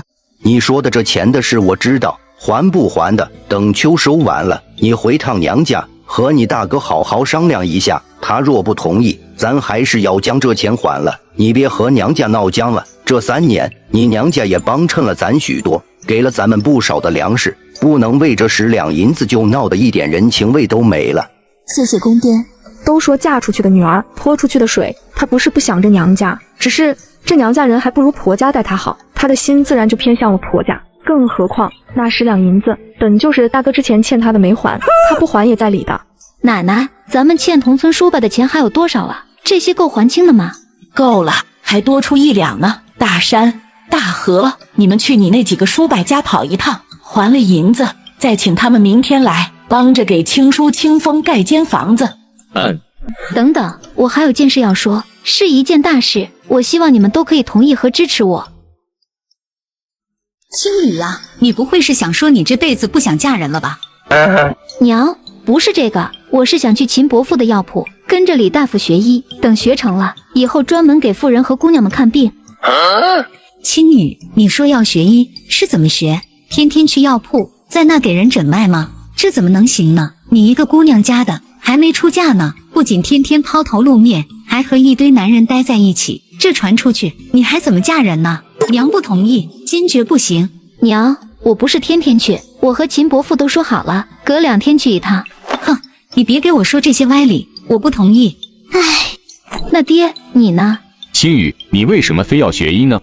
爹，女儿学医，一是想要给自己治脸，二是女儿觉得天下女子太可怜了，因顾忌男女大防，许多病症无法述之于口，她们只能忍耐病痛，甚至病死不敢就医。女儿想要学医成功后，就专为女子看病。青雨，你说的太好了，咱们女子真的是许多病痛只能忍着，比如身上起些红疹，有个疼痒的，也不能让大夫看病症，只能大致的摸摸脉，病都瞧不准的。叶秦氏闻言也抿了抿嘴，态度也软和了很多。大姐，我支持你。我也是支持大姐的。我也支持大姐姐。大姐，谢谢你们的支持。你知道你大姐姐要做什么吗？你就支持。不管，大姐姐就是厉害，做什么都厉害。小妞支持大姐姐。青雨啊，你所思所想非常的好，让爷爷很是欣慰。可是你毕竟还未嫁人，你这样去药铺学医，名声有损啊。青雨啊，你给奶奶说实话，你是不是不想嫁人了？奶奶，我不想骗你，至少这1-2年内我是没有嫁人的打算。但是若我以后有了喜欢的人，我会考虑嫁人的。青雨，那你这喜欢的人是啥样的呀？我也不知道啊，但是若让我盲婚哑嫁，连个男人长什么样，或是就见一次面就要嫁的，我是坚决不同意的。我必须要对那个男人十分熟悉了解，他的言行品质要让我欣赏，甚至让我敬仰崇拜。最重要的是他看上我，我也看上他，其他的也没了，就这么多吧。那相貌、年龄、家世你都不在意？这么说起来就多得很了。我铁定不会做妾的，我也不想做继室当后娘。至于相貌，一般即可，家世更无所谓了，多穷都行。妾室不能做，继室也不好。叶琴是拧眉，他思量了半天，忽然问道：青雨，静南知道你要学医吗？他是什么态度？他知道啊，今天在药铺说这事时他也是在的。徐大哥有见识，心胸宽广，对我学医一事十分赞同，还说对我肃然起敬呢。瞧瞧这话说的，徐静南若是对你没有求娶的心思，我这些年的饭就白吃了。而且刚才闺女说的那些个条件，恰好徐静南全部都符合。嘿嘿，行，娘同意了，你就学医吧。叶大山闻言看了一眼媳妇，凭着多年的夫妻默契，他一下子就看懂了他媳妇的心思。行，爹也同意了，你好好学医，不用在意那些流言蜚语。等你学会了，以后谁乱嚼舌根，就不给谁看病。爹娘，谢谢你们支持我。见叶大山也松口了，叶爷爷和奶奶也就叹了一口气，点了点头同意了。叶大和叶无事也没有意见，同意叶青雨去学医。爷爷奶奶、二叔二婶，谢谢你们支持我。因为家人的退让和理解，让叶青雨的心中既温暖又激荡。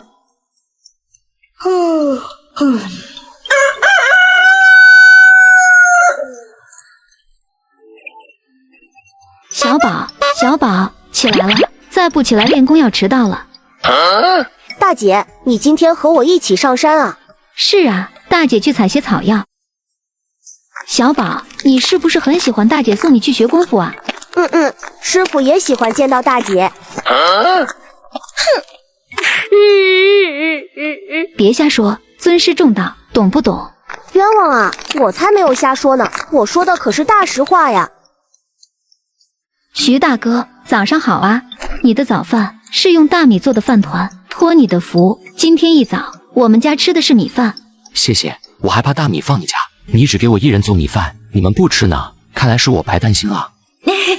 我可没那么傻，你都让我们占便宜了，当然是不占白不占了。是这个理。切，瞧，师傅多开心啊！前2天大姐不在的时候，师傅可不是这样的，大姐还不让说。唉，大人的世界真难懂啊。这个给你。这是哨子。有危险或是碰到陷阱了，就吹响它，我听到了就会去找你们。谢谢徐大哥，你这个礼物太好了，带上这个，我觉得自己在山间行走，顿时间多了几条小命了。不用客气。徐大哥，那我们先去采草药了，待会见。搜寻了大半个时辰，叶青雨也没找到一些值钱的草药，就只有类似大青叶这种普通常见的草药，采之鸡肋，赚不了什么钱，弃之可惜。毕竟1斤也值100来文，反正挺让他郁闷的。大姐，要不咱们再往里面走一走吧？这外围的好东西都被人采光了。不行，再往里就危险了。我和你都体弱，真碰上野兽或是迷路了，就危险了。咱们还是先回去吧。这不是有哨子吗？到时候吹哨让徐大哥来救我们啊。迷路了吹哨子管用，若是碰到野兽呢？还没等徐大哥来救，咱俩就被野兽给咬死了。小弟，你别仗着有这个哨子，就想着去深山里。若是让我知道你背着我这么干了，大姐会很生气的。大姐，我不会的。怎么这么快就回来了？没什么好东西就先回来了。先吃点果子吧。徐大哥，你这果子是不是在深山里摘的呀？你若喜欢，就带回去吃。不用，你前2天给的，家里还有呢。那个徐大哥，找个时间，你能不能带着我去趟山里面呢？我想看看能不能找到些名贵的药材，在外面采不到好东西了。去深山至少要1天的时间，甚至还要在里面过夜。我带你去不太合适。那我们不要去那么远吗？就一早去，天黑前争取出来，行吗？叶青雨期盼地看着他，又说道：我身子如今锻炼的强壮了不少，我去了绝对不拖你后腿的。踩到草药卖了钱，我们28分，我2，你8，好不好？不是钱的事，你和我一起去深山，你确定？确定啊。1，你不会把我卖了；2，你还会护着我不被野兽吃了；3，我就是受伤了累了走不动了，你也能把我弄出来；4，有你在我也不担心迷路。最重要的一点，徐大哥是君子，断然不会占我便宜的。你倒是信赖我。那是当然，徐大哥的人品值得我信赖。嘿嘿，说了这么多了，徐大哥你答不答应带我去深山里呀？好吧，选一天小宝不练功夫的日子，一大早去，争取天黑前回来。那就这么说定了。要不就3天后吧，如何？再往后拖就要秋收秋种了，半个月内都无法去了。那徐大哥，中午用给你送饭吗？你家要盖房子？已经请了同族的叔伯们来帮忙了，人多，应该2天就能盖好了。我也去帮忙，不用送饭。真的？有徐大哥帮忙，那我们又添了一个大帮手了，谢谢你。那你是和我们一起回我家，还是一会儿再去？一起吧。快看，那边有帅哥跟美女，这就是青羽的未婚夫啊！之前只听他出身不好和兄名在外，也没仔细打量过。这一看，高大英挺，目光如炬，倾囊有神，是个好的男儿郎啊！没错，看着是挺好的。因为叶青雨和徐静南走得很近，村里也传出来一些流言蜚语，说他们俩怎么的，马上就要成亲了之类的。而叶家的这些族亲们一看徐静南主动来帮着盖房子，自然而然地将他看成叶青雨的未婚夫了。而且之前有人问起这事，叶大山也不直接否认，就乐呵呵地说什么徐静南是个好儿郎，那就更加证实了这一猜测了。爹，徐大哥也来帮忙了。静南啊，快过来，你也来听听盖房子的事。你一直住在山上的木屋也不是个事，冬天那么冷飕飕的，不挡风不挡雪的，等闲下来了，找块地方，你也盖几间房子，弄个院子。徐静南应了一声，颇为赞同。他之前住山上觉得清静，没人打扰，也无人注意他的行踪，很合适。可是如今他也觉得自己住山上十分不方便了，不提其他的，就教小宝练功夫这一项，就添了许多的麻烦事。看来他确实需要盖房子了，还要住得离叶家近一些才好。随着日头的升高，来家里帮忙的人也越来越多了。叶爷爷把来帮忙的男人们分成了3波，一拨人负责挖土建地基，另一拨人负责搅拌粘土，再用木头做好模具，一会儿砌墙用，还有一拨人则是去山上去找做墙基的石头，还要伐木头做房梁。徐静南被分配到了这第3拨人里面，因为他熟悉山上的环境，让他去找石头和木头很是合适，再加上他力气大，扛石头和木头也是一把好手。青羽他娘，你这是看中徐静南当女婿了？我看中没用啊，还要我家青羽看中才行。哎，你们可别在外面瞎说，八字还没一撇呢。哎呦，你这是天天窝家里不出门吧？哪里用我们说啊？咱村子里的人好多都说青羽和徐静南在一起了。可不是嘛，说的有鼻子有眼的，还有说的难听的，说什么咱家青羽反正丑，嫁给徐静南这样吃人的凶汉子正好，还扯出来刘俊生埋汰咱们青羽，反正挺气人的。我就不说具体的了，我听到了就怼了他们2句，真是吃饱饭闲的，天天盯着咱们叶家的事。这些个嘴碎的就知道在背后逼逼，别让我抓到，抓到了，看我不撕烂他的嘴！哼，我家青羽的本事和才能，外边人知道个屁！这才半个月，我家就将欠大伙的钱都还清了，都是因为我闺女能干。再说静南，那也是有本事的好儿郎，一点都不凶，品行端正，知礼数得很，比那没良心的刘俊生不知好了多少倍。这话我赞同，我昨天就看见了徐静南帮着青羽扛东西，那身上挂得满满当当的，力气大，多能干啊！虽说他一直冷着脸，话也少，可我觉得这样的人没花花肠子，是个好的。刚才我专门观察了下，这徐静南哪里凶了？和外面的爷们们不是处得挺好的吗？还抢着干活。正所谓3个女人一台戏，这么多人聚在了一起，总有那些说不完的八卦事迹。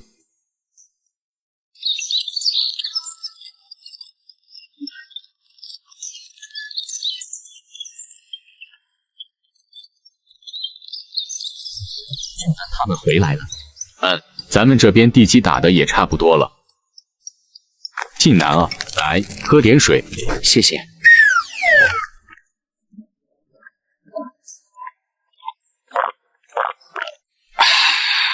接下来需要我做些什么？青雨啊，你做点心有这么好的手艺，你怎么不开个点心铺子啊？婶子，我就是想开，一没时间，二没钱没铺子的，只是会做这糕点，那哪行啊？也是，你还要学医。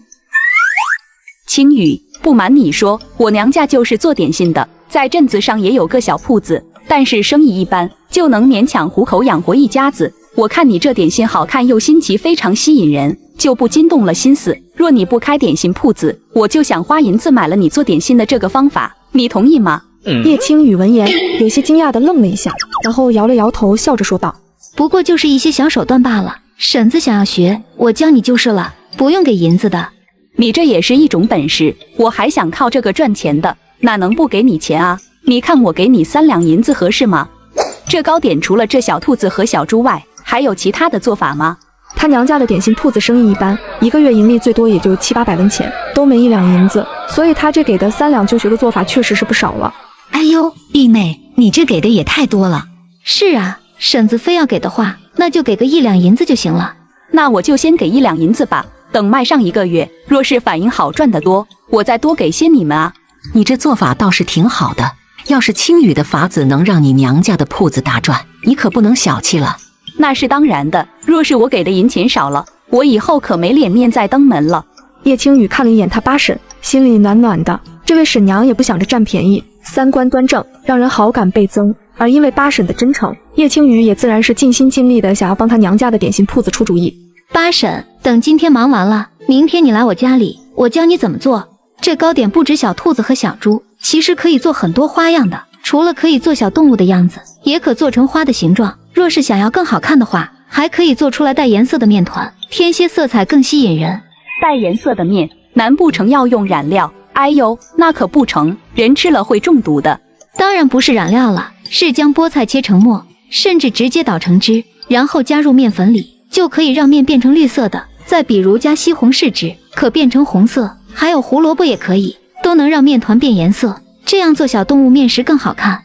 在面粉里加入这些蔬菜汁来变颜色，我真是头一次听说。青雨，你说的这法子真能行啊！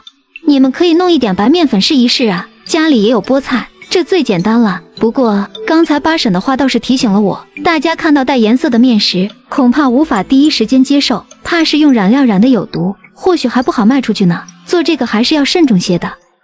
这个带颜色的面再好好想想吧。我们先做些小动物花样的。哇，好香啊！大姐，大伙闻着这香味都饿得不行了，啥时候吃饭啊？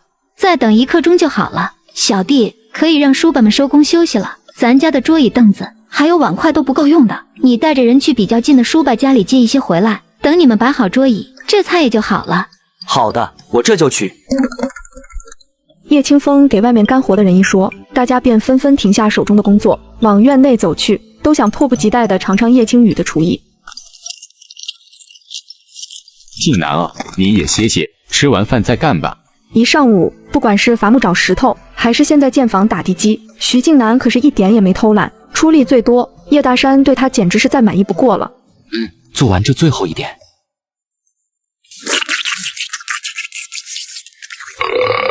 静南，你准备啥时候盖房啊？等忙完秋种吧。想盖房就要抓紧时间呀，先选块地方出来，再去李正那里跟他说一声，也算是先占下来了。静南啊，你要盖新房的话，不如就选在我家后面的那块空地吧，那块地方也不小，和我家还离得近，以后也好有个照应啊。距离近，我教小宝练功夫也方便。叶大山一听他答应了下来，顿时笑眯了眼睛。这静南还是挺上道的嘛，这么主动，知道那啥，近水楼台先得月呀，这住得近了，朝夕相处的，静南又这么好，青雨绝对会看上他的。嘿嘿，以后得多干点活了，得开始给咱闺女攒嫁妆了。吃饱喝足后，大家又开始忙活起来了。等男人们都出来干活了，叶青雨他们便在家里收拾着桌椅碗筷。等都收拾好了，临走前叶兆氏便开口问道：青雨，那我明天上午过来跟你学做点心，你有空吗？有的，婶子，那点心铺子不是你娘家开的吗？不如让你娘家人也一块来学吧，我一块教你们。好，那就这么说定了。我回头拿了银子给你们送过来。银子不着急，等你们学成功了，我才收费呢，否则不收钱。就你这做饭的手艺，咱家以后要是开个饭馆，生意铁定红火。哎，不过你要学医，以后当大夫了，自然是不好再做买卖了。青女，你也别在意娘说的，你若是能学医有成，娘还是想让你当大夫的。我知道的，娘，做布玩具的营生现在还可以，但往后一定无法赚太多了，因为会有人仿制的。等和咱们类似的布玩具多了，也就不值钱了。我想着等咱们还完债了，就再将豆腐坊开起来，这样爹和二叔都不用去镇上累死累活的做苦力了。再开豆腐坊？叶秦氏听到这话，先是惊喜的眼睛一亮，可随即脸上出现了害怕和忐忑之色。青雨，开豆腐坊的事先不要想了。娘，为什么呀？你可是担心豆腐坊再出事？青雨，你不清楚，3年前咱家豆腐坊出事是被人陷害的，这背后的黑手不是普通人，很可能是县里的官爷呀。咱们只是平民百姓，断然是斗不过关的。他们想让咱们出事，咱们连申冤的地方都没有。当年出事，你爹、你二叔、你爷爷都被抓到县衙关了1个月，要不是我们花了许多银子打点，他们可能都无法活着出来了。娘现在回想起来，还后怕的不行。万一我们再开豆腐坊，让那黑心的官爷以为我们和他对着干，再来害咱们呢？娘，没事了，没事了，就听娘的。豆腐坊的事先不说了，也不会有人来伤害我们的。在原主的记忆里，豆腐坊出事，我知道是有人陷害的，却不知这幕后黑手尽可能是当官的。当年豆腐坊的生意虽不错，可也只是一个小作坊而已，怎么就入了官爷的眼？这里面可还有其他的隐情。等到快天黑的时候，一间崭新的土坯房就被搭好了。原本计划要2天才能搭好的房子，因为今天来的人多，结果1天就给搭出来了。因为新房的墙体还需要时间风干，暂时不能入住，所以最后选定半个月后再搬进去。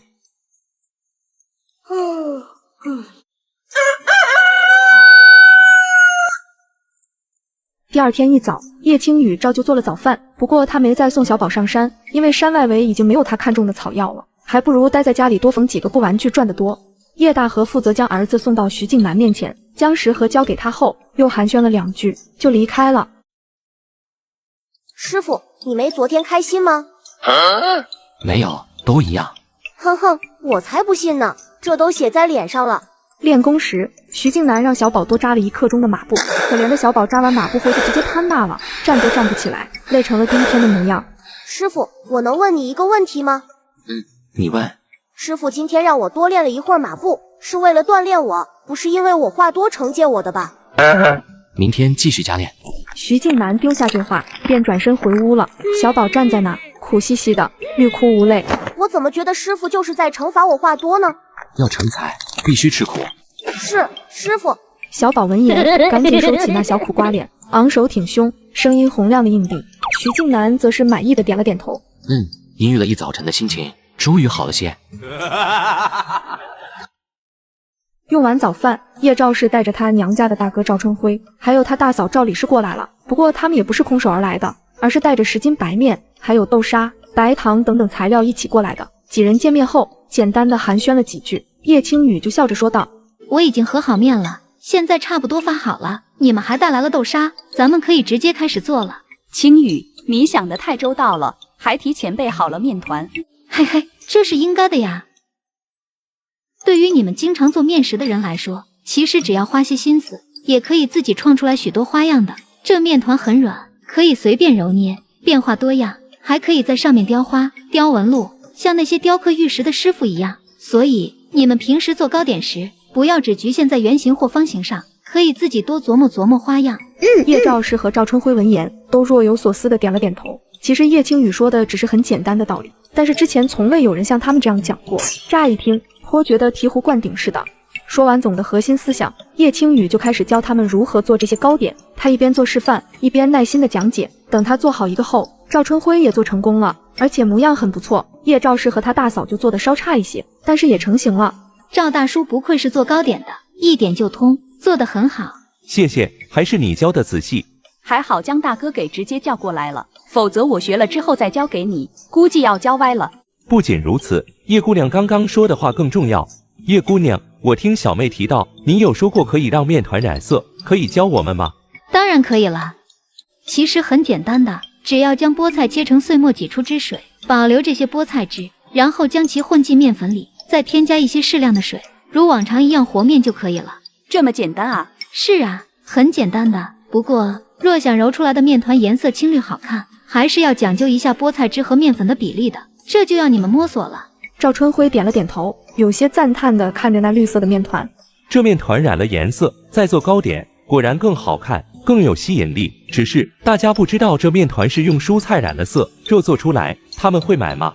任何新鲜的事物都要给大家接受的过程。你可以先做这些动物模样的点心吸引人，每天只做几个有颜色的。谁怀疑这面有毒，你就立刻吃一点，过上个10天半个月的，大家应该就会相信这无毒了。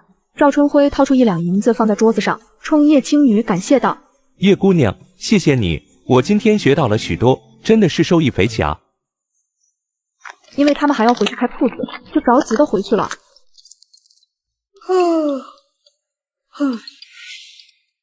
青雨，让清风跟着你去，不管你到哪里，都让他跟着。你在药铺做糖切麦，也让他在你旁边守着你，知道不？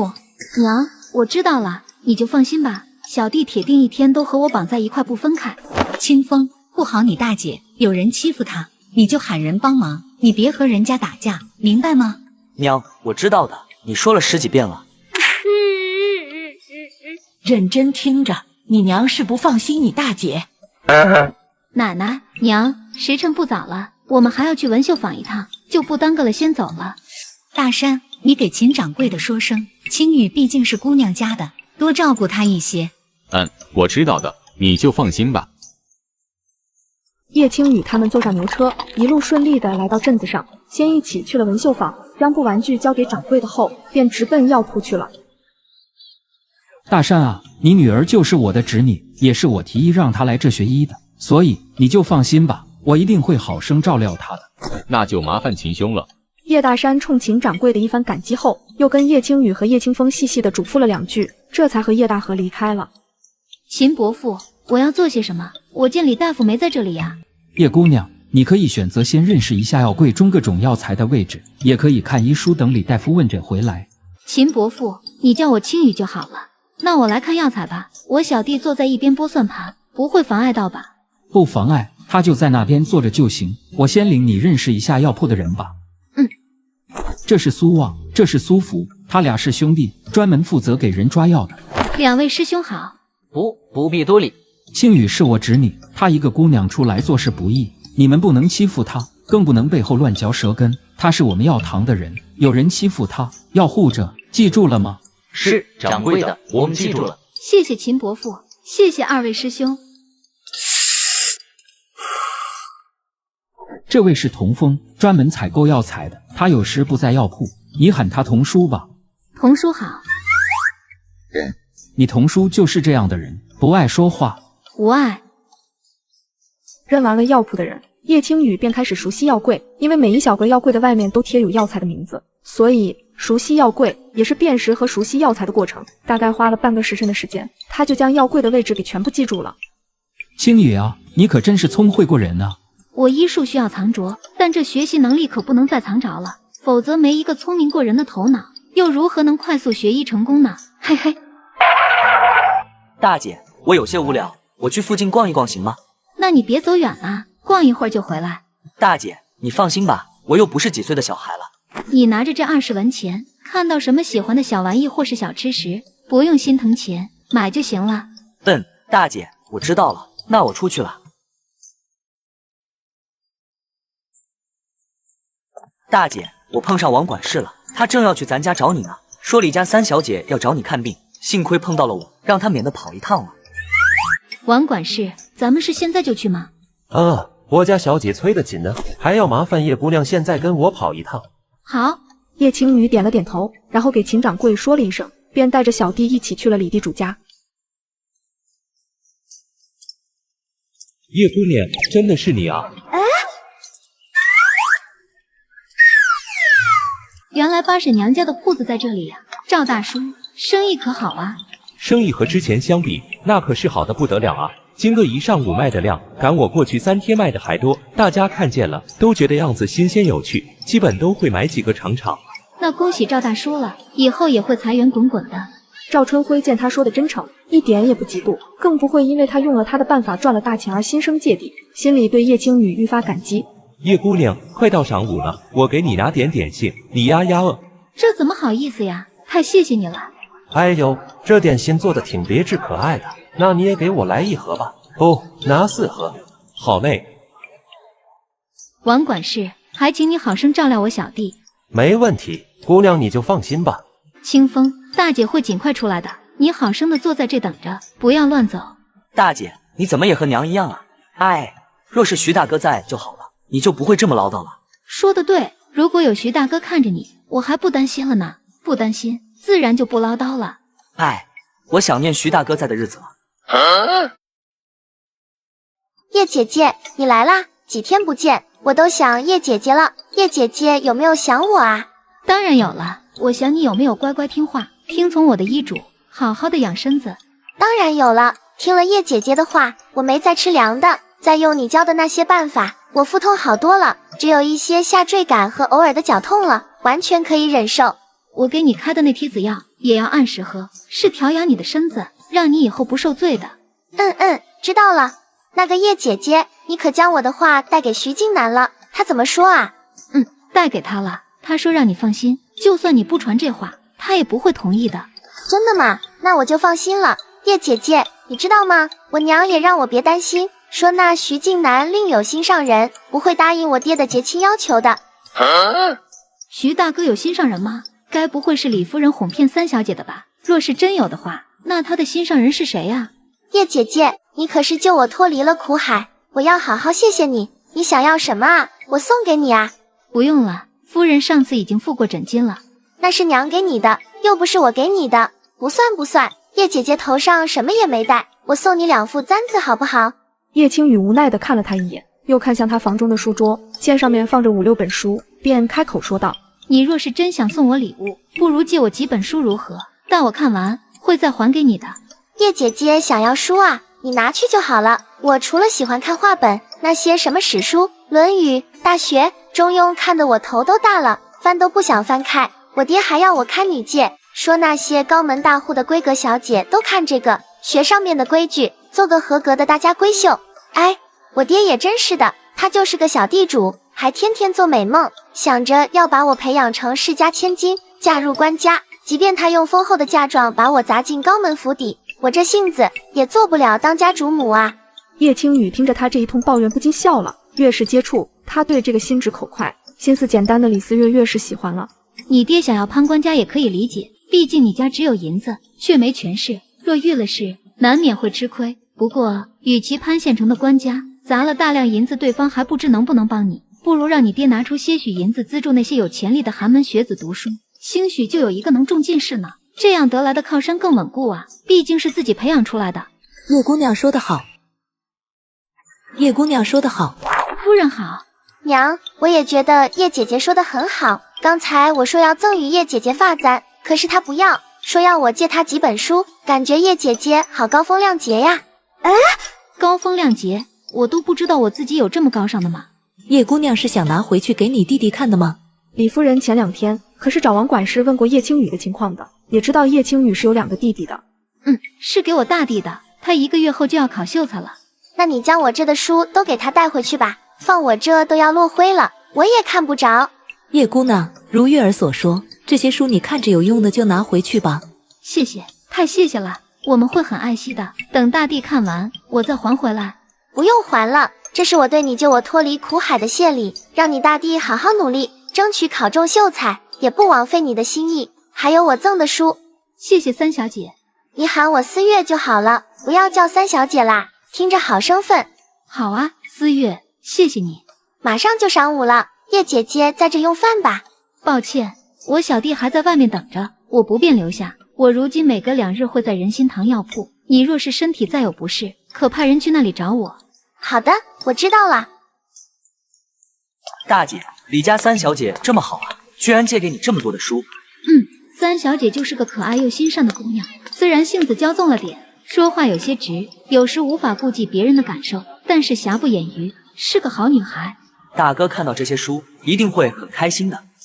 小弟，你刚才出去那么久，去哪里逛了？有新鲜好玩的事吗？没啥新鲜好玩的，镇子上我经常来，地方都快走遍了，没看到什么想买的东西。大姐，以后你来学医，我就在药铺门口摆个小摊卖东西好不好？只是坐在药铺里太无趣了。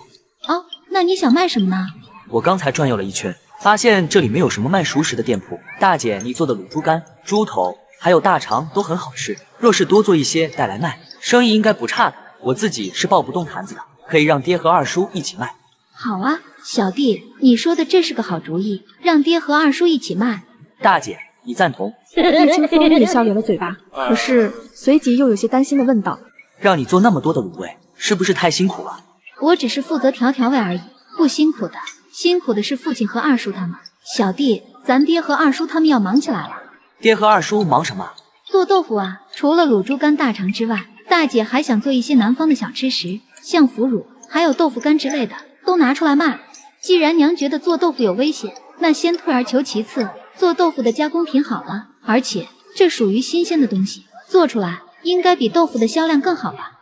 大姐，我知道豆腐干，可是腐乳是什么？也是一种很好吃的一种豆制品了，和你解释不清，等做出来你就知道了。正好，咱们去买块豆腐去。大姐，豆腐不用买，买些黄豆，家里有石磨，让爹他们做就行了。大姐想去看看咱家以前的那个豆腐坊，去那里买几块豆腐。大姐，为什么要去那里买豆腐啊？你想买也有其他摊贩卖的，别去那了，那里面都是些坏蛋。大姐就是想去看看。小弟，去了那里，你别冲动啊，也别闹事，我们就是去买块豆腐的，知道吗？若是我们再卖一些跟豆腐有关的东西，对方真的来挑事的话，那至少要先知道这挑事的人是谁啊，毕竟知己知彼，方能百战百胜啊。走了1刻钟的时间，叶青雨和叶清风就来到了豆腐房门前。叶青雨没立刻上前，而是站在100米开外，仔细地打量着这个地方，和记忆中的豆腐房做比较。原本豆腐房的名字是叶家豆腐房，可如今已经变成了赵家，是赵天光的了。这赵天光之前在他们家豆腐房打工，负责采买送货等活计。豆腐房出事后，被官府封了3个月，后来再开门做生意，就成了赵天光的了。东家和牌坊虽然变了，但是这豆腐房的地方大小没有变，就连门帘也没换。那骡子车之前也是咱家的。别生气了，大姐会想办法重新拿回来的。叶青雨的声音很小，但是自信又坚定。叶清风猛地扭头看向大姐，然后重重地点了点头。他相信大姐说的话，这豆腐房他们家一定还能拿回来的。哎呦，这是清风吧？3年不见，都长这么高了。这旁边的是叶姑娘吧？你们来是有事吗？我们来这自然是买豆腐的，给我们称2斤。赵天光听到这话，眼里的惊诧更浓，甚至还带了些许的警惕。只是买2斤豆腐，是嫌少不卖吗？这倒不是，稍等，我这就给你们称2斤豆腐。赵天光满脸带笑的给他们称了2斤豆腐包起来。叶青雨递给他10文钱，赵天光连忙摆手笑着说道：“哪能要你们的钱呀？往后你们想吃了，随便来拿就是了。”呵，那我要个100斤，赵叔给免费送货吗？明明就是个黑心的，却给我装的一副面慈心善的模样，真恶心。叶姑娘，这1斤2斤的我能做主，可多了恐怕不行了。毕竟我这豆腐坊里还养着好几个伙计要吃饭呢。我也就说个玩笑话，赵掌柜不必当真。我家现在虽穷的叮当响，可这10文钱还是能付得起的，就不占赵掌柜便宜了。将钱丢下，叶青雨带着小弟拿着那2斤豆腐离开了。大姐，那个赵天光真坏，明明一肚子坏水，还装好人，我真想呸他一脸。当初咱家豆腐做的出问题，差点吃死了人，确定是他做的手脚。就是他，可惜我们没证据告不了他，还被他占了豆腐。咱家的豆腐坊怎么成他的了？我也不知道，他和官府有关系吧？估计走了关系，要了咱们的豆腐坊。好啦，不气了，咱们去找爹和二叔，然后一起下馆子吃碗阳春面。青雨，上午怎么样？没遇见什么事吧？没有，秦伯父药铺的人都很好。我去了趟李府，三小姐说要感谢我，我就向她借了几本书籍，拿回去给青叔看看。叶大山看着叶清风背着的那书笼子，不禁地夸赞了他2句。青雨，你们买了豆腐啊？专门去赵天光那买了2斤豆腐。青雨，你去那里干嘛？你想吃豆腐了，爹回去给你现做就是了。清风，你们去那里有没有被欺负呀？二叔，没有啦，那个赵天光一直笑着，没说难听的，好像我们还和他很熟一样，恶心死了。那个人就会当面对你笑着，背后又捅你刀子的。青雨，以后你别去那个地方了。我知道了，以后不会去的。我去买豆腐，也是好奇想看看他做的豆腐好不好。那的生意怎么样？哼，铁定没咱们做的好。至于生意，有上面给他撑腰，他一家独大，就连那些零散卖豆腐的小摊贩都几乎没了，自然不差的。叶青雨见叶大山和叶大河的情绪都不太好，连忙转移话题的说道：“爹，二叔，咱不说这个了，我饿了，咱们找个地方吃碗阳春面去吧。”好。众人吃完面，叶青雨便提议道：“爹，二叔，下午你们别去干活了，买些黄豆，咱们家重新做豆腐吧。”青雨，这小镇的豆腐生意都被赵天光把持了，我们家在做豆腐，恐怕不好卖，生意也做不大。而且当初咱们家做的豆腐差点吃死了人，闹得可狠了。再做豆腐，一定有来挑事的。咱们不直接卖豆腐，我想再加工一下，做成豆腐干，还有腐乳。我知道做豆腐是有风险，可是咱们当年的冤屈不能就这么算了。真有来挑事的，咱们也不惧。这次就一并把上次坑咱家的人都给揪出来。青雨，上次家里出事，背后的黑手可是县里的官爷，我们敌不过啊。唉，爹呀，你们怕什么呀？这次咱们也有徐静南这个靠山了呀。不过也不知道徐静南这条大腿到底有多粗，能不能抗衡这县令，还是缓缓吧。爹，我知道了，咱们不卖豆腐了，那我多做一些卤猪头肉、猪耳朵、大肠、猪肝这些东西来卖吧。我卤好了，你们带着小弟来卖一趟，我想应该比去干体力活赚的多些。那你卤这些东西会不会太累了？那有什么累的？咱们买回去，你们也可帮着清洗干净。我调好卤水，放到大锅里卤就完事了。卤好后，再放到坛子里入味一碗。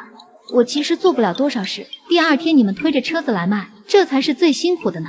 那就好，闺女，你做的肉那么好吃，一定会有人买的。那咱们现在就去买坛子、香料和肉吧。买完后，爹和二叔先带回家去，用清水泡上。等我回家后，我再调卤水将它们卤出来。明天你们就可以带着来卖了。你们怎么去那么久啊？我都担心死了。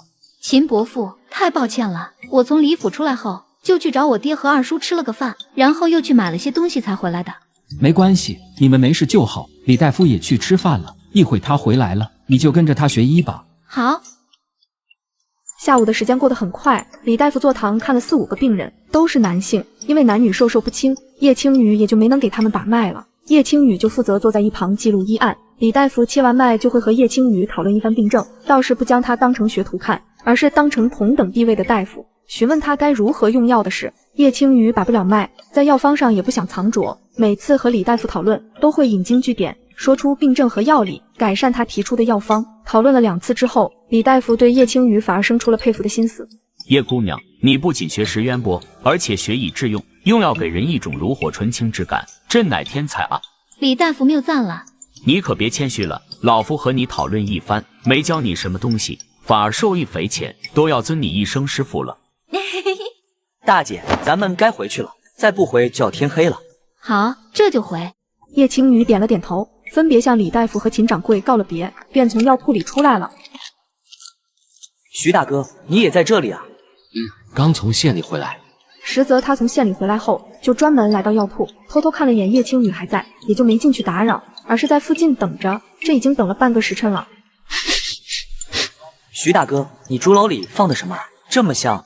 一只烧鸡，一只八宝鸭，晚上的菜。哇，好棒啊！那咱们快点回家吧。今日如何？学医可累？就坐在那里看看医书，说说话，记录一下脉案，哪里会累呀？可比在家里做布玩具轻松多了。一下午才有一个女病人上门问诊，还是来确诊喜脉的，都没看过瘾呢。以后就会多的。咱们这么盼着别人生病不太好吧？不说他们也会病，等你有名声了，他们就都会来找你瞧病的。我也想看到我成名的那一天。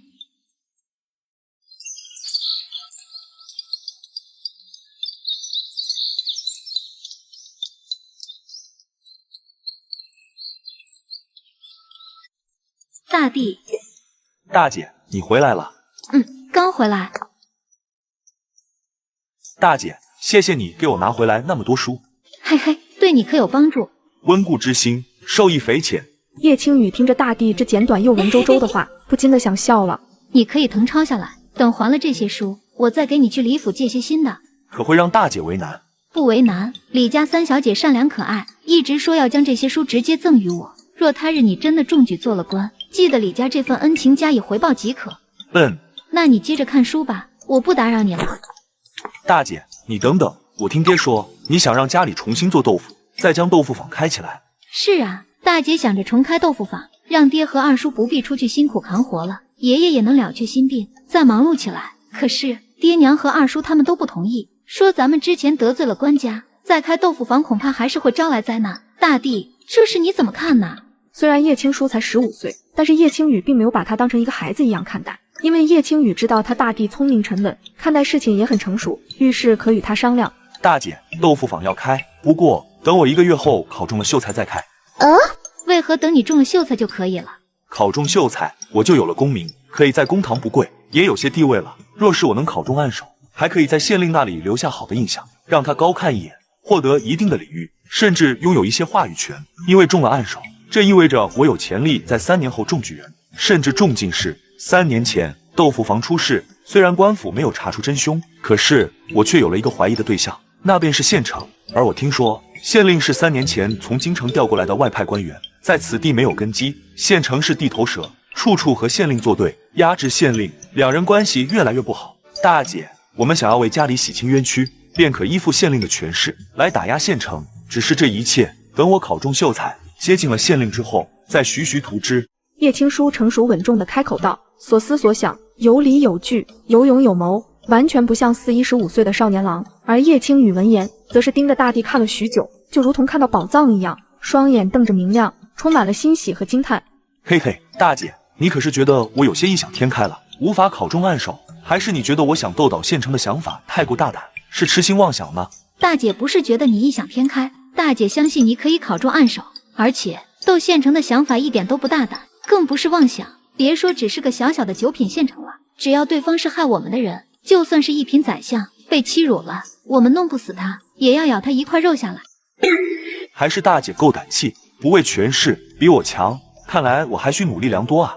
嘿嘿，我现在才发觉，原来我家青叔比我所想的还要优秀数十倍呢。大姐谬赞了。大姐一点都没夸张，而是说真的。大弟，你刚才说的那番话太让我惊诧了。大姐想知道你为何猜测当年害咱们家的幕后黑手是县城，你又是如何得知县令和县城不和的？猜测幕后黑手是县城有3点。第一点，豆腐坊出事，最终的受益者是赵天光，因为他接手了我们的豆腐坊继续经营。赵天光不仅曾经在豆腐坊里做工，他还是县城的3姨娘的娘家大哥，而且我断定当年豆腐有问题，就是他做了手脚，只是没有直接证据证明这点。第二点，刘俊生娶了县城唯一的嫡女，而且这个嫡女据传言今年已经17了，算是晚嫁。若不是有什么隐情，一个县城之女又怎会现在这个年纪才成婚？因此我猜测3年前保不齐刘俊生在大姐毁容后就已经和这县城之女有了首尾。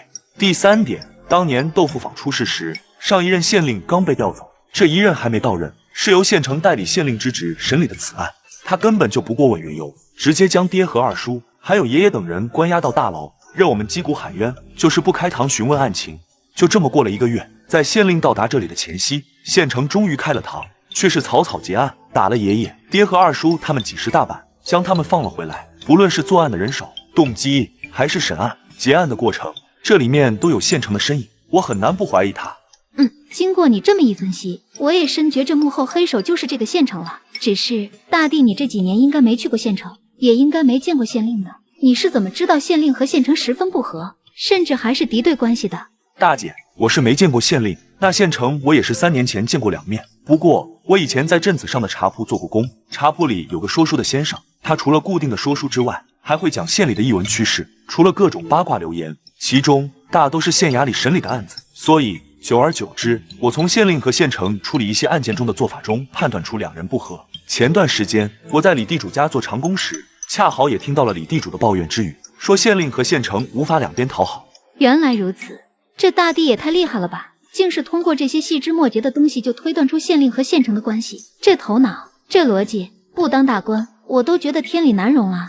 大弟，那就按照你说的来，等你考中秀才后，咱们再说开豆腐坊的事，现在先卖着卤味也挺好的。大姐辛苦了。那我出去了，一会晚饭好了我来叫你。今天徐大哥去县城买了烧鸡和烤鸭回来，咱们有口福了。青雨，现在还早呢，再去躺会吧。你要上山这么累，不休息好可不行啊！起来了就睡不着了，不睡了，早点去早点回。娘，今早不蒸馒头，就吃大饼吗？你爹他们要出门，你也要上山，带着几张饼，晌午方便吃。娘往面里加了鸡蛋，将饼做得软和，放凉了也不会硬。爹娘，那我先走了。叶青雨拿了几张饼，就准备出门了。我送你过去，也不知道静南会不会在山脚下接你。静南，你是来接青雨的吗？没想到这小子够体贴的呀。那行，你俩去吧，我就先回了。静南，你可要顾好青雨啊。叶大山简单的叮嘱了2句，就麻溜的离开了。怎么没睡好？昨晚卤肉来着，睡得有些晚。不过你放心，我不会拖后腿的。徐大哥，你背这么大的竹篓，这是准备背只野猪回来吗？不是。徐静南看着他，欲言又止的样子。叶青雨福至心灵，忽然间想起来徐静南当初就自己上来时，就是用了一只特大号的竹篓套住他，将他就上岸的。该不会这竹篓是准备背我用的吧？以防万一你累得走不动。那你直接背着我不就完了？让我坐在大竹篓里，亏你想得出来。呵呵，我直接背你不合适。说的也是，我那么说，是我失礼了。2人走了半个多时辰，就已经走出了山的外围，开始进入到平时村民不怎么来的地界了。这里的野菜好多，看来很少有人来采摘。一些普通草药也挺多的。要采吗？不要，我进来是为了采好东西的，不能在这些普通草药上浪费时间。徐静南闻言便领着他继续往前走。又走了1个时辰，他们已经走到深山的内部了。叶青雨看着茂密的灌木丛林，粗壮又繁盛的树木，还有各种各样不知名的鲜艳野花，眼里闪过惊叹之色。就是在现代，也很少能见到这种山林景色了。徐大哥，我们歇一歇吧，我在这附近找一找有没有可采的药材。可有一些特征明显的药材，我帮你找。徐大哥，你认识桑树吗？帮我留意一下哪里有，或者是一些腐木也行。桑树上有桑黄，腐木上兴许有赤质，都是好东西呢。桑树我认识，若看见了会告诉你的。叶青雨闻言，开心的点了点头，开始四处寻觅草药。徐静南则是跟在他身边。真的有当归。小心。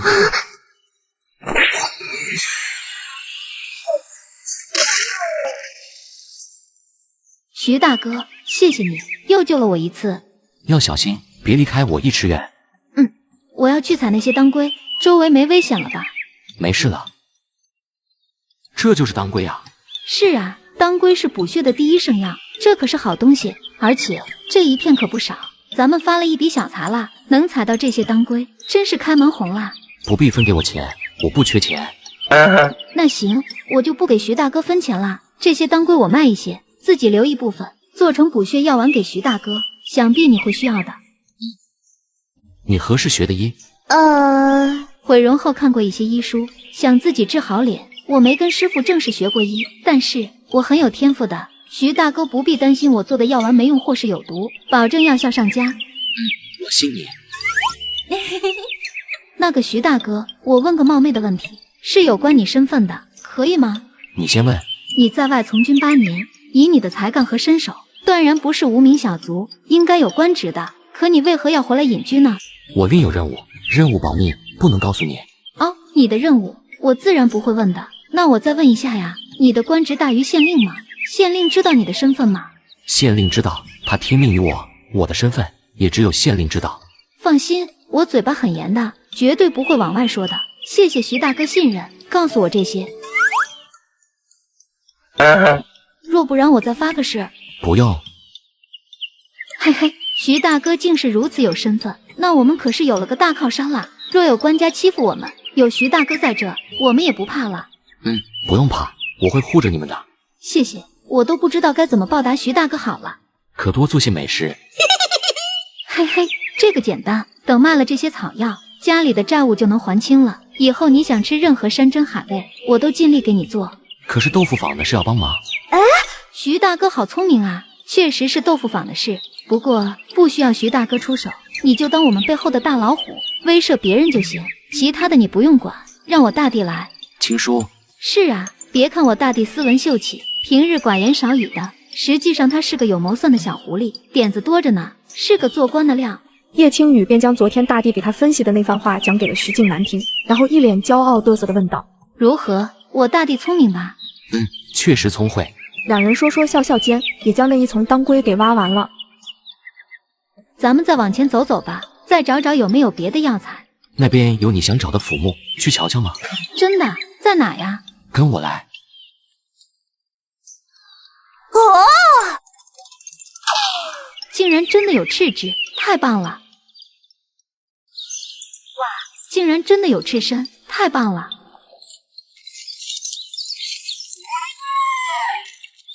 小心，有猛兽过来了！猛兽有多猛？是什么呀？野猪3头，2个选择，一是上树躲避，二是杀了他们，选哪个？那我们上树吧，这么多头也难杀，而且杀了他们也带不走多少肉，还不如不杀。那冒犯了。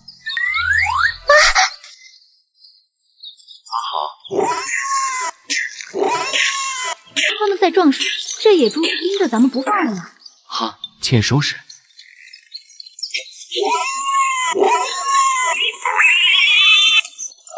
没事了，我带你下去。好。叶姑娘，可以松开手了。抱歉，刚才给你添麻烦了。你受伤了？啊，只是小伤而已，应该是刚才太用力抱着树干，被扎破了。小伤也需上药。采摘完赤参，叶青雨和徐静南又走了一段路，摘了些其他的草药。叶青雨便有些疲累地说道：“徐大哥，我有些饿了，我们找个空旷、树木草丛少的地方歇息一下，吃点东西吧。”从这出去要再走小半时辰，有一条小溪，要去那里吗？还有小溪，那再好不过了。于是徐静南在前面带着路，叶青雨虽然累，但是因为有小溪流的召唤，也能坚持，走的也不慢。哎呀，这地方真不错，野餐的最佳地方。快洗净手，抹上药。哎，这么清澈的清泉，应该很甘甜的，可惜被我污染了，不能喝了。徐静南无奈地看了他一眼，心想她可真是个特别的女人，受伤了不想着赶紧处理伤口，就光想着这些乱七八糟没用的东西。若想喝水，我可以去上面给你灌起来。不用了，我就随口说说。哇，徐大哥，你快看，好多鱼呀！或许是这水里有什么吸引他们的东西吧。叶青雨闻言，下意识地看向双手，刚刚洗了手，血流进了水里，这是他能想到的水潭的变化。而且叶青雨又想到了上次他采药时，也是手指都划破了，血滴在了一块桑黄上面。第二天他看见那块桑黄时，还有些疑惑，为何那块桑黄的品质比之前感觉要好？难不成是因为我的血？你可是知道为何这些鱼聚在一起？不知道，我也觉得挺奇异的。徐大哥，你去抓2条鱼吧，我们烤鱼吃。我带了火折子和盐，还有辣椒粉。你准备的还挺齐全。第一次来深山嘛，我是怕出了意外。咱们今晚万一回不去了，要在这过夜，火折子那是必不可少啊。这鱼还要一会才能好，先吃点饼吧。这饼凉了就不好吃了。还是很美味啊。哈哈，谢谢徐大哥这么捧场。哇，好香啊！终于烤好了，徐大哥，你吃这条。好好吃。徐大哥，味道如何？好吃吗？好吃，非常好吃。两人吃完了鱼，又休息了一会儿。徐大哥，我们再多捞几条鱼带回去吧，我想让家里人也尝尝，晚上还可以做个鱼汤，一定很鲜美。回程的路上，因为徐静南眼力好，发现了几棵桑树，叶青雨又收获了7个大块的桑黄，加起来有2斤多重，让他乐开了怀。徐大哥，是我爹。青雨，你这是脚崴了还是咋了？爹，你别急，我脚没崴，就是走太多路，磨了水泡有些疼。哎，上来，爹背你回去。谢谢爹，太舒服了。徐静南见他不用忍痛走路了，不禁为他松一口气，可还是懊悔之前没坚持背他，任他逞强，现在受罪了。下山的路上，叶青雨兴奋地将今天采的名贵药材给他爹说了一遍。爹，等卖了这些药材，咱家的债务就可以还清了。静南出了这么多力，要分给他钱。不用，爹，这是我和徐大哥商量了，他不要银子，而是想吃我做的美味饭菜，我再做了药丸给他。这小子还挺上道的，知道要什么才是最好的。对了，爹，那些卤大肠和猪头肉，你们卖的可好啊？顺利吗？哈哈，顺利的很，你做的那么好吃，咋可能卖的不好啊？我给你说，我和你二叔还有清风到镇子上找了个摊位，将坛子一掀开，那香味就飘出去了，勾得路人主动来问咱卖的是什么。等我一报价，就有很多人嫌贵的不舍得买，然后我们就切下来一些猪头肉、大肠，让他们试吃。嘿，你猜咋地？只要一试吃，他们就愿意买了。这个买1斤，那个买2、3斤的，还没过半个时辰就都卖完了。然后一堆人没买到的，闻着香味还不愿走呢。还有人看着剩下的汤汁，说是没买到肉，想买些汁回去泡馍吃。我一思量，那汤汁也没用，就给卖了，一汤少2文钱。叶大山说的十分兴奋的停不下来，叶青雨听的也是满脸笑意，好久没见他爹这么高兴过了。